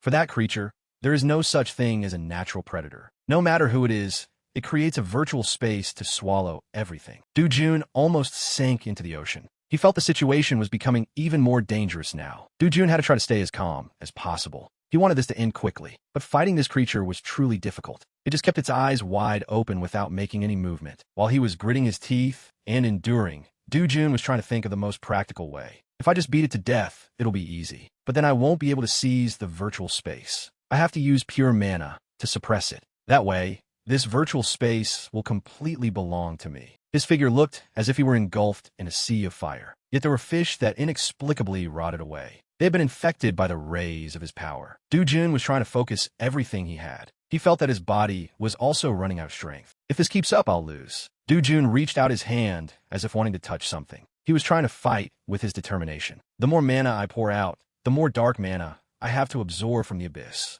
Do-jun decided to use both hands to break through the power. He seemed to sense something strange again. Do-jun couldn't give up. Is this too much for my current body? His silhouette had somehow entered the eyes of that fish. Do-jun felt he had nothing left to lose. All right, let's go all out this time. The water current was getting stronger by the day. Suddenly, from the bottom of the sea, it erupted onto the shore. The fish and he both jumped up together. Dujun had executed the plan exactly as he had thought. Dujun felt joyful inside because his plan had succeeded. He had finally collected what he wanted. But a moment later, for some unknown reason, he collapsed. The water surface was no longer as peaceful as it was at the beginning. There was only an empty space in the middle. And so, everything continued to unfold. Dujun seemed to have drifted to some mountainous area. In front of him was a flock of birds standing and watching. Dujun was still groggy and not fully awake. But suddenly, an animal approached, startling him, and they suddenly flew away. Dujun opened his eyes upon witnessing this scene. He remembered everything and felt like he had fainted. Dujun sat up to clear his head. He was recovering the power in his hands. My mana has increased compared to before. It was worth the battle. Dujun seemed to remember something else. That virtual space was still deeply engraved in his mind. Dujun had to fight to win it for himself. The most precious thing is it. He once again entered that circle along with his belongings. He felt happy, sensing that he had completed his noble mission. Now, there's nothing left to linger for in this rift. Let's just seal it, then head back to the rest stop. At the Korea Hero Association, the assistant spoke up. Although no official announcement has been made yet, the news about the hero's passing is verified information. Taeyong frowned with a regretful expression. We have lost precious talents. The assistant continued. I heard this only happened in a few areas with special rifts. Taeyong asked, was Hero Dujun able to seal such locations? He's truly more talented than I thought. He added, originally, the association's attention was already drawn to the incident involving the dark mana. I'm afraid that after this time, things will create an even bigger wave. He recalled, back in England, Hero Juyun received a lot of attention. To be honest, I'm very glad that a hero from our country has become a topic of discussion because of what he's done. How is the situation with the rifts in our country right now? The assistant held the paper and replied, we still haven't detected any abnormal signs similar to Brazil. I speculate this might just be a sudden, localized incident that could be resolved. Hearing that, Taeyong reminded him, you are not allowed to jump to conclusions hastily. Also, do not neglect the monitoring of those rifts even for a moment. The assistant obediently replied, yes, sir. Taeyong spoke up worriedly. By the way, I'm a bit worried about Hero Co. Dujun. The assistant asked in confusion, what do you mean, sir? He explained, President Daniel Lopez of Brazil is known to be an extremely stingy person. I'm sure he'll try to maximize the use of Hero Dujun's abilities during his time in Brazil. The assistant countered, no way. Taeyong looked at him in surprise. What do you mean, no way? The assistant continued, I think President Lopez might end up having all his resources completely drained by Hero Dujun. After hearing that, both of them fell silent for a few seconds. Then suddenly, Taeyong laughed out loud. That sounds about right. Co. Dujun is no ordinary guy. Scene transition. President Lopez frowned, looking ahead with a tense expression. Then he said loudly, hey, don't make such outrageous demands. Dujun calmly asked, outrageous demands? Then I have nothing more to say. I'm leaving. Seeing him turn away, the man in the gray suit hurriedly stopped him. Wait, think about the safety of Brazil. Isn't that the responsibility of an S-rank hero? Dujun questioned. Responsibility? I've already closed 2 extremely dangerous rifts by myself. What other responsibility do I have now? Go say that to those Brazilian heroes who haven't fulfilled their duties. Don't misunderstand. The safety of Brazil has nothing to do with me. On the contrary, if the rifts in Korea mutated like the ones here, would you be willing to dispatch your heroes there to help? The man in the gray suit replied awkwardly, well, about that. Seeing his indifference, the assistant tried hard to persuade him. Hero Co. Dujun. The current situation is extremely critical. All rift areas within a 500-kilometer radius around Santorum are inaccessible. The man in the gray suit also chimed in. That's right. The areas where the incidents occurred are already beyond saving. If this kind of incident happens again in the future, Brazil will face a disaster. Hearing that, Dujun frowned and looked at him. Inju and Juyun also exchanged glances. Juyun spoke up. Mr. President, if that's the case, the answer you're looking for becomes even simpler. Please accept Mr. Dujun's request. Compared to the safety of Brazil, that request isn't outrageous at all. President Lopez remained silent in thought. Then he made a decision. I agree. From now on, every time you successfully close a rift, I will pay you $50 million. Dujun replied with satisfaction. If only you had agreed to do that sooner, wouldn't it have been better? First of all, for the 2 rift locations that were already closed, transfer $100 million in advance. Juyun thought to herself, if this gets out, he'll definitely be criticized as a money grubber. But the Brazilian Association has very high pride, so they won't let it leak. Then she glanced at Dujun. At this moment, he was looking at the man in the gray suit with a resolute expression. And And he himself isn't someone who cares about such things. It's truly killing two birds with one stone for him. Seeing her smile, Inju looked puzzled. Do-jun stared straight ahead. Then he closed his eyes and thought to himself, CO Do-jun, this money is enough to buy the safest house you've always longed for. I've kept my promise. Are you satisfied?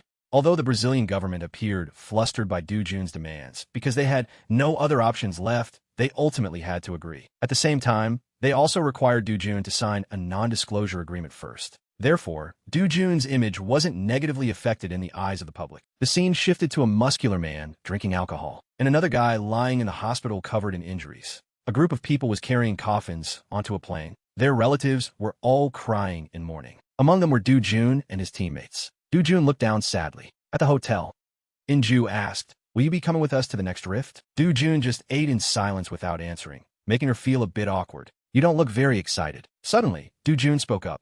I'm just considering what brings more benefits. Hearing that, she wondered benefits? He continued, while I'm sealing one rift, you guys should take the opportunity to move to the entrance of the next rift. Inju wondered, then we'll close the rift there together later? Do-jun smiled and praised, you're smart. Suddenly, someone spoke up. While we're clearing the rift that was just closed together, Mr. Do-jun will go close another one. Do-jun confirmed exactly. Doing it this way, we can close up to 3 locations a day. I'll share my portion of the reward money from the rifts we collaborate on. Hearing that, everyone cheered in excitement. Suddenly, Do-jun whispered in the purple-haired girl's ear, before I get to that rift, don't push yourself too hard. Just focus on protecting the guild members. You can do that, right? Since you're in S rank. Making her reply, shyly, yes. Seeing this, everyone whispered and gossiped. What did those two just whisper to each other? Probably just encouraging each other.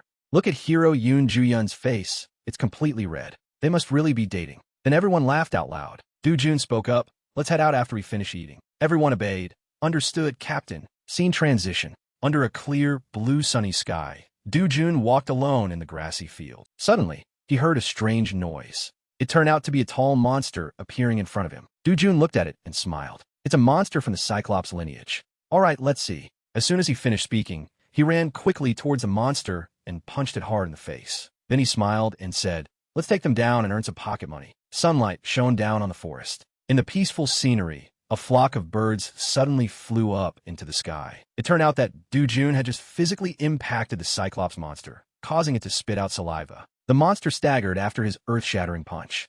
It looked at Do-jun with eyes full of hatred. Seeing that it was still standing firm after his devastating punch, he marveled, truly a body of copper and iron. Let me test out my new skill. The monster let out a cry and charged rapidly towards him. Do-jun quickly dodged its attack. Then he raised his leg and kicked the monster squarely in the face. His kick broke several of its teeth, sending saliva flying everywhere. However, this monster was quite resilient. After Do-jun's kick, it still stood tall as if nothing had happened. Its eyes, filled with hatred, glared at him. Suddenly, its body emitted plumes of smoke. Do-jun glanced at it. Then he conjured a spatial dimension. Just as the monster raised its hand to attack, it was immediately sucked into the space. It cried out in pain a few times. It turned out that the punch it intended for Do-jun was reversed by his space, striking its own head instead. Do-jun thought to himself, applying this in actual combat isn't very efficient yet. The amount of mana consumed is too massive. At this time, the rift in the southern region of Maozu had been cleared.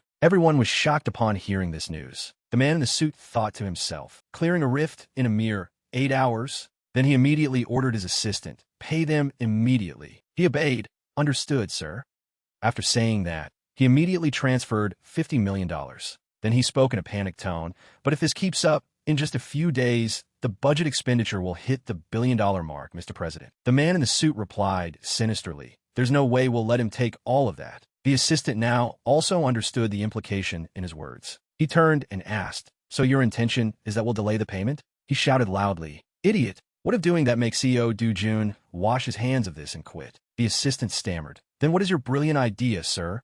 The man in the suit ordered, call all the international A and S rank hunters currently at the resort here immediately. Form a special team right away to compete with CEO Do-jun. Offer a $10 million reward for this team. You must pump them up with money and psychological motivation, and force them to close the rift gates before CEO Do-jun does. The assistant immediately obeyed. Understood. The man in the suit thought to himself, all right, let the showdown begin. Between CEO Do-jun and the International Hero Alliance. Let's see which side can handle more gates. At this moment, Kong Dongho suddenly received a message. He picked up his phone to look. President Lopez? So he finally finalized his plan. Huh. The assistant next to him spoke up. The rumors about the S-rank hunters dying are spreading everywhere, causing a lot of chaos. He replied, divided per head, $10 million is nothing. But the artifact loot in the rift will be much more lucrative, so this is fine too. But we're all grouped into one team, everyone going into battle at the same time. The assistant answered, that's the directive from above. Hearing that,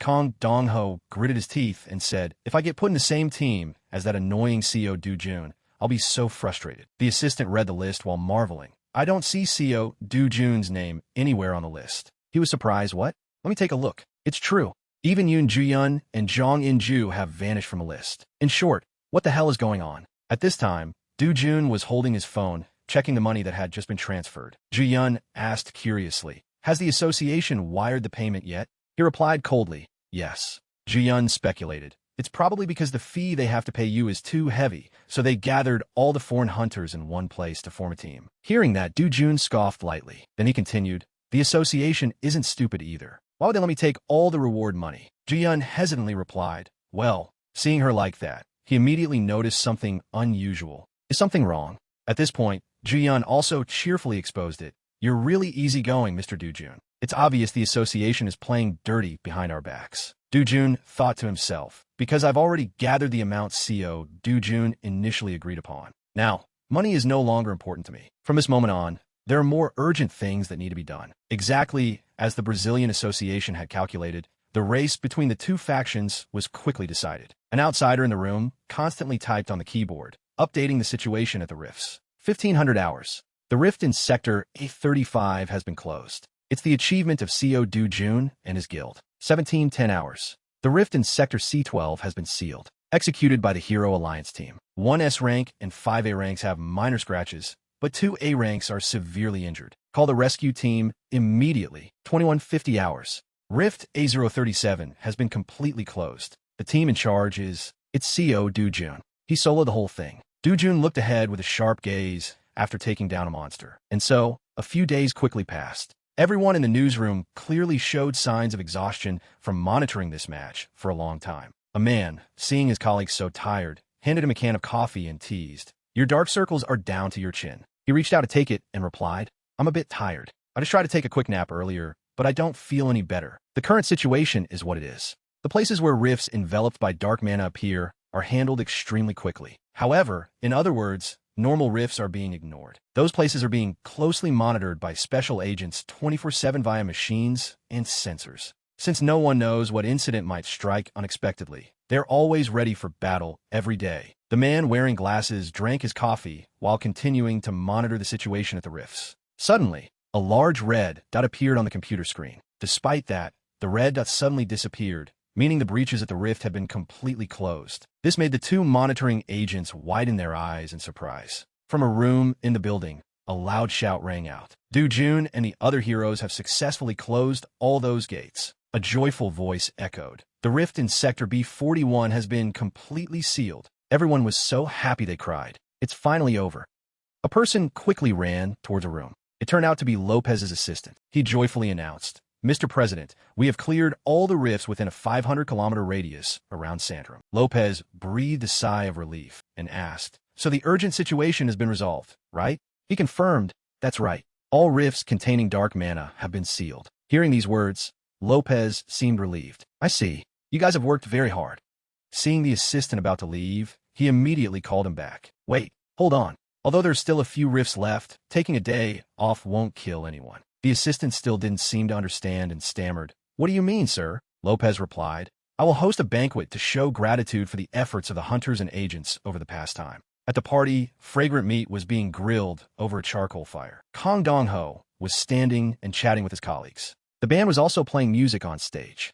In-ju walked over and spoke up. Mr. President, we've come to say goodbye. Lopez asked in surprise, goodbye. In-ju smiled and replied, our group is preparing to return to our country. Hearing that, he asked urgently, returning to your country? Why the rush? Lopez looked towards Do-jun. He didn't look at him, but smiled and looked elsewhere. Lopez pleaded, there's still plenty of rift areas left. At the very least, everyone should finish this campaign before going back. In-ju reiterated the agreement between the two sides. The initial agreement was that our team would only handle the Sandrum area. Once it's done, we have to withdraw. Lopez hurriedly stopped them. Hold on a second. Don't be in such a rush. How about this? At the very least, could Hero CO Do-jun stay behind? Hearing these words, Inju felt annoyed. What does he mean at the very least? It's obvious he's only targeting Mr. Do-jun. She turned to ask Do-jun, what do you think? Seeing Do-jun remain silent, Lopez hurriedly spoke up. Hey, this isn't a convenient place to talk. I'd like to have a private word with you for a moment. Watching their backs gradually fade away, Inju asked Ji-yun,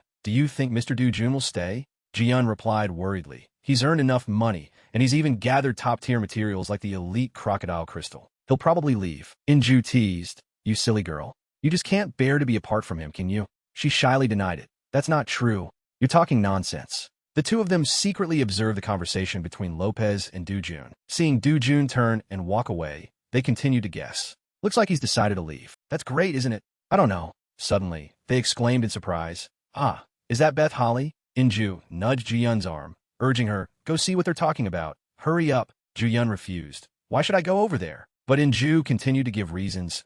Go eavesdrop and see if they're secretly dating or something. Ji-yun denied it. What's secret dating?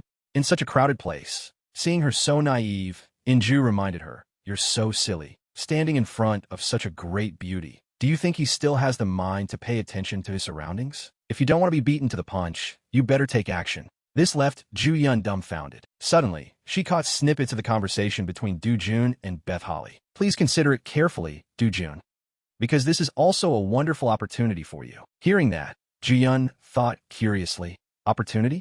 What did she just say? Could it be some indecent proposal? Like living together, for example? Beth Holly suggested. I'll wait for your reply. Feel free to contact me anytime. Do-jun didn't refuse immediately, but replied, I'll think about it. Ji-yun looked at Beth Holly and praised inwardly. I have to admit, she's really beautiful, but he still seems quite calm. Could he be impotent? What nonsense am I thinking? Suddenly, Do-jun spoke up to ask for a favor. Since we're meeting here, can I ask you for a favor?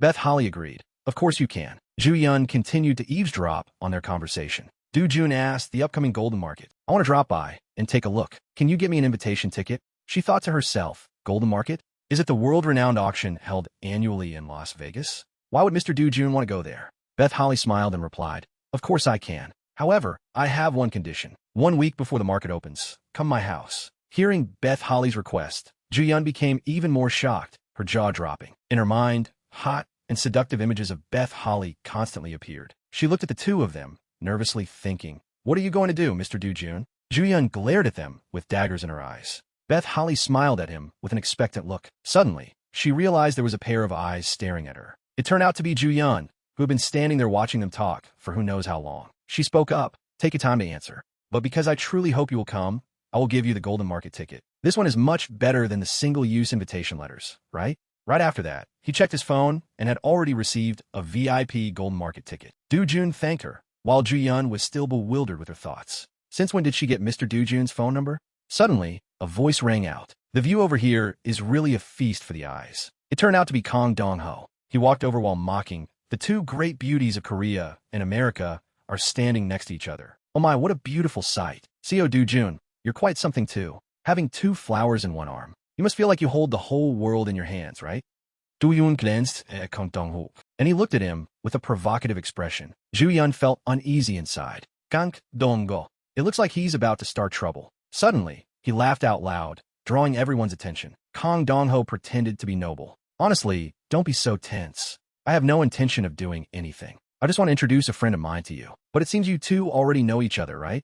Do-jun looked at the person approaching. Beth Holly also looked at that person with a surprised gaze. Ju-yun thought in astonishment, Takashi. The person standing in front of them was Takashi, with one arm in a cast. Ju-yun frowned and thought, he's already been discharged from the hospital. President Lopez was also a bit panicked seeing him appear here. Actually, I didn't invite Hiro Takashi precisely because I feared this would happen. Why did they have to run into each other at this exact moment? Do-jun looked at him with emotionless eyes, and Takashi looked at him with an angry expression. Suddenly, Do-jun spoke up and asked, it seems your body is fully recovered, hasn't it? He also politely replied, thanks to you, I had a truly memorable experience. Do-jun answered, as long as you feel fine, that's good. Seeing the atmosphere getting a bit tense, President Lopez chimed in to check on him. Hiro Takashi, your body has recovered a lot. I didn't invite you to this event because I was afraid you'd be exhausted, but seeing you like this, my heart is also less worried. Come, there's a very comfortable sofa over there. Please feel free to rest and chat. Seeing that the situation wasn't going as he expected, Kong Dong-ho cursed inwardly. Damn that old man. I can't let the opportunity one worked so hard to create be ruined like this. He immediately played along. Takashi, you really should rest. The injuries caused by Do-jun must still be very painful, right? Oh, by the way, I wonder if you've received an apology yet? After all, you were beaten, so you deserve an apology, don't you?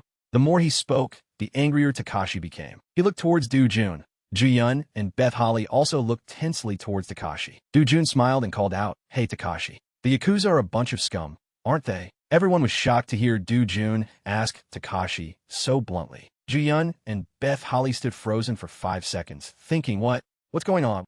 Takashi gritted his teeth, his tone full of anger as he replied, "Right now, is it something that can be said out loud here?" But Do-jun didn't care at all about what he said and firmly asserted, "Of course they are a bunch of scum." Kong Dong-ho seemed unable to believe it and stammered, "What?" Do-jun continued to ask, "They are trash that brings no benefit to society, right?" "Absolutely. They are total trash." Ji-yun thought to herself, "This scene, I feel like I've seen it somewhere before." Kong Dong-ho placed his hand on Takashi's shoulder and whispered, "Takashi, what the hell are you doing right now?" Takashi didn't answer, but turned to look at him with a face full of anger, making Kong Dong-ho flinch. Then he raised his phone and played back the recorded conversation. A voice echoed throughout the place. "Takashi, the matter I mentioned last time, it needs to be carried out quickly." "What matter?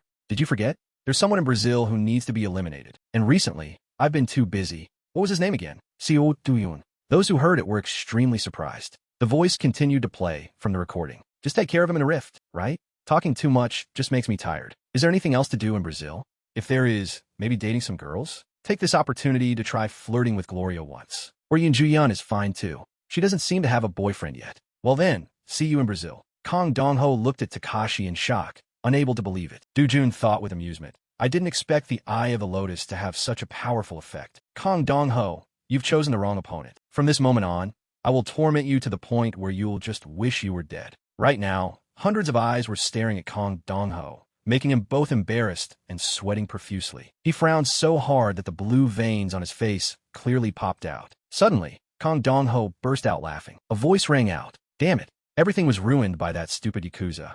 Takashi stood facing Gandongo. The atmosphere between them was like a fire that could ignite at any moment. That voice continued. "That's right, even though he's already caused all sorts of trouble." Do-jun thought to himself, but if he keeps babbling, there's going to be a big problem. Exactly as predicted, Kong Dong-ho raised his hand and punched Takashi hard in the face, making him dry heave saliva. Takashi cried out in pain. Taking advantage of his injury, Kong Dong-ho quickly fled. President Lopez immediately ordered, "Come on, catch him." The bodyguards received the order and replied, "Yes, sir." They chased after Kong Dong-ho. Seeing this, Ju-yun urged, "Do-jun, hurry up and catch him." Suddenly, she stopped in her tracks. Seeing Do-jun still standing still, she thought to herself, he's not chasing after him either? In that situation just now, if it were Do-jun, he could have stopped him. Ju-yun asked in confusion, "Why didn't you stop him?" But Do-jun just remained silent and didn't answer. It was a night of massive shock. This incident quickly spread across the world, and the shock that both Korea and Japan had to bear far exceeded imagination. Both governments and hero associations tried to avoid public opinion. The media continuously exposed the past actions of Kong Dong-ho and Takashi. In a room, furniture seemed to be being smashed by someone. On joue en cursed, idiot, bastards. Damn fools. Hong Hee-ju continuously used a golf club to smash the furniture. She seemed to be venting her anger on the household items. Director Lee stood outside, only able to silently endure her wrath. Suddenly, she called out loudly, "Director Lee, get in here right now," making his heart skip a beat. By this time, the furniture in the room was shattered after Hong Hee-ju's fit of rage. She picked up a cigarette and asked, "What is Kong Dong-ho's current situation?" Director Lee immediately reported the situation. "I heard that Interpol and the World Hero Federation are frantically hunting him down, but there's still no information about him being arrested." She angrily cursed, "That despicable bastard. I hope he resists and dies right away, so he's out of my sight." "And what about the loose ends? Have they been completely cut off?" Director Lee replied, "Yes, I have implemented all necessary measures. From our accounts, to the communication network that was exposed, and even the security cameras have all been thoroughly dealt with." "Is there something you're worried about, madam?" Hong Hee-ju didn't answer, but threw the phone at him. Director Lee caught the phone. Then he looked surprised and asked, "Wait, is this a phone?" Hearing that, she asked back, "You look at it and don't recognize it? It's the one I use for personal matters." The people who know this number are limited to family only. However, read the newly received message. Director Lee looked down at the phone and saw the threatening message. Cooperate, partner. If you refuse, I will release the evidence. I will contact you later. He asked suspiciously, could this be Kong Dong-ho? What kind of nonsense does he want to cooperate with us on? Hong Hee-ju seemed unable to keep her calm and shouted,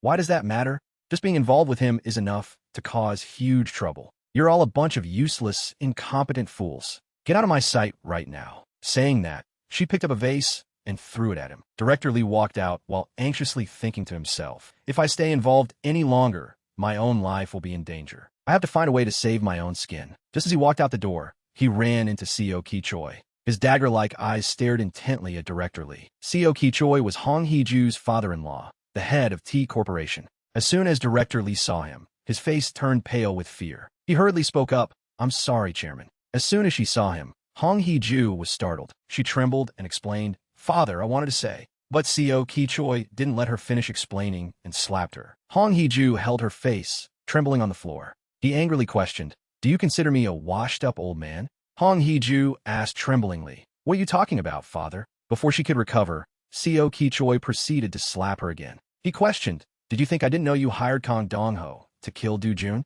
My own flesh and blood is an S-rank hero. I must bring Do-jun back home. Hong Hee-ju was shocked to hear these words. Seo Ki-choi continued, I've never liked those T Corporation folks who are always so arrogant just because they have Kong Sang-ho. The heavens are still blessing me, Seo Ki-choi. Saying that, he let out a sinister smile. If you want that, first we have to consider how to clean up the mess you've made. Hong Hee-ju frowned, her face dotted with sweat. While the situation surrounding Kong Dong-ho was unfolding in complete chaos, Do-jun's group had returned to Korea. Looking out the plane window, Do-jun thought to himself, this Rift expedition yielded quite a bit of profit. Not only did I gather enough materials, but the money is also... Ji-yun suddenly leaned forward and asked him, I'm very curious about something. Can you answer it for me?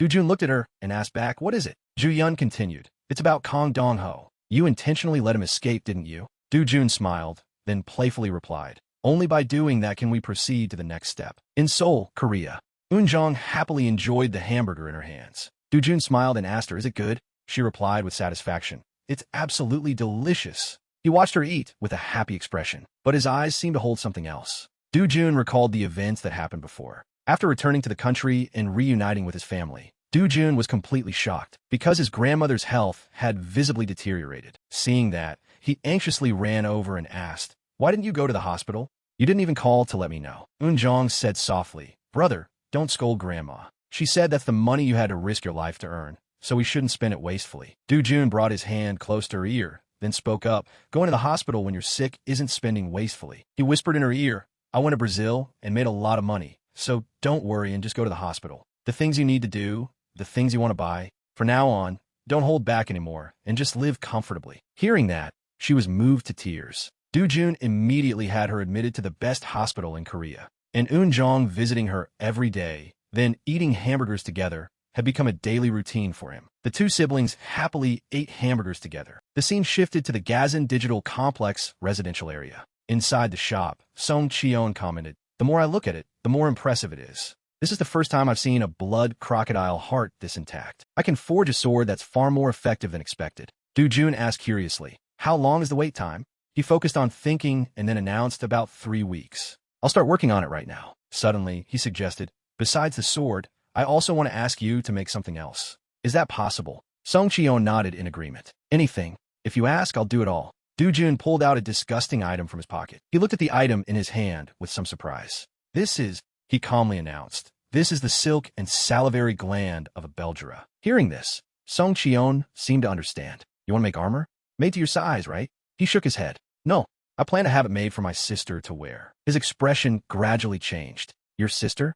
Armor made from Belgera silk has very high defense. I'm sure many heroes are lining up to buy it. Is your sister also a hero? Do-jun laughed and held his phone up in front of him. No, he was also surprised. It's this cute little girl, huh? He continued to instruct, make it look like normal clothing, not a combat suit. Song Cheon laughed and nodded. Understood, but, he asked curiously, is there a problem? He smiled and informed him of an important fact. Kids grow up very fast. Even if I make it, she might only be able to wear it for 1 or 2 years. Do-jun didn't seem to care about these things at all. Seeing him pull out a water bottle made him confused. What is this now? He decisively handed it to Song Cheon.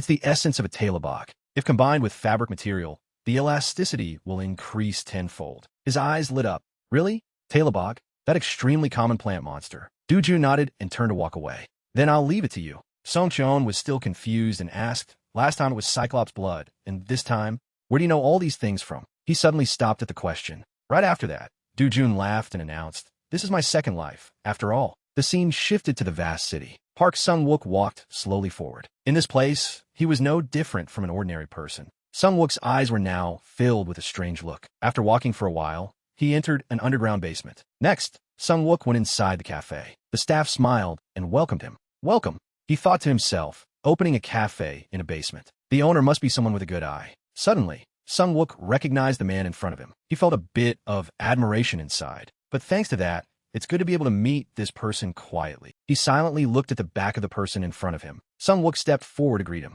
Nice to meet you. He thought to himself, maybe that's exactly why he wanted to meet here. At the same time, he introduced himself. I am Park Sung-wook, the person who received the contact. 52 years old, former chief secretary of S Corporation, currently working freelance. At the same time, the person opposite him also introduced himself. Hello, I am CEO Dujun. Sung-wook slowly sat down and asked, you're the hero who's been popular lately, right? What brings you to me? He immediately got straight to the point. I heard from Ji-yeon that you're the one who helps when corporations or heroes want to do something secretly. He nodded upon hearing that. Yes, I'll do anything, as long as it's not illegal. One hot espresso. Suddenly, Dujun spoke up. I want to build a house. He looked at him in confusion. A house? Seeing how you're asking me instead of a construction company, it seems you need an unusual house. He realized, getting straight to the point, huh? Dujun continued to announce, I need the safest house in the world. Sung-wook continued to probe. What is your desired location and budget? The server brought it over.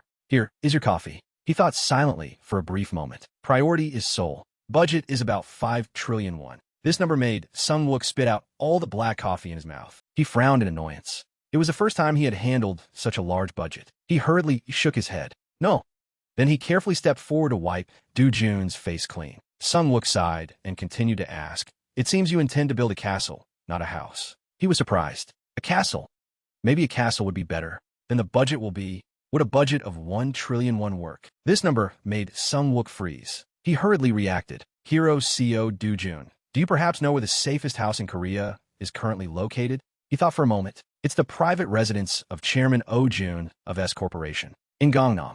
He nodded in agreement. Yes, that's right. Chairman Oh Jun's house is valued at 1.1 trillion won. But the actual cost of the land and construction was only about 800 billion won. Looking at the budget, Hero CEO Dujun could build a much grander house than that. But in Gangnam, it's difficult. You can't buy land. Because Gangnam has never had a rift, land prices have never dropped. They only keep going up. The conclusion is you can build the best house, but getting the safest area won't be easy. How will you handle that? Dujun calmly sipped a cup of coffee in his hand. Then he calmly declared, the safest place is not Gangnam. Saying Gangnam is the safest place is just the hope of the people in Gangnam. Sung-wook still didn't understand the words Dujun just said. Just a hope. He thought silently. The idea that Gangnam is safe is just an illusion created by the media. The fact that nothing has happened in Gangnam so far is purely a coincidence. Even in the destroyed world, only the order was different. Dujun recalled every rift that had appeared. He understood, because ultimately, rifts appeared in every area. Suddenly, he asked a question. So, do you have a target area in mind? How about buying in Gu District? Sung-wook was extremely confused. He asked blankly. Gu District had a rift appear a few years ago. Even Mapo, which isn't far, recently had a rift. Duyun silently realized. Mapo, I already handled that place. Suddenly Sung-wook asked curiously. You chose Gu District. Is there a special reason? His answer made him extremely worried. Gu District, because it's close. After saying that, Dujun's expression remained very calm. In another place, a rift had appeared in midair. Monsters began to invade the land here. Suddenly, it turned its head to look in a direction. Its eyes widened as if it realized something was wrong. Before it could react, Dujun held his sword and finished off this monster with one strike. He felt relieved that this monster didn't waste his time. Dujun held up the sword and focused on observing it. This sword is even better than I expected. Song Cheon had joyfully announced back then, I can confidently say, this is the greatest masterpiece of my life. Money? It's entirely made from the materials you provided. I won't take any money. You already transferred it? My current sense of satisfaction cannot be converted into a few coins. 10 billion. Song Cheon's face completely changed when he saw this number. Dujun laughed and informed him, I don't like being in debt. Thanks to this sword, he handled the monsters extremely easily. It seemed none of them were a match for him. This made him extremely excited. It wouldn't be an exaggeration if this sword was worth hundreds of billions. Thanks to this, hunting will be much easier from now on. After meeting Park Sung-wook and deciding on building the house, Do-jun dedicated all his time over the next few weeks to hunting rifts. To buy 10,000 payong of land in Gu District, equivalent to 33,057 square meters, it would cost at least nearly 4 to 500 billion won. And even that might not be enough if the landowners drive up the price. Regarding Park Sung-wook's proposal to reduce the purchase area, Do-jun simply replied, "I'll take care of the money." With the help of the sword, Do-jun handled the monsters even more easily. Until one evening, he took Eun-jong out to play. She smiled happily. "I heard Grandma is getting discharged from the hospital in a few days." "That's so great." He nodded. "It's good." She was a bit pouty. "You've been too busy lately." Do-jun gave a forced smile. "I've been really busy." Seeing that, Eun-jong suggested, "Then you don't need to visit the hospital every day. Let Eun-jong take care of Grandma." Her heartbreaking maturity made Do-jun fall silent. While he was still thinking, the man in front of him suddenly appeared. He stared at the two of them and asked, "You are CO Do-jun, right? Chairman CO Ki-choi sent me to pick you up. Please get in the car. I was instructed to escort you thoughtfully." He thought silently for a brief moment. Then he picked Eun-jong up and set her down on the ground. "Eun-jong, get down here for a moment." She nodded in agreement. "Yes." He continued to instruct. "Eun-jong, close your eyes for a bit." She obediently listened. "Yes." In the next second, Do-jun used his foot to smash the supercar in front of him. Before the secretary could understand what was happening, the car was completely destroyed. He hurriedly stepped forward to stop him. "That." His eyes were now filled with nothing but hatred. "Get lost. Don't ever show up again." While he was still flustered, Do-jun turned towards his sister. He hurriedly explained, "I was just teaching a lesson to someone who tried to take me away from Eun-jong." Hearing this, she smiled and turned to look at him. "Then if someone tries to take Eun-jong away from you, can I handle them?" Do-jun laughed and comforted her. "Don't worry." He gently bent down and picked her up. Then he returned to their home with her. Recalling the words from earlier, Do-jun decided, "Anyone who dares to harbor that thought, I will kill them all." In-ju's voice rang out. "Do-jun is planning to buy a house?" In Gu District, Ju-yun nodded in confirmation. "It seems he's doing it through the person I introduced." She hurriedly stood up. "What about you? What are you going to do?" Ju-yun asked blankly. "What am I going to do?" In-ju laughed. "Idiot. Why are you even asking? You have to move next door. You have to become the single woman living next door." She had already imagined the scene of Ju-yun smiling and striking up a conversation. "I cooked a bit too much. Can I bring some over to share with everyone?" Her delusions left Ju-yun completely speechless. This sister is crazy. She also didn't back down. "Leaving that pile of money there. When are you going to spend it?" Money is meant to be used at times like this. And so the two of them argued endlessly in the villa. Ju-yun's body moved closer. She took the opportunity to get intimate with Do-jun. "If only we were even closer. How great would that be?" Thinking of this scene made Ju-yun blush with embarrassment. In-ju reminded her, "You can do it too. It's entirely possible. I heard it's not just moving houses, but building a completely new one, right? Then it's not like staying temporarily for a year or two and leaving." She also nodded in agreement. "That's true. That's right." Ji-yun thought silently for a brief moment. In-ju was still staring at her. Suddenly she asked, "How about I also move near Mr. Do-jun? Look at this girl. She's visibly tense." She hurriedly reacted, "Oh, sister. Honestly." In-ju took the opportunity to reiterate once more. "But I'm not joking. It's not what you're thinking. After the incident in Brazil, I'm certain of one thing. Wherever I go, I have to choose the right side to follow. Since that's the case, I'd rather choose the sports car speeding down the highway." Ju-yun looked at In-ju suspiciously. "You mean Mr. Do-jun is that sports car?" She laughed. "Why even ask? You saw it too. His class is completely different from other S ranks. Taking this opportunity, I plan to build a complex there, and conveniently set up the guild office there too." She also nodded in agreement. "Sounds good." In-ju brought her wine glass closer. "Come on, Ju-yun. You should make a decision quickly, too." "Not yet." She nodded in agreement. "All right." Inside the building, Tae-young commented, "Hiroseo Do-jun has been really busy lately. In just 2 weeks, he's closed 9 rifts. Because the payout amount is not small, I called you all the way here. Incidentally, I also want to hear your reason. Are you rushing like this because you predict that Korea will also be as dangerous as Brazil?" Looking at the money in his account, Do-jun focused on thinking. 452 billion. It's already in the account. He shook his head and replied, "It's still fine for now." Tae-young was surprised. "For now? Then what exactly is the reason you're hunting monsters so hard?" Hearing this naive question, Do-jun gave a puzzled laugh. "I'm just doing what's right in front of me, because I need money." Tae-young was completely surprised. "Money?" He nodded and continued to announce, "To build a house. And regarding building the house, I also have a favor to ask of the chairman. From that day on, around the land Jun bought, real estate transactions took place at a dizzying pace, starting with Ju Yun and Zhongyin Ju, then even Taeyong's guild and the Carnation Guild. Catching wind from who knows where, some heroes and land speculators also jumped into the fray. Chairman Taejo laughed loudly and endlessly like a madman. He felt excited.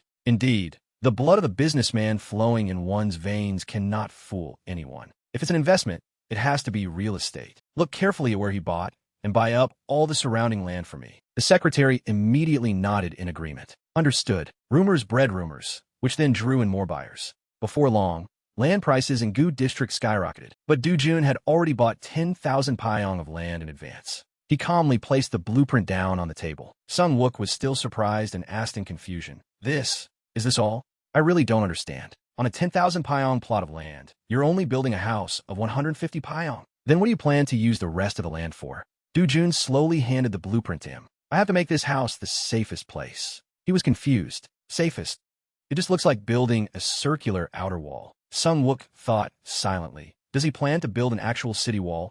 He continued to remind him, we don't need to do the interior, so building it quickly is possible. But what is the intended use? We have to register it with the district. It seemed Jun had prepared in advance. Chairman Taeyong will help take care of that. Seeing him so confident made Sung Wook quite surprised. He became even more curious. What exactly is it being used for that even the chairman of the Hero Association has to step in? The scene shifted to the rift area on the mountain. Jun walked comfortably, preparing to do his mission. Secretary Taeyong's voice rang out. Hero CO Jun personally asked the chairman. He nodded seriously in confirmation. He made a very bold request. After confirming the monsters on the mountain, Jun immediately took care of them. On this side, the assistant still felt surprised. Taming monsters? Taeyong felt a bit expectant. When I first heard it, I was just as startled. Isn't this an unprecedented matter? Taming monsters.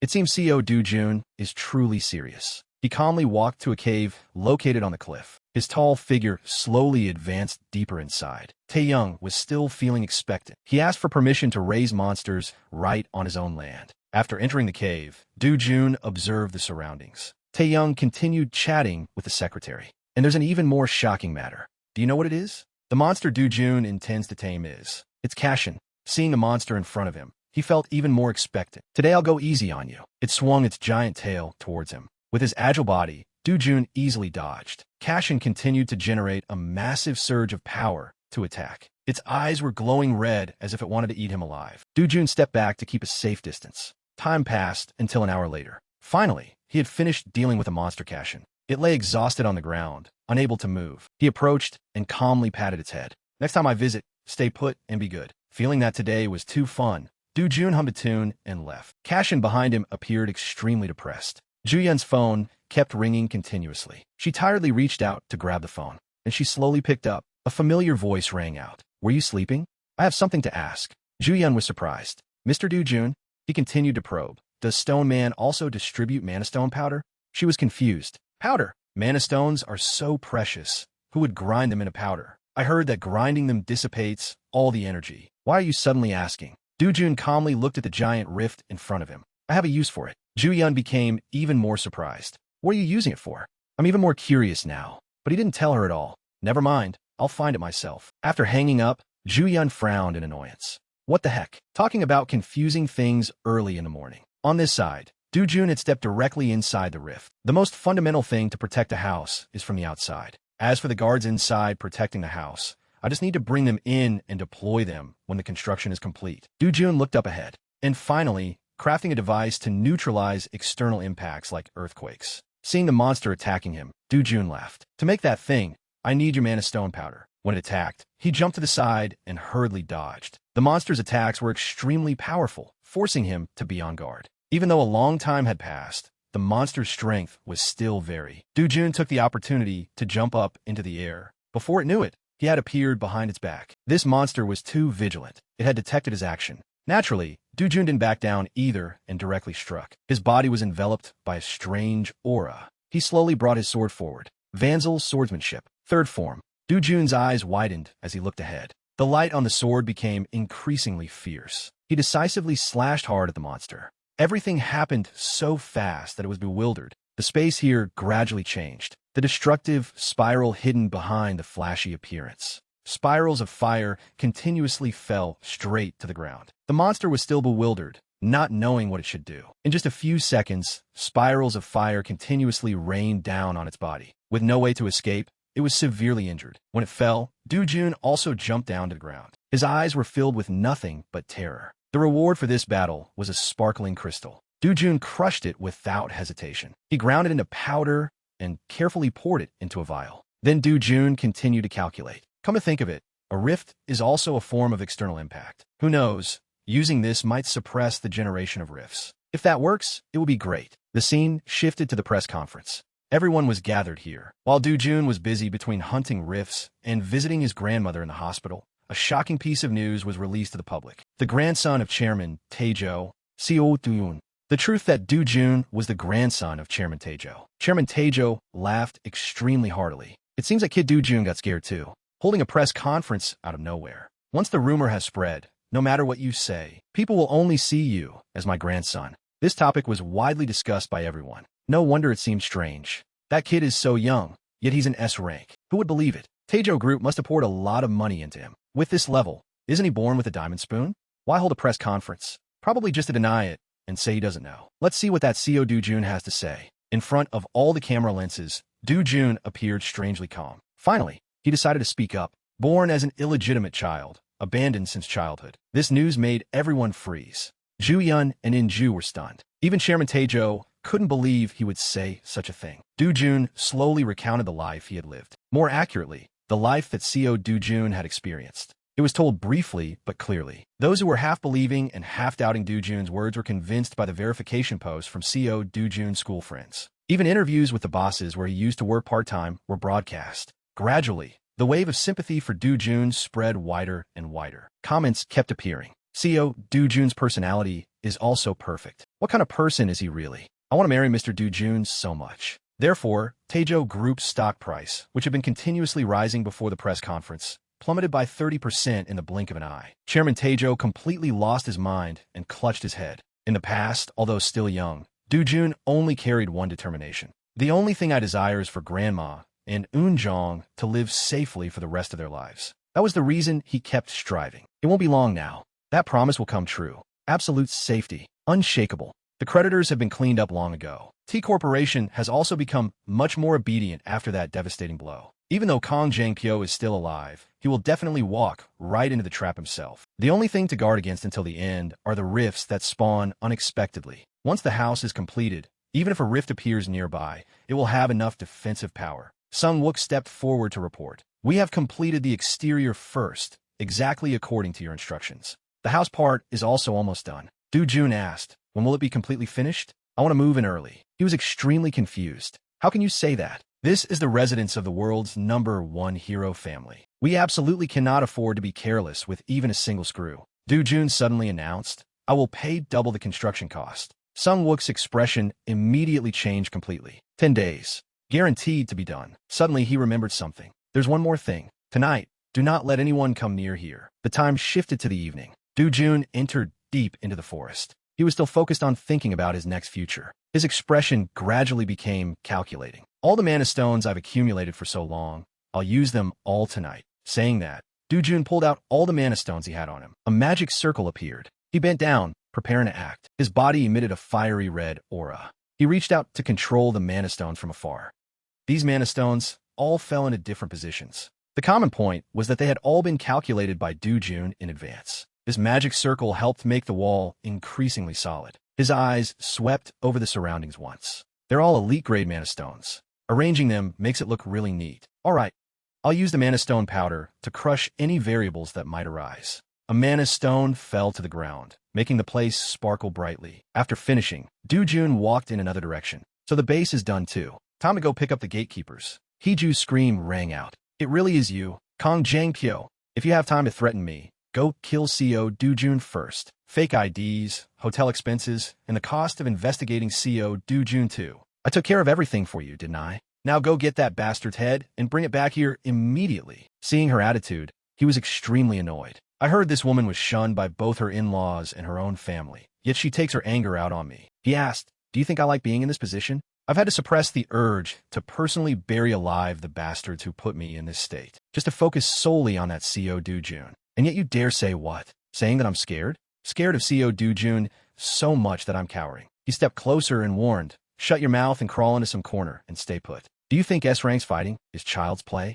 If you want to end it as cleanly as possible, you have to take an old man or a little girl hostage. But it's as if he knew beforehand. They haven't left the house a single step. Once you're involved with CO Doojun, neither you nor I have a way out. I'm enduring this humiliation with the determination to completely wipe out that bastard's entire family. And yet you dare say what? Saying that I'm scared? Kong Jangpyo, scared of a wet-behind-the-ears kid. There's never been anyone I declared I would kill who is still alive. Does CO Doojun think he can protect his family his whole life? Just one moment of carelessness, and they will all become my prey. If you understand, then shut your mouth. Don't interfere. No need to rush me. I know how to defeat him myself. At any cost, I will definitely do it. The scene shifted to the Dark Castle. This place only had Death Knights. There were no separate bosses, only Death Knights. Doojun stepped inside the castle. 3 right at the entrance. Quite manageable, but they're not easy opponents. There are many reasons. They have no physical bodies, nor do they feel pain. If you don't slash their soul cores, they won't fall. Moreover, they still retain the swordsmanship they learned when they were human. Each individual rampages with a unique fighting style. Doojun laughed with excitement. Since you used to be knights, it would be rude to greet you empty-handed. Saying that, he held his sword and jumped into the air to attack. His strikes were extremely decisive. His power was so overwhelming that these knights couldn't fight back. Seeing them flustered, Doojun laughed. Besides, I also really like sword fighting. In the time that followed, the two sides clashed with each other. When a knight attacked, he gently dodged. Ever since I learned to walk, I've lived with the blade. The secret technique of the Vanzel family. Not using any other physical arts. Doojun's speed kept increasing, making the knights unable to keep up. This was even more advantageous for him, while also making them unable to fight back. I will conquer this place using only the sword. This self-imposed challenge makes me so excited I can't contain myself. Is there only one left now? A strange noise rang out. Doojun turned his head to look behind him. He realized the chaotic scene in front of him. I thought even normally, there would be one standout. How disappointing. Doojun sighed softly. Noticing another figure stepping forward, he paid attention. In front of him was a knight that seemed stronger than the 3 previous ones. Doojun became even more expectant. It's about time. I guess the higher tier one would appear.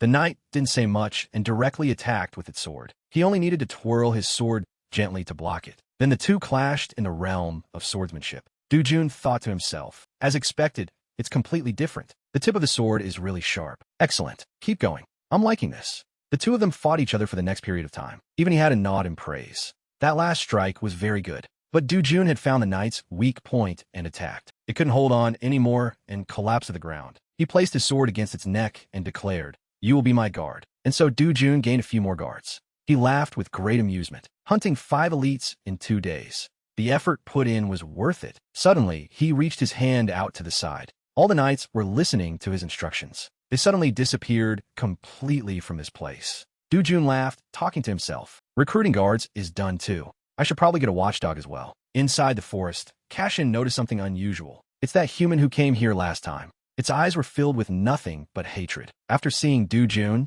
it roared frantically. Cashin angrily warned, "Get out of my nest right now." He replied, "I'm not here to play today. Obediently follow me." Unbelievably arrogant, Cashin didn't back down and retorted, "A lowly human like a bug dares. Do you want to die?" Doojun's expression became even more annoyed. Realizing something was wrong made it startle. Different. This guy is completely different. This guy, he's terrifyingly strong. Cashin hurriedly spread its wings. It seemed to have accepted the compromise and carried Doojun away from this place. Observing from above, he coldly ordered, "First, get out of the stone gate." It was about to say something else. "Go outside. My home is here." Naturally, he didn't care at all about what it just said. Go. With no other choice, Cashin could only obey. Yes. The scene shifted to the bustling streets. The dark shadow, flying in the sky, caught everyone's attention. Seeing Cashin soaring through the center of the city terrified the people. What is that? A monster. Doojun was still instructing it. Fly carefully. Don't crash into the buildings. Its eyes flashed with a hint of malice mixed with hatred. Naturally, he had also noticed the anomaly. Retract your gaze. Do you want to rebel? A series of Doojun's actions had driven Cashin crazy. I won't hold back anymore. Do you know who I am? At its roar, all the citizens screamed in despair. My ears are going deaf. It became even more smug. See that? Engrave my nobility deep into your bones. As soon as Cashin finished speaking, Du-jun struck its body. You're scaring people. Fly quietly. Although very angry, it had no other choice but to obey. Guam, a U.S. territory in the Mariana Islands in the Pacific Ocean. Before Cashin's flying force, even trees had to fall flat. It carried Du-jun and appeared at this place. He calmly jumped down to the ground below. In his mind, he silently calculated. Spatial rifts can appear anywhere. If it appears on a deserted island and the monster wave keeps repeating, that place will turn into a monster dungeon. Du-jun looked up ahead. Just like this place. Go there and cause a ruckus. Cashin immediately obeyed. Seeing a human appear, the monsters charged forward to attack. But none of them were a match for Cashin. One by one, they were quickly and easily dispatched by it. Du-jun stepped forward to pick up the mana stones, reaping the benefits as a third party. He laughed, extremely satisfied.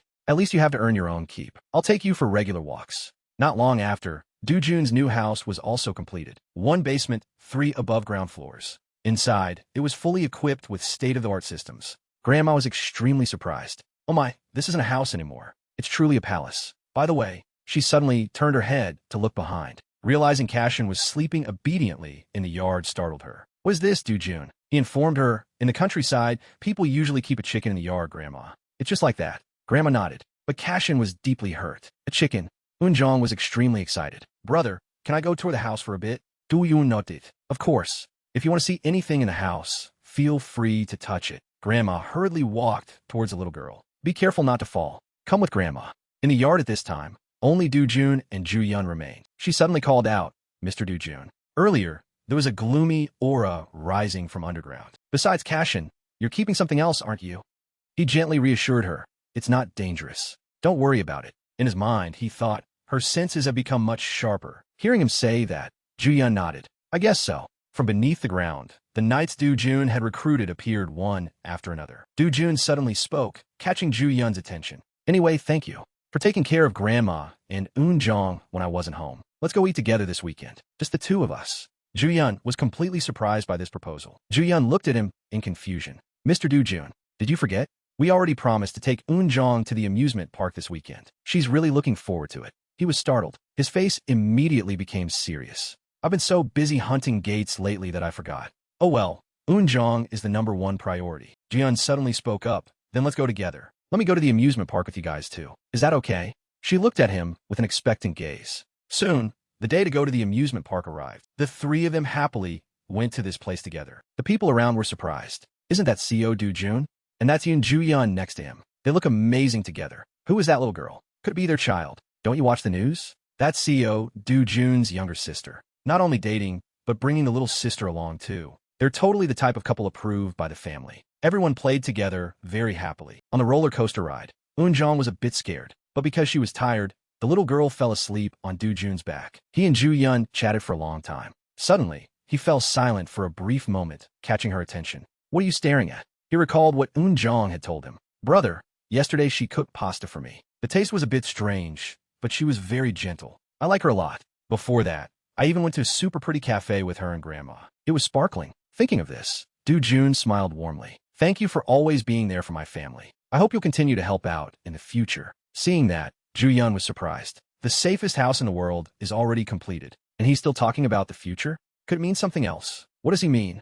Mr. Du-jun. The time gradually shifted to late afternoon. The 2 of them quickly headed back. Ju-yeon focused on driving, while Du-jun sat in the passenger seat. Suddenly, he realized something was wrong. He abruptly turned his head and warned, It's that bastard. A familiar killing intent has invaded the house. I have to go first. Please take care of Eun-jong. Although very surprised, she also nodded and reacted. Leave it to me. Du-jun hurriedly ran as fast as he could forward. Right after that, he completely disappeared from this place. Du-jun even flew higher than the skyscrapers. The scene shifted to Du-jun's house, all the way in Gozo, Seoul. Standing up high, he saw Kong Jang-pyo fighting Cashin. He was annoyed when fighting someone blocking his way. What the hell is this pile of scrap metal? Those mocking words made it even more furious. Its power was terrifying, causing the ground to shatter. Kong Jang-pyo jumped to the side to dodge.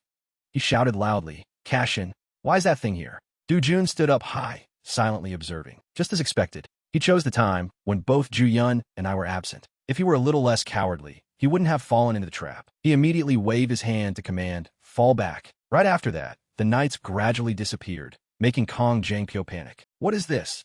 Du-jun's voice rang out. You went through a lot of trouble to get here. If you were chased away by the watchdog again, It would be embarrassing, so I just let them fall back a bit. He immediately recognized him. You bastard. Co Tuyun. He looked at Kong Jangpyo with cold eyes. Stop barking. It hurts my ears. This contempt made him mad with anger. He still didn't know what to do when Du Jun gave him a punch. He appeared right in front of Kong Jangpyo's eyes. I just swung lightly, and you couldn't even dodge it? Do you want to go easier on you? His overwhelming power made Kong Jangpyo despair. Impossible. We're both S ranks. How can the gap be this huge? Du Jun continued to raise his fist. Or should I go even easier? He coldly struck a blow. Just a little bit slower, and his ear would have been completely gone. Kong Jangpyo searched his body and pulled out a vial of medicine. All right, it's humiliating, but fighting head-on right now is impossible. Once I decided to kill, no one can stop me. I'll take his family hostage. Seeing this gaze full of hatred, Du Jun was surprised. It seems you're very thirsty, aren't you? His body had now completely transformed. Even his arm had swollen abnormally. Seeing the situation getting complicated, he sighed. Arcano elixir? The thing that grants the left arm of the Titan? But isn't that a single-use item? Du Jun asked him back. You must have bought it at the black market. Your fortune must be completely wiped out, huh? These seemingly unintentional words drove Kong Jangpyo even crazier, and he frantically attacked him. Instead of standing there mocking me, worry about protecting your old hag. This time, he had noticed the house behind him. Kong Jangpyo's face revealed an evil smile. I just need to create an earthquake to collapse the house, while he runs to save them. Before he could finish calculating, Du Jun whispered right next to him. Nice calculation, but it's useless. Kong Jangpyo was bewildered. Since when was he behind me? He continued to inform him. Because the mana stone powder I scattered all over the ground here has absorbed all the shock waves. Well then, you've despaired enough, haven't you?